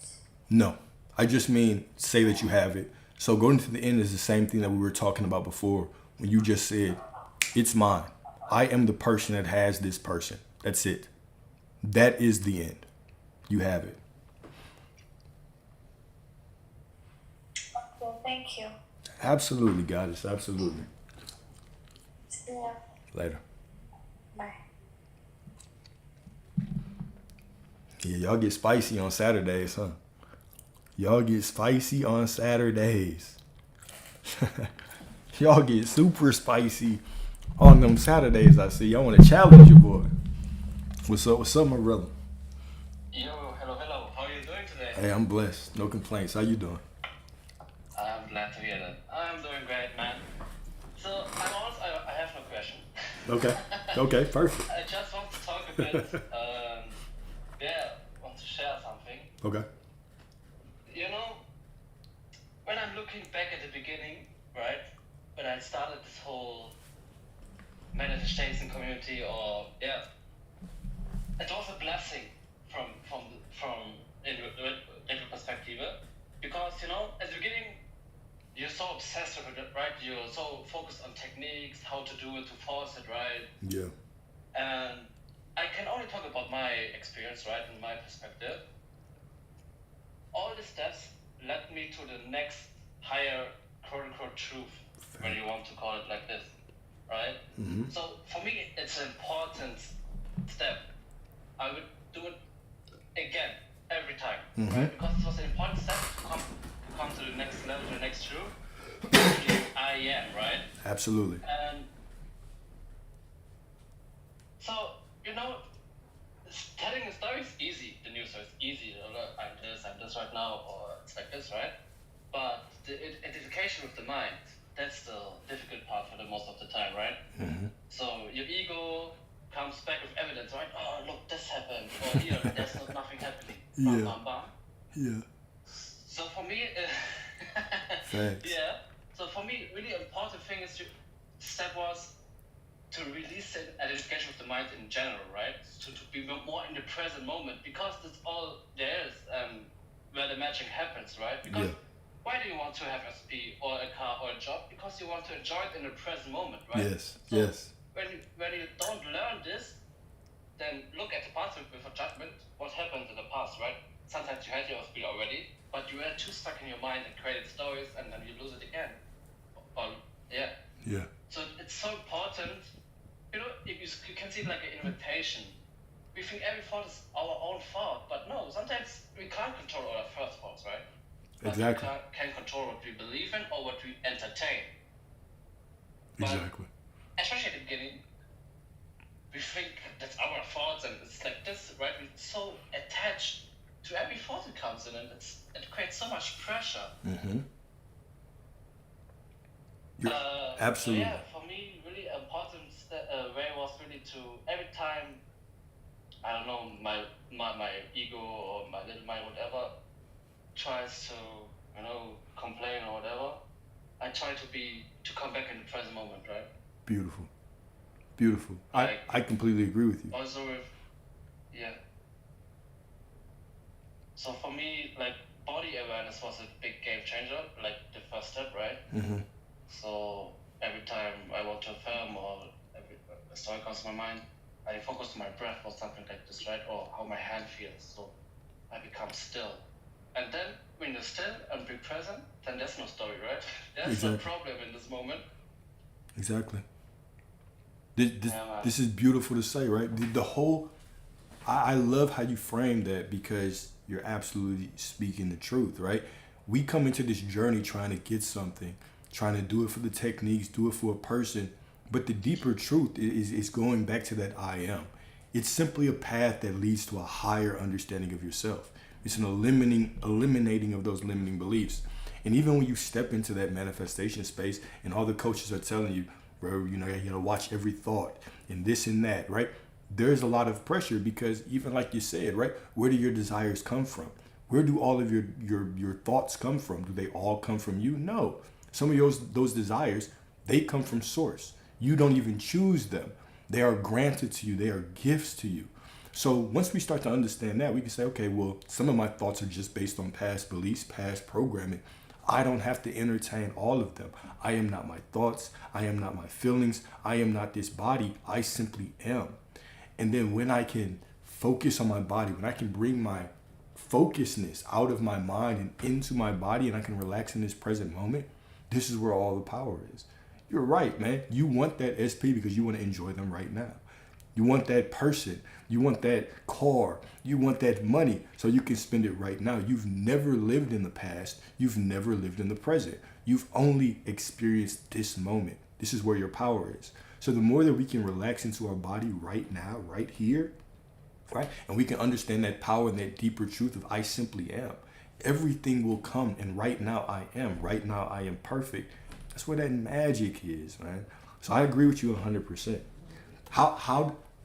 What was it that actually pushed you into the knowing of who you are right now? Oh, great question. Yeah, man, maybe the trying and forcing, right? At that point, you're exhausted. And you're like, man, I don't want to do it anymore. Yeah. And then you have two options, right? To give up in general, this whole topic, right? Not in a surrender way to God, or give up in general, this topic, or jump. You have to jump, right? Yeah. Fuck it. I am this person right now, and I want to make it more about me and my peace, not because, like, the frequency stuff, no, because why not, There's nothing to do, and it's we have still a human experience, it's great to make it about your peace, right? Yeah. And don't be a slave to your ego, Yeah. right? Absolutely. Because you're above your ego, and yeah, as you said, beautiful, the most of our beliefs are not our own beliefs, and we believe in them. Yeah. So that's crazy if you think like this, and that's crazy, maybe from your childhood, from your parents, whatever, your friends, right? Yeah. Right. It's a game, I guess. It is a game. Like how many, that's a great question. Like how many of your beliefs are really yours? Like they're from the teacher, from books, from YouTube, from this person, from that person. How many of them truly are our original beliefs? So yeah, that's why I even think when people are ready to give up on the manifestation spot, like that's a very powerful position to be in. It's the same thing that we were talking about with Job earlier. When he got to the point where it was like, man, forget this. I'm going to quit. That is where all the power was to just start saying, okay, I simply am this now. I instead of me just jumping off the bandwagon, why don't I just go full on board of, okay, I am. There's nothing more for me to do. I've tried everything in my own way. Now I simply need to be and know that I am. And that's typically where that magic happens. Yeah. Yes, I'm beautiful, and that's my answer. Yeah. Because there are some people, right? Even me in the past, right? Like, how can I be this person, right? And for me, the answer is to be present, right? Yeah. That's my answer for myself. Try the best to be present as often as you can, right? Yeah. Because then there's no contradicting story or nothing to worry about. Just be, right? Yeah. Because, as I said earlier, right? You want to enjoy the SP, and if you can't do it now, then you can't do it in the future, right? Because it's not never about the outside thing. Like a great example, right? You have favorite activities, right? Hobbies, stuff like this. Yeah. And sometimes you enjoy it, it's great. But sometimes you do the same thing, like, I don't know, playing football or something like this. You have so much fun. And then another day, it's not like the last time, you know? But it's the same activity from the 3D perspective. Yeah. So, you know, this shows you nothing comes from outside, everything happens within, and you experience it within. Yeah. So it was the same activity, but you were a different person, if you want to say it like this, right? Huh. That's beautifully put. That is beautifully put. You're right. Because we're never the same person twice, right? In every moment, we are a different person. And those activities, like you said, right? Sometimes we experience them in one way and others in other ways. But it still goes back to what you were saying before. We're always experiencing everything that we have or everything that we can in this present moment. Beautiful, my brother. Yeah. Beautiful. So, you know, this is often topic like SP and especially in the law of attraction bubble, right? Attachment, right? Yeah. Like maybe there's something better for me, right? Yeah. You know, that's a so you know it's a decision as you said earlier. Yeah. But you know, I see it like this. I think to have an SP or an X something like this, it's maybe one of your greatest blessings, even if it's challenging sometimes, because you know, life happens with you, not against you, if you're allowed to be, right? Yeah. Because it's only you, right? Like your story or your mirror, your reflection, whatever you want to call it. So every situation that's maybe difficult is an opportunity to release something or to be different, right? Or to be indifferent or to release something. So really bad thing, you know, when I'm looking back at my story, you know, why I'm here is because something bad happened, you know? So every circumstance or whatever is one of your biggest blessings. Yeah. Right? Because that's that habit that, you know, it's only changing because you're changing, right? Because if you stay the same, then it's comfortable to stay in your old ego kind of thing. And so really, it's always perception. Don't see it like, oh, something bad is happening. No, you know, it's a great opportunity for you to release something or to be this person again or to stay the same. It doesn't matter, right? Yeah. Beautifully said. But in the knowing, you know, what's the feeling? What's the feeling, right? It's the knowing I am this person or still the person no matter what. No matter which thoughts I have, no matter which feeling, no matter what happens, right? Yeah. It's not what happened, it's who you're being when it's happened. When it's happening, you know? Yeah, exactly. Circumstances are always meaningless. What you do is always meaningless. It's about who are you in that, right? I am that I am no matter what. And I love that you say that because you're right. Everything is a blessing. It is your desire to get this person back that led you down the path of manifestation that eventually leads you down that knowing that I am. That adds to you in every area of your life. So everything is perfectly orchestrated to get you exactly where you need to be. It's all just waking you up. It's all just waking you up. It's all just this perfect journey of becoming who you've always been. Or remembering who you've always been, put it like that. Yeah, man. Yeah, beautiful. Yeah, beautiful. Yeah, sometimes I think maybe also the, like, trying and forcing kind of thing was maybe the perfect unfolding, you know? Maybe it was, maybe, you know? Yeah, maybe it has to happen. Yeah. That I'm now at this point where I am now, right? Yeah. Who knows? Exactly. That was a perfect version of me. And without that perfect version of me forcing shit and affirming it till I was blue in the face, would I be who I am right now? So that perfect version of me led to this perfect version of me. It's all perfect, no matter what. Beautiful. Yeah, man. Beautiful, bro. And you know, really, we have to take out this pressure, right? Yeah. This, as is said earlier, right? Like before we know about the stuff, it was easier, right? Because Yeah. we had this attachment to it, right? This, like, I have to be perfect in the forcing way, or I have to do something perfect. No, you just experience it, think it, and identify with it, and then go about with our day, right? Yeah. And then it happened quick. Exactly. Exactly. Beautiful. Beautifully said. Yeah. So it's like your name.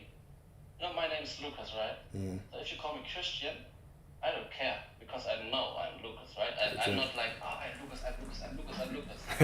Right. I don't have to react to it or to argue with you, right? I'm like, okay, cool. Exactly. I'm Lucas, Yeah. So really we have to go out of our mind because of the most time we argue for ourselves. Yeah. And that's where the exhaustion is coming from. And this,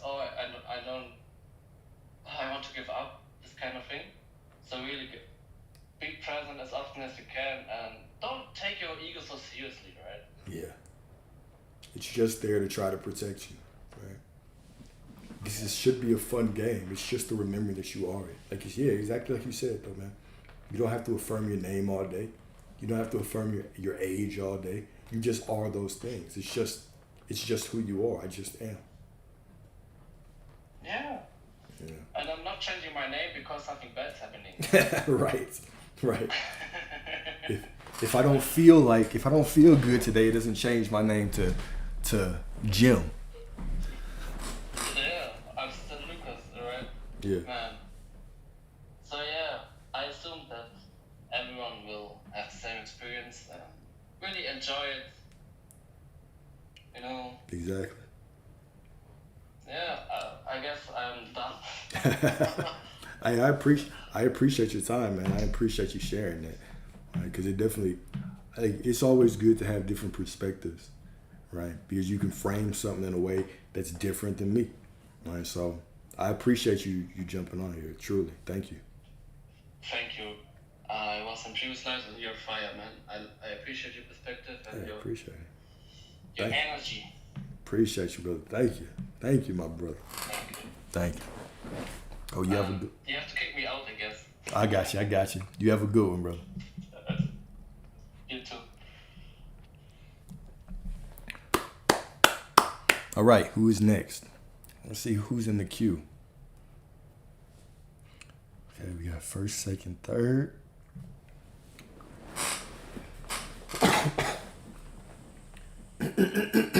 What's up? Hi. How you doing?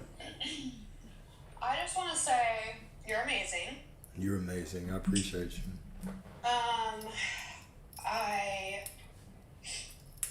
I want to relate to you with mushroom trips. Okay. I know it's weird. I've only done like 3 medicinally, That's a lot. therapeutically. 3's a lot. 3 journeys. Yeah, it is a lot because it takes me 4 hours to get out of the ego death period and into the love period. Okay. But I just want to say real quick that you remind me of that feeling that I get when I'm in that love space. And I just think you're precious, and I just need you to know that. And I just want to share that my son has been dealing with depression since he was 11, and he's 21. And your lives, if he'll open himself up enough to listen to them, I think will change his life. And I have been searching, and he won't do mushrooms because he doesn't want to feel all his feelings. And therapy is, we've gone through SSRIs, weed, therapy, counselors, psychologists, psychiatrists, all of it. It's not doing it. Yeah. And I live my life the way that you do, and I wish that he would believe me, but he's like, Mom, We're not all fairies. We can't all manifest our world. We can't all just have money come to us. That's not logical. You know, he's very that way. But I just want to say thank you, I guess, is my point. And I really hope he will hear you the way that others are. First of all, I appreciate you truly. Second of all, I'm going to challenge you. Yeah. All right. So right now, okay, even when you talk about your son, you don't. Yes, I know what you're going to say. Yes, he's showing up happy in my life. Yes, he's showing up confident and happy and healed and all the things in my life. I'm working on it. Hold up. I wasn't going to go straight there. I was gonna work on it with you. I wasn't gonna hit you over the head with a baseball bat. God damn, girl, I was gonna be gentle with you. All right? Shit. All right. So what I was gonna say is this, okay? You understand that you really don't know your son, right? Like you don't know his experience. You only know what you perceive or what you believe about him. Yeah. Yes. All right. So right now, even you saying, if he will come to it, right?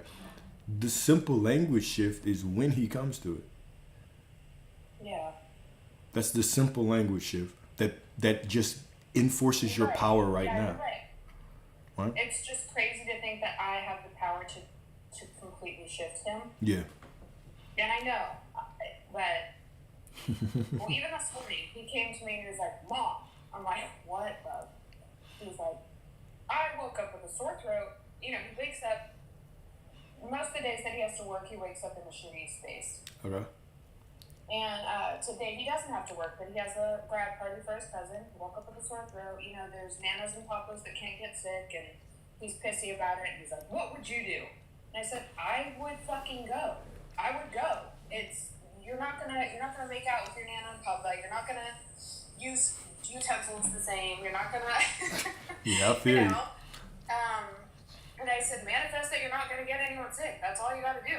And he can't. Let me He's like, hold "Oh, up. okay. Hold up. Yeah. Let me offer you a different perspective, okay? Yeah. What if it wasn't about getting him to actually try to manifest or come on board, but it was just you seeing the version of him doing those things? Right. You're right. You don't have to You're talk right, him working into any on of it. What? So the more you don't have to talk him into any of it. You don't have to try. You simply have to be. You simply have to assume. You simply have to know.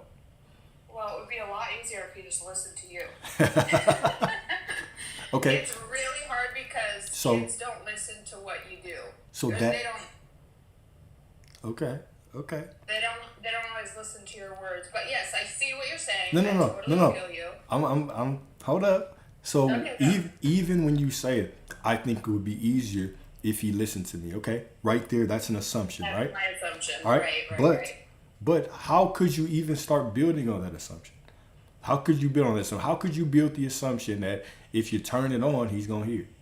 I could say, I am being the person that sees my son loving you and accepting all your words just like I would say them. Okay. Now let's go a step further. Okay. Let's go a step further, because you don't really need him to hear me. I'm just a vessel, right? I just need right? him to have the feeling of peace in his heart and soul. I love how you think what I'm gonna like. You think you know what I'm gonna say, but you don't. All right, here we go. All right, so what you really want, okay, is the message to be delivered to him. It doesn't matter if it's me. Doesn't matter if it's you. Doesn't matter if it's Jim from across the street. Right? Somebody else. He could meet somebody in his life that all of a sudden just gives him the message, and boom, click, light bulb. Right. Yeah. Right? Infinite ways. Exactly, infinite waves. So even you saying, "Oh, it'll come from him listening to me," even that in itself is a limitation that you could start to. Yes. Okay. Yeah. See. So it's more so not about like trying to figure out the path, but in assuming that he's perfect and then knowing that there's infinite ways. Now, I also want to tell you this out of love. I'm not saying this because you don't know it. I'm saying this because sometimes it just helps to have somebody expand your perspective on the I'm situation. Yeah. Cool. So, and even that, Miss Katrina, is a limiting belief that kids listen to other people before parents. Even that is a story that we're making. True. Right? That's true. So all of these stories, the moment that you decide, This is how my son shows up. Okay, this is how my son relates to me. The moment you decide, you already know that all of a sudden all these limiting beliefs come creeping in. They're like, hey, what about me? Yeah. Right? So that's the thing, is how are you going to confront all of these beliefs in a way that makes them expanded, that expands your reality, that expands your perspective of how you see your son and how the world will unfold for your son. Are you asking me? It can be, yeah, sure. I think going forward, just always having the thought and always coming back to the end that my son is healed no matter what, and feels amazing, and the faster it comes to him, the better. And good. What if you switch from that he's healed now to right now, okay? As he is, he's already absolutely perfect. Yeah. Okay? He is. Of Yeah, course. yeah, absolutely. So But he's he feels perfect. That's what I want. Exactly. Okay. So right now it's the knowing that my son is perfect. He's perfect. This is one of the infinite perfect versions of him. And in this version of him, infinite versions exist. And now a new version of him can be called forward, can come forward in this reality and allow him to have the life that he deserves. Right. So seeing him as absolutely perfect in that sense right now, which you already do because you're his beautiful mother, right? From that perspective, now you can start to call forward these different versions of him in this beautiful way. So I would even go beyond healed. I would say my son is absolutely perfect. Absolutely perfect right now. Well, and maybe the better words would not be that he even has to be healed, because that's a process also, right? Yeah, exactly. He's healed right now. He shows up perfect. Perfectly happy and confident and, feeling good in his body. Absolutely. Just like you with your mama. Absolutely. No matter what it looked like, no matter what the doctors were saying, no matter what her ass was saying, I just continue to look at her perfect, right? Therefore, she must be. That's so it is. They're stubborn. Exactly. But if fortunately, I asked for them to show up not stubborn, right? it could. But for me, I didn't care. I was like, you can be stubborn. You can fight this all you want. It's getting done because I am God here. Right? I'm the boss here, right?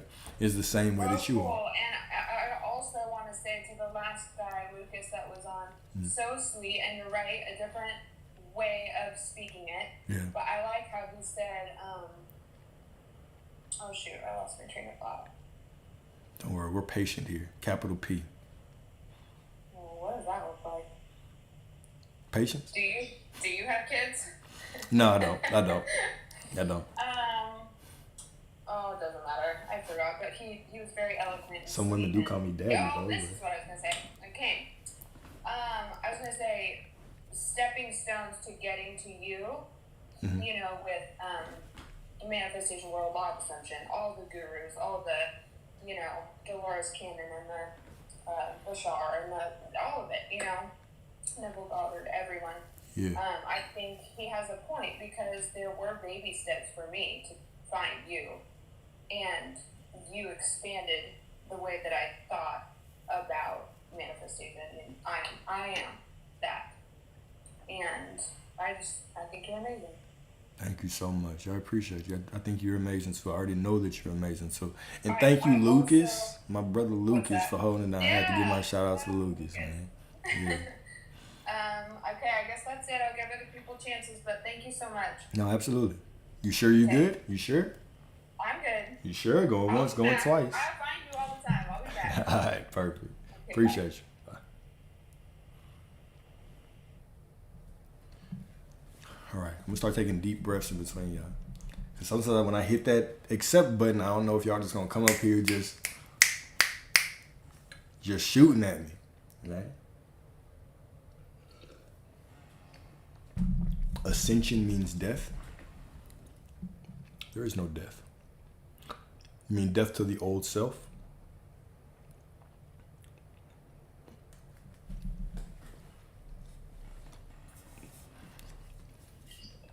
Hello, hello. Hello. How are you doing today? Okay, so. Oh, dang, you're not going to answer how you doing today?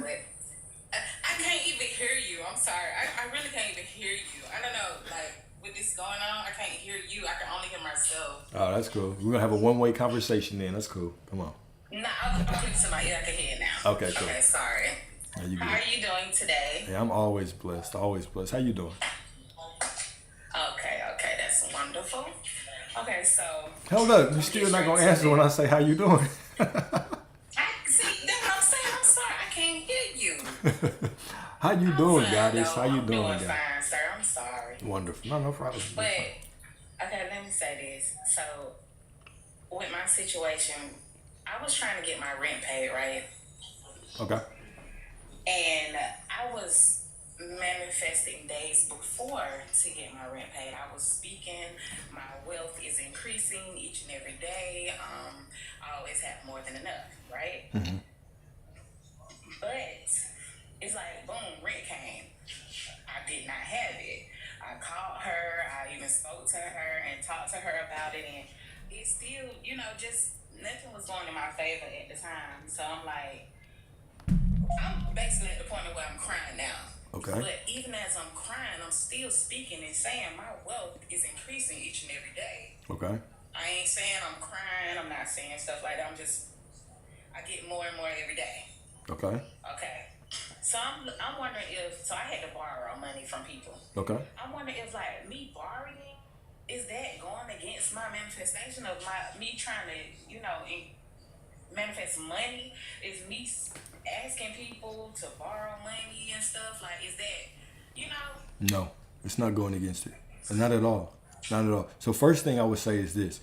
Let's go through this whole journey. The first part was that you said that you started this journey early, like a couple days before you started it. right? I would say even that sounds like an assumption that you believe that it has to take time for you to get it. You have to go through time to get it. So if I start 3 days or 5 days or 10 days ahead, that's good because I have all of this buffer time where the world can respond. Right. Okay, I see what you're saying. So the first point is that there is no future. You're not building up anything. When you say, I always have more than enough, you're reminding yourself that right now you do. Right now you have everything. Okay, so the identity is not, I'm becoming this person. The identity is, I already am this person. I can say my wealth is increasing every day. I'm already the person whose wealth is increasing every day. I can say, I always have more than enough. I'm already the person that has more than enough. So that's the number one thing that already stood out, was the perception of time just in that story. Does that make sense? Right. Okay. Yeah, that makes sense. Yeah. Cool. Now, number two is when we talk about is borrowing going against it. Who's saying, who is the one that says that borrowing is going against it? Myself. Exactly. So you're making that rule. All of a sudden you're saying, oh, because I'm borrowing, I'm going against. How do you know that's not the exact part? This is not the exact purpose or the exact unfolding, and that this money that you touch, even through borrowing, is going to be the money that is multiplied to give you what you want. How do you know that? Facts. Right. Facts. Exactly. It always comes down to your story. Nothing has meaning. Nothing has meaning. The way that the money comes to you has no meaning until you give it meaning. You're the one who decides, oh, this isn't the perfect unfolding. You're the one who decides this is the money that's going to be multiplied. You're the one that decides that all of those things are working out. That's still part of your manifestation. The moment I say that I have it, right, I still have to go and ask people for money. It just so happened that nobody could give me shit because everybody else that I knew was broke too. So it just that's just how it happened, right? But in that knowing, in sitting in that knowing, if I already am that person, I still had to go, the current reality is the one that I'm in, all right? I am who I say I am, right? So I am already the person who is paid for. But reality is still reacting a different way or reflecting a different way.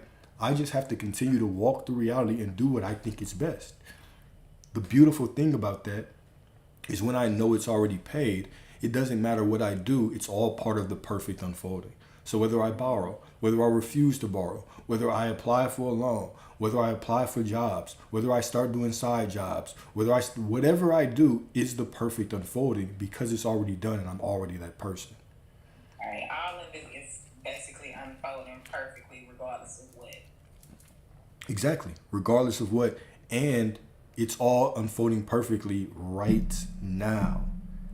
Not because it's 3 days away, it might unfold perfectly tomorrow. No, it's always unfolding perfectly right now. I have it right now. I'm already the person, and our reality is not changing, but reality is revealing what I already am.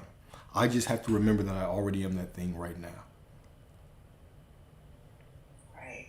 I get it. I feel it. Good. Okay, and I just got one more thing For as sure. far as like SP. Okay. So my SP is my daughter's father. Okay. So I have to see him every weekend. You know what I'm saying? Mhm. So, you know, like I have silence in the 3D. I'm gonna say that. I got silence in the 3D, but he coming through a little bit, but I still have silence. And so what I do, I just want to get your opinion on what I do. Okay. Like I go within. If I want a text message from him or something, I go within. I see the text messages within. Like me and him texting. He been texting me all day. You know what I'm saying? Like I ain't gotta be my chicken. He texting me all day. Yeah. Like am I? You know what I'm saying? Like I don't feel like that's wrong. I go to Lulu. Like okay, we in the car. I see his leg or he holding my hand. Yeah. I go look. You know, I go to that extent. Like Okay. and. I see things that's happening. I don't try to label stuff as, oh, that's a movement. Oh, that's a sign. I try to just it's happening. It's done. Okay. That's perfect. Like, So let me ask you Okay. something. Do you do that visualization to try to get it, or do you do it to remind yourself that you already have it? I might. I know it's a very pointed question. Right. I think I want to say that I'm doing it like because it's done. Okay, that's what you want to say, but what is the real answer? What's the real answer now? All right, we heard what you want to say. T real quick. You might have clocked the T real quick. That's whenever I want something, I go within and give it to myself, right? I hear you when you say that, but it's a certain way that y'all say it that just, oh shit. It's a certain way that y'all say it that just simply lets me know that you're doing these techniques to get something because you don't really believe that you already have it, because you're not telling the specific story that right now I have it. This is the second question, the follow-up question. When you're doing that visualization, does it feel like work or does it feel fun? Sometimes it feel like fun, and then sometimes I feel like maybe I get a little overwhelmed, and then sometimes I feel like, oh, okay, I feel real calm sometimes, but then sometimes I be feeling like, Okay. So like anxiety kind of. I got you. So you can use that as a measuring stick, right? Your visualization, this is reality. So it should not feel like you're working to conjure up something or you're doing something because you have to do it to get it. All that's implying, okay, if I'm doing anything to try to get something, it's implying that right now, I am not that person. Right now, I have to do something to get it. I have to do the visualization. I have to do the affirmations. How I really want you to start looking at everything, the knowing that you are right now who you want to be, the knowing that right now you have the money, that right now you are wealthy, that right now you don't ever have to check your bank account again, that right now you have this man and he is drooling over you and he is begging for you back. All right. Now, I want you to know that right now that is your reality. This is the reality that you're in right now. You don't have to affirm shit. You don't have to visualize anything. You don't have to script anything. You don't have to go to sleep thinking about it. You don't have to do anything. It is done. If you want to affirm, if you want to visualize, you simply do it for the fun of reminding yourself that right now you already have it. You surrender the need to try to be something, right? Try to be this person in alignment. Try to be this person that's getting it. Try to be this person that's visualizing the right way. Stop all that and just know that you are source. If you want to visualize and affirm, do it from the knowing that you are source. You have it right now, and now you're just going in your imagination to have fun. If it feels like work, remind yourself who you are.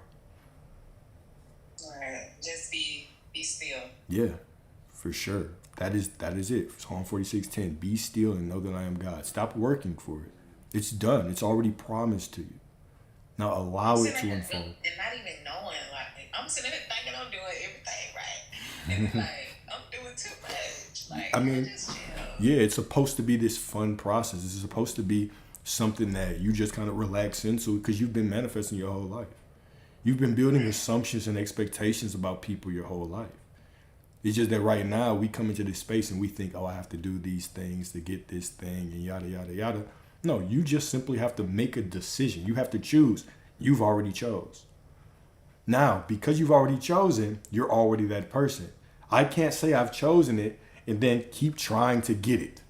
Keep trying to, oh, I have to affirm this way or visualize this way. I have to do this. I have to see his leg draped over me in the car. You know what I'm saying?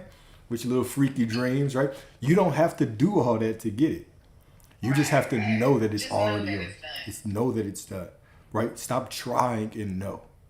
Stop reaching and know. Right. Because I catch myself trying to visualize, but then it's like I'm trying Force- hard to visualize. It's like I should have to try this hard to see something. It's like it's not even coming into my visualization as it's supposed to. I mean, exactly. I see dysfunction and all type of shit. Yeah. So So I think. get what you're saying. Yeah, because even think about it like this, right? If I'm trying to visualize to get something, what I'm doing is I'm just imagining myself trying to get something. So I'm creating a reality, more realities where I'm trying to get something, right? If it feels like work, don't do it. Just remind yourself, oh, I already have it, right? I'll return to it in a later time, right? Or if you really find it difficult, you know what I'm saying, I'm feeling some kind of lack right now, then do it, but make sure that you remember I already have it. I'm doing this to remind myself that it's already done. It's always about who I'm being right now. Not who I was 5 seconds ago, 5 minutes ago, but who I'm being right now. Right. I got you. You I got this. appreciate it. Absolutely, man. You got this, goddess, man. You got this. You got this. Yeah. You got Yes, it's I already got yours. this, and I appreciate it. I thank you so much. Oh, absolutely. Absolutely. I appreciate you. All right. You have a wonderful day. Thank you. You too.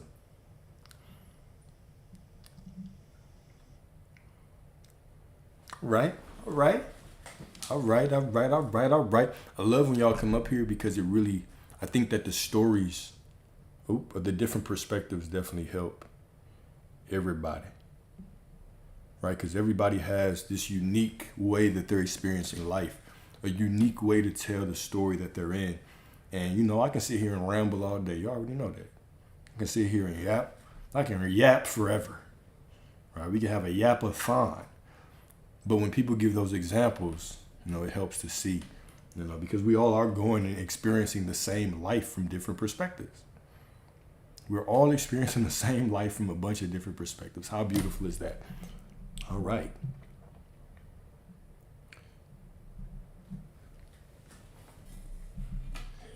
What's up? What's up? Hello. How you doing today? I can't hear you. Oh, hi. Oh, shit. How you doing today? Oh, I'm good. Wonderful. Been a Wonderful. good day. It's always a good day. What's on your mind right now? It's always a good day. Oh, nothing much really. I've just been working and doing stuff. It's raining out here, so it's really pretty out. Oh, girl, you came on here to talk to me for real. Okay. I did I actually. feel like we having a real conversation. Like you phone called me. Where are Might you? as well. Where are you from? Did you tell me the last time, or did you not want to say it? Yeah, I'm in Florida. Okay, Florida. Gotcha. Beautiful. What part of Florida? What part of Florida? Is that too specific? Yeah, a little specific. Okay, cool. I'm in Panhandle. All right, cool. Some part of it. All right, cool. I got you. Panhandle. That's good enough. That's good enough. Cool, man. So how's your life been lately? Oh my goodness. It's been Oh, It's you're been- here. Hi. I am sitting around doing nothing. you were just taking a nap. It's okay. We're gonna go to dinner pretty soon. Sorry, I really have been. Okay. It's been very, very nice. Oh, I know I'm ridiculous. I'm so.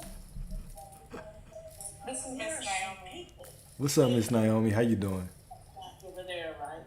Yeah, they're over there. Well, no, they're not there anymore. Are you ready for dinner? I don't know. Okay. Is around when you mean? Well, I was talking to this man right here. How you doing, Miss Naomi?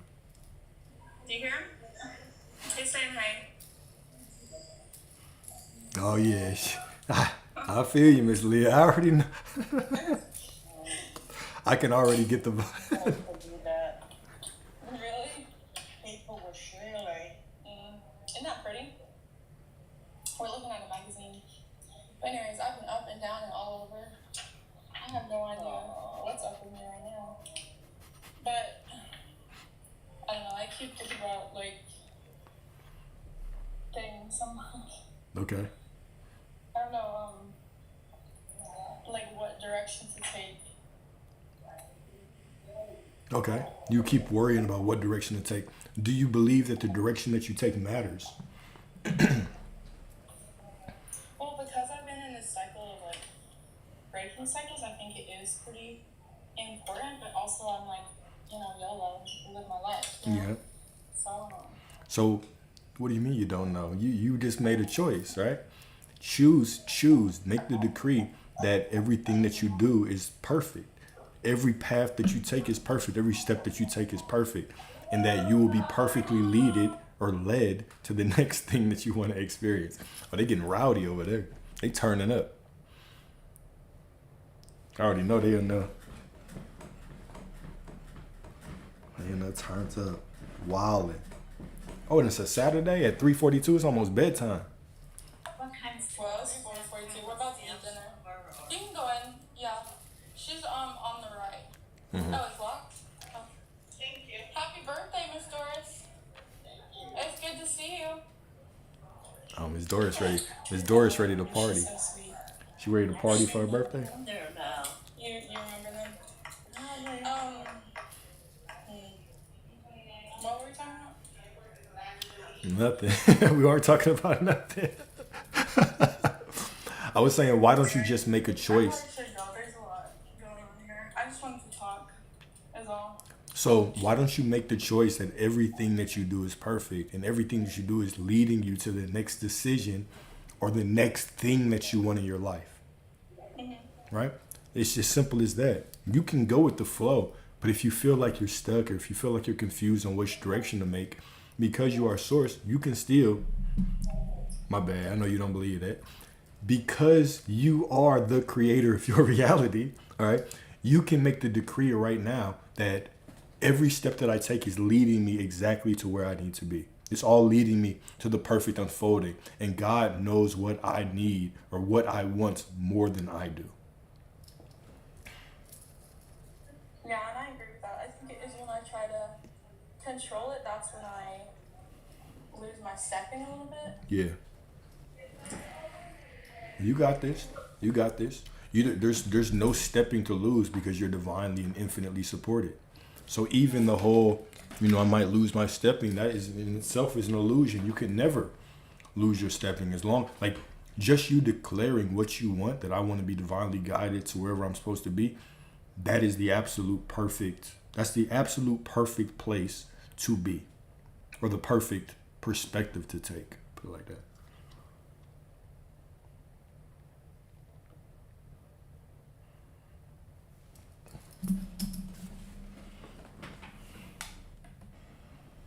Okay. Cool. Perfect. I appreciate you, Miss Mason. Don't turn up with them too much tonight.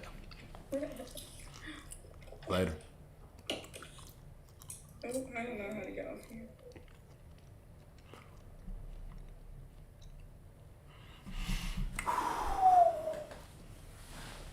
All right, that was it. That was everybody. Oh, man.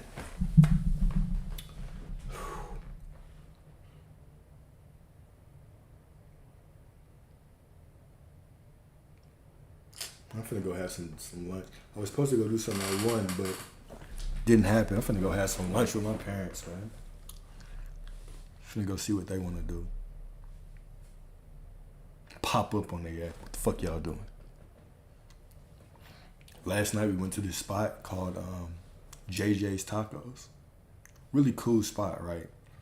We had it started off with a regular small margarita. It was happy hour, right? Small little margarita. And then my mom and dad were drinking it. And they were like, well, I'm not feeling this. I need the real margarita, right? So they called the waitress back and was like, hey, I need something that's going to impact my brain. It's always funny because when they get drunk, they start flirting. And start flirting real hard with one another, which is always very interesting. Then they get real loud. And so they got so drunk after they drank their margarita. They had the little one and they had the big one. They had to hold hands, right? Because the place we went was very close to where they live, like maybe 4 blocks. Like you come out of their place, you go down. It's probably like half a mile. And they were like, you know, Marinini, well, that's what they call me. They were like, Marinini, if you can't drive, we'll just all hold hands and walk back. But the funny thing is they always hold hands. Like especially when they get drunk.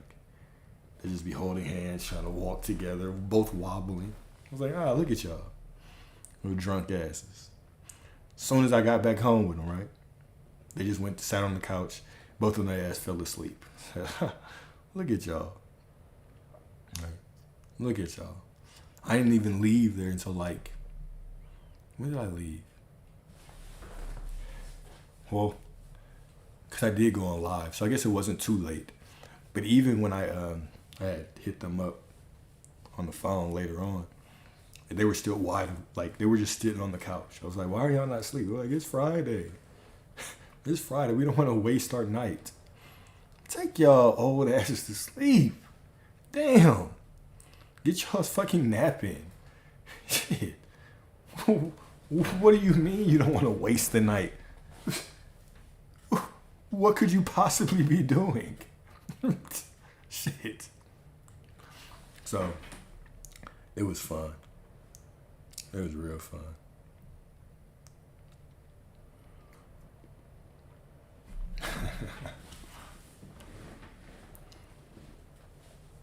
My dad would use any excuse to open up a new bottle of wine. Right? He used to have his wine subscription. When he was getting like a new glass or like a new bottle all the time. I want to say one a week, but it was more than that. Like, he would have wine, and I would just go over there. He'd be like, hey, do you want a bottle? Hell yeah, I want a bottle. What you mean? Right? So he would have all these wines. He'll use any excuse. If I just come over there, he'll be like, hey, how about we get some wine? Like, okay, cool, let's do that. Right? How old? Never mind. We're not finna play this age game. Because every time we start doing this,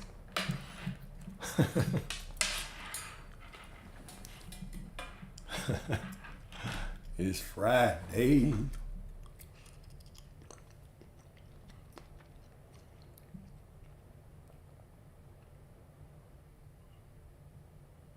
Man. Shoot. It's fun being close to them. I'm not gonna lie to y'all. It was probably the best decision I've made in a while. Even though every decision is perfect, because it's all the perfect unfolding of source within me, right? It was a good decision because I can take, like, you know what I'm saying? My dad, he's not the type that is ever gonna retire, ever. So I can take Mom to all of her appointments. I'm gonna drive an hour and a half to do that, and then drive all the way back to the crib. Right? It was just a really good decision. I'm very, very grateful for the honor of being able to take care of them right now. All right, so it feels like an honor to be able to do that. So, little word of advice, right? If y'all are ever in the position, and it's crazy how it unfolded perfectly, but if y'all are ever in the position to get back to your parents, no matter how you feel about them, there's not really anything that I feel I could experience in my life that would be more in line with a purpose than being able to take care of them, right? Like, even if you have kids, right, you take care of them because that's your duty, right? You pop them out. They didn't choose to be here. You just pop them out, and here they are, right? But I didn't choose to be here. I did, but my parents popped me out. But now getting to the point where it's like I'm in a position in life where I can comfortably just do whatever for them. I don't know if I could think of anything that would be more rewarding. Right? So, beautiful feeling. And honestly, it all perfectly unfolded because at a point where I was scaling up with my money in the market and I was focusing really on me, then my mom got her news, and then being able to say, okay, cool, this is how I want my mom, this is how I want to see my mom, but then also getting the opportunity, the perfect unfolding where it was like, hey, we got this experimental drug. It costs a lot though, but it can help. It can extend her life. It can fight the tumor, right? Because what she's on an experimental drug, and what it does is instead of having to go to chemo, it binds to the proteins inside of her tumor and it breaks them down, right? So she doesn't have to go through chemo. I already knew that if she started that chemo,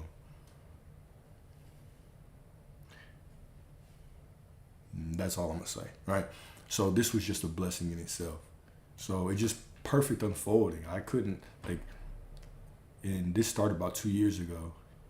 Let's say it started 3 or 4. I was not financially in a position to do this at all, right? But because it happened now, it's absolutely perfect. So things are always unfolding absolutely perfectly. It goes back to what brother Lucas was saying earlier, all right? Like even the struggles, even the reaching and striving and trying to force is all just the perfect unfolding. It's all pushing you exactly to where you need to be. It's just how much can you actually trust it? Okay? How much can you actually trust it?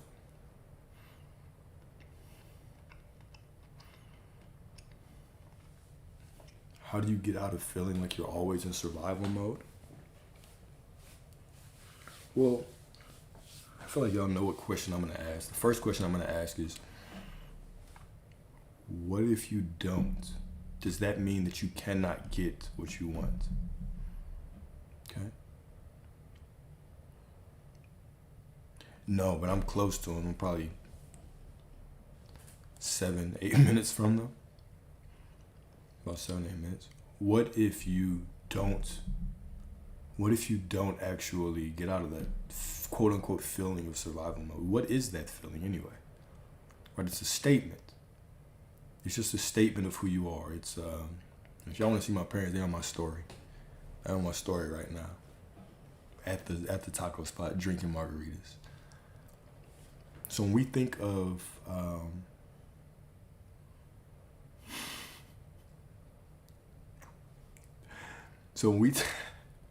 what you mean disregard your messages? Hold up, you was talking shit. Let me go and read back.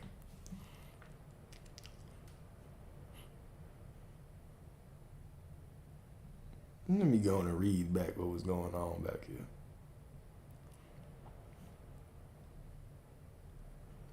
Oh no, you didn't say nothing. But anyways, so even survival mode, right? So one thing that I would always say when it comes to emotions, feelings, anxiety, fear, quote unquote survival mode, whatever the case may be, right? How are you handling those emotions? Are you looking at those emotions and feelings as something that you just have to disregard and get over to get what you want? Or are you actually honoring them as part of your human experience? So it goes back to what we were talking about earlier.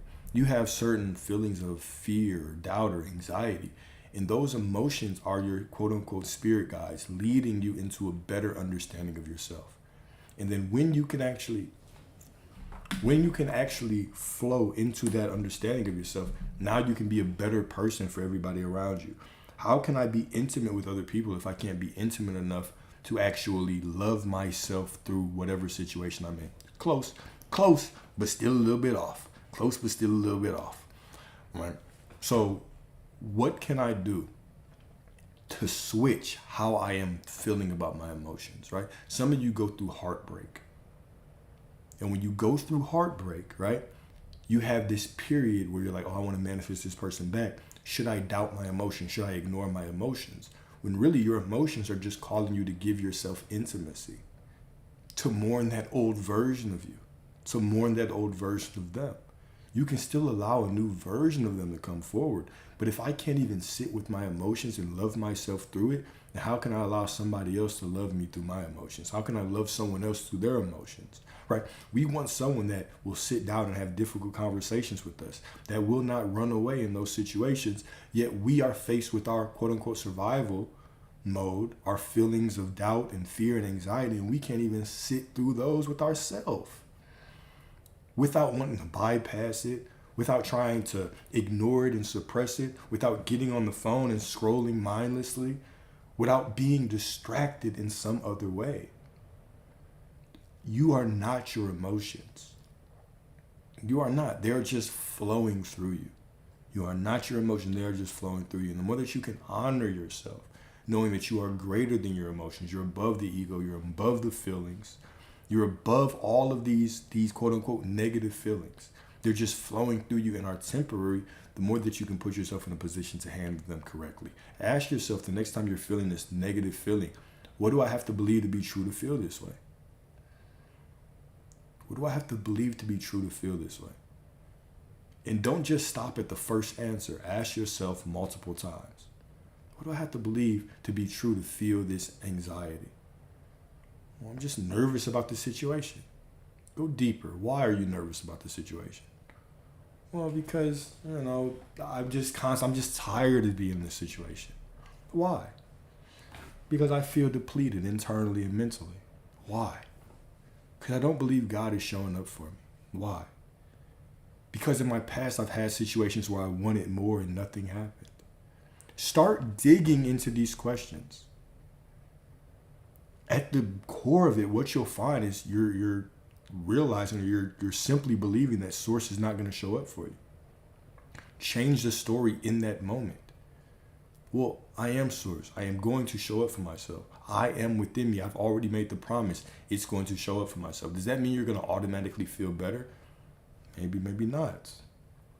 But eventually you will. Now this becomes your new state of being. The only thing that you have to do to get over these feelings is put the flashlight of your consciousness on them. Start to see with your consciousness. Make a decision. Okay, the moment that I've decided that this is no longer how I want to think, every time that comes up again, I can say the same thing. I can tell a new story over and over and over again. Okay? This is all that these negative emotions are trying to do. They're trying to get you closer to yourself. But when we continuously deny ourselves the opportunity to get that intimacy with ourselves, well, then how can we get intimacy with our desires? How can we get intimacy with anybody else out there? How? I'm not saying this to limit y'all. I'm saying this to say that you're facing your emotions and loving yourself through whatever you're feeling is not taking you away from the things that you want. Thinking that your emotions is taking you away from the thing that you want, that is the thought, that is the belief that is keeping you from the thing that you want. You are already that. You're already everything you desire to be. You saying that I cannot feel this emotion and get it is you what? You affirming that you're not the person and that you have to do something with your emotions to get it. Do you understand how every single thing that we say and believe is a statement of who we are? It's all an affirmation. It's all I am. All of it. So simply by you saying, oh, I have to confront these, I have to get over this anxiety, I have to get over these survival instincts, and now I can't even face them because I believe it will not allow some manifestation to show up. I am affirming that I'm not that guy, that I'm not that person. Do you see how dangerous that can be? And how you reject your emotions, you reject your feelings, you reject yourself. And you do not allow yourself to actually come into communion with you. When's the last time you hugged yourself? When's the last time you looked at yourself in the mirror and you told yourself you loved you? When's the last time you cried while looking at yourself in the mirror and told yourself that you were going to be there for you? When's the last time you held yourself to sleep? When's the last time you rubbed your back to sleep? When's the last time you just told yourself you loved you until you fell asleep? The same way that you will write a love note to that woman or man that's not showing up for you. When's the last time that you actually wrote a love note to yourself? The person that knows you better than anyone. Right? Cool. All right, y'all. It's 4 o'clock. Just got a good old text from my parents. So I'm about to get off here. Remember that workshop is tomorrow. I'm going to put the Zoom link in the subscriber channel so y'all can see it there. Okay? And yeah, if y'all don't see it there, then we'll share. I'll still probably go live in the morning early before it. And as a reminder, right, be like, hey, if you didn't get the link, go check. Okay? But outside of that, man, y'all have a beautiful, beautiful evening. I appreciate y'all. I appreciate these discussions, right? I appreciate us expanding together. You deserve everything that you desire, and you will receive everything that you desire. It's already yours. Okay? Alex is my name, girl. Don't wear it out. Don't wear it out. Y'all have a good one. Peace.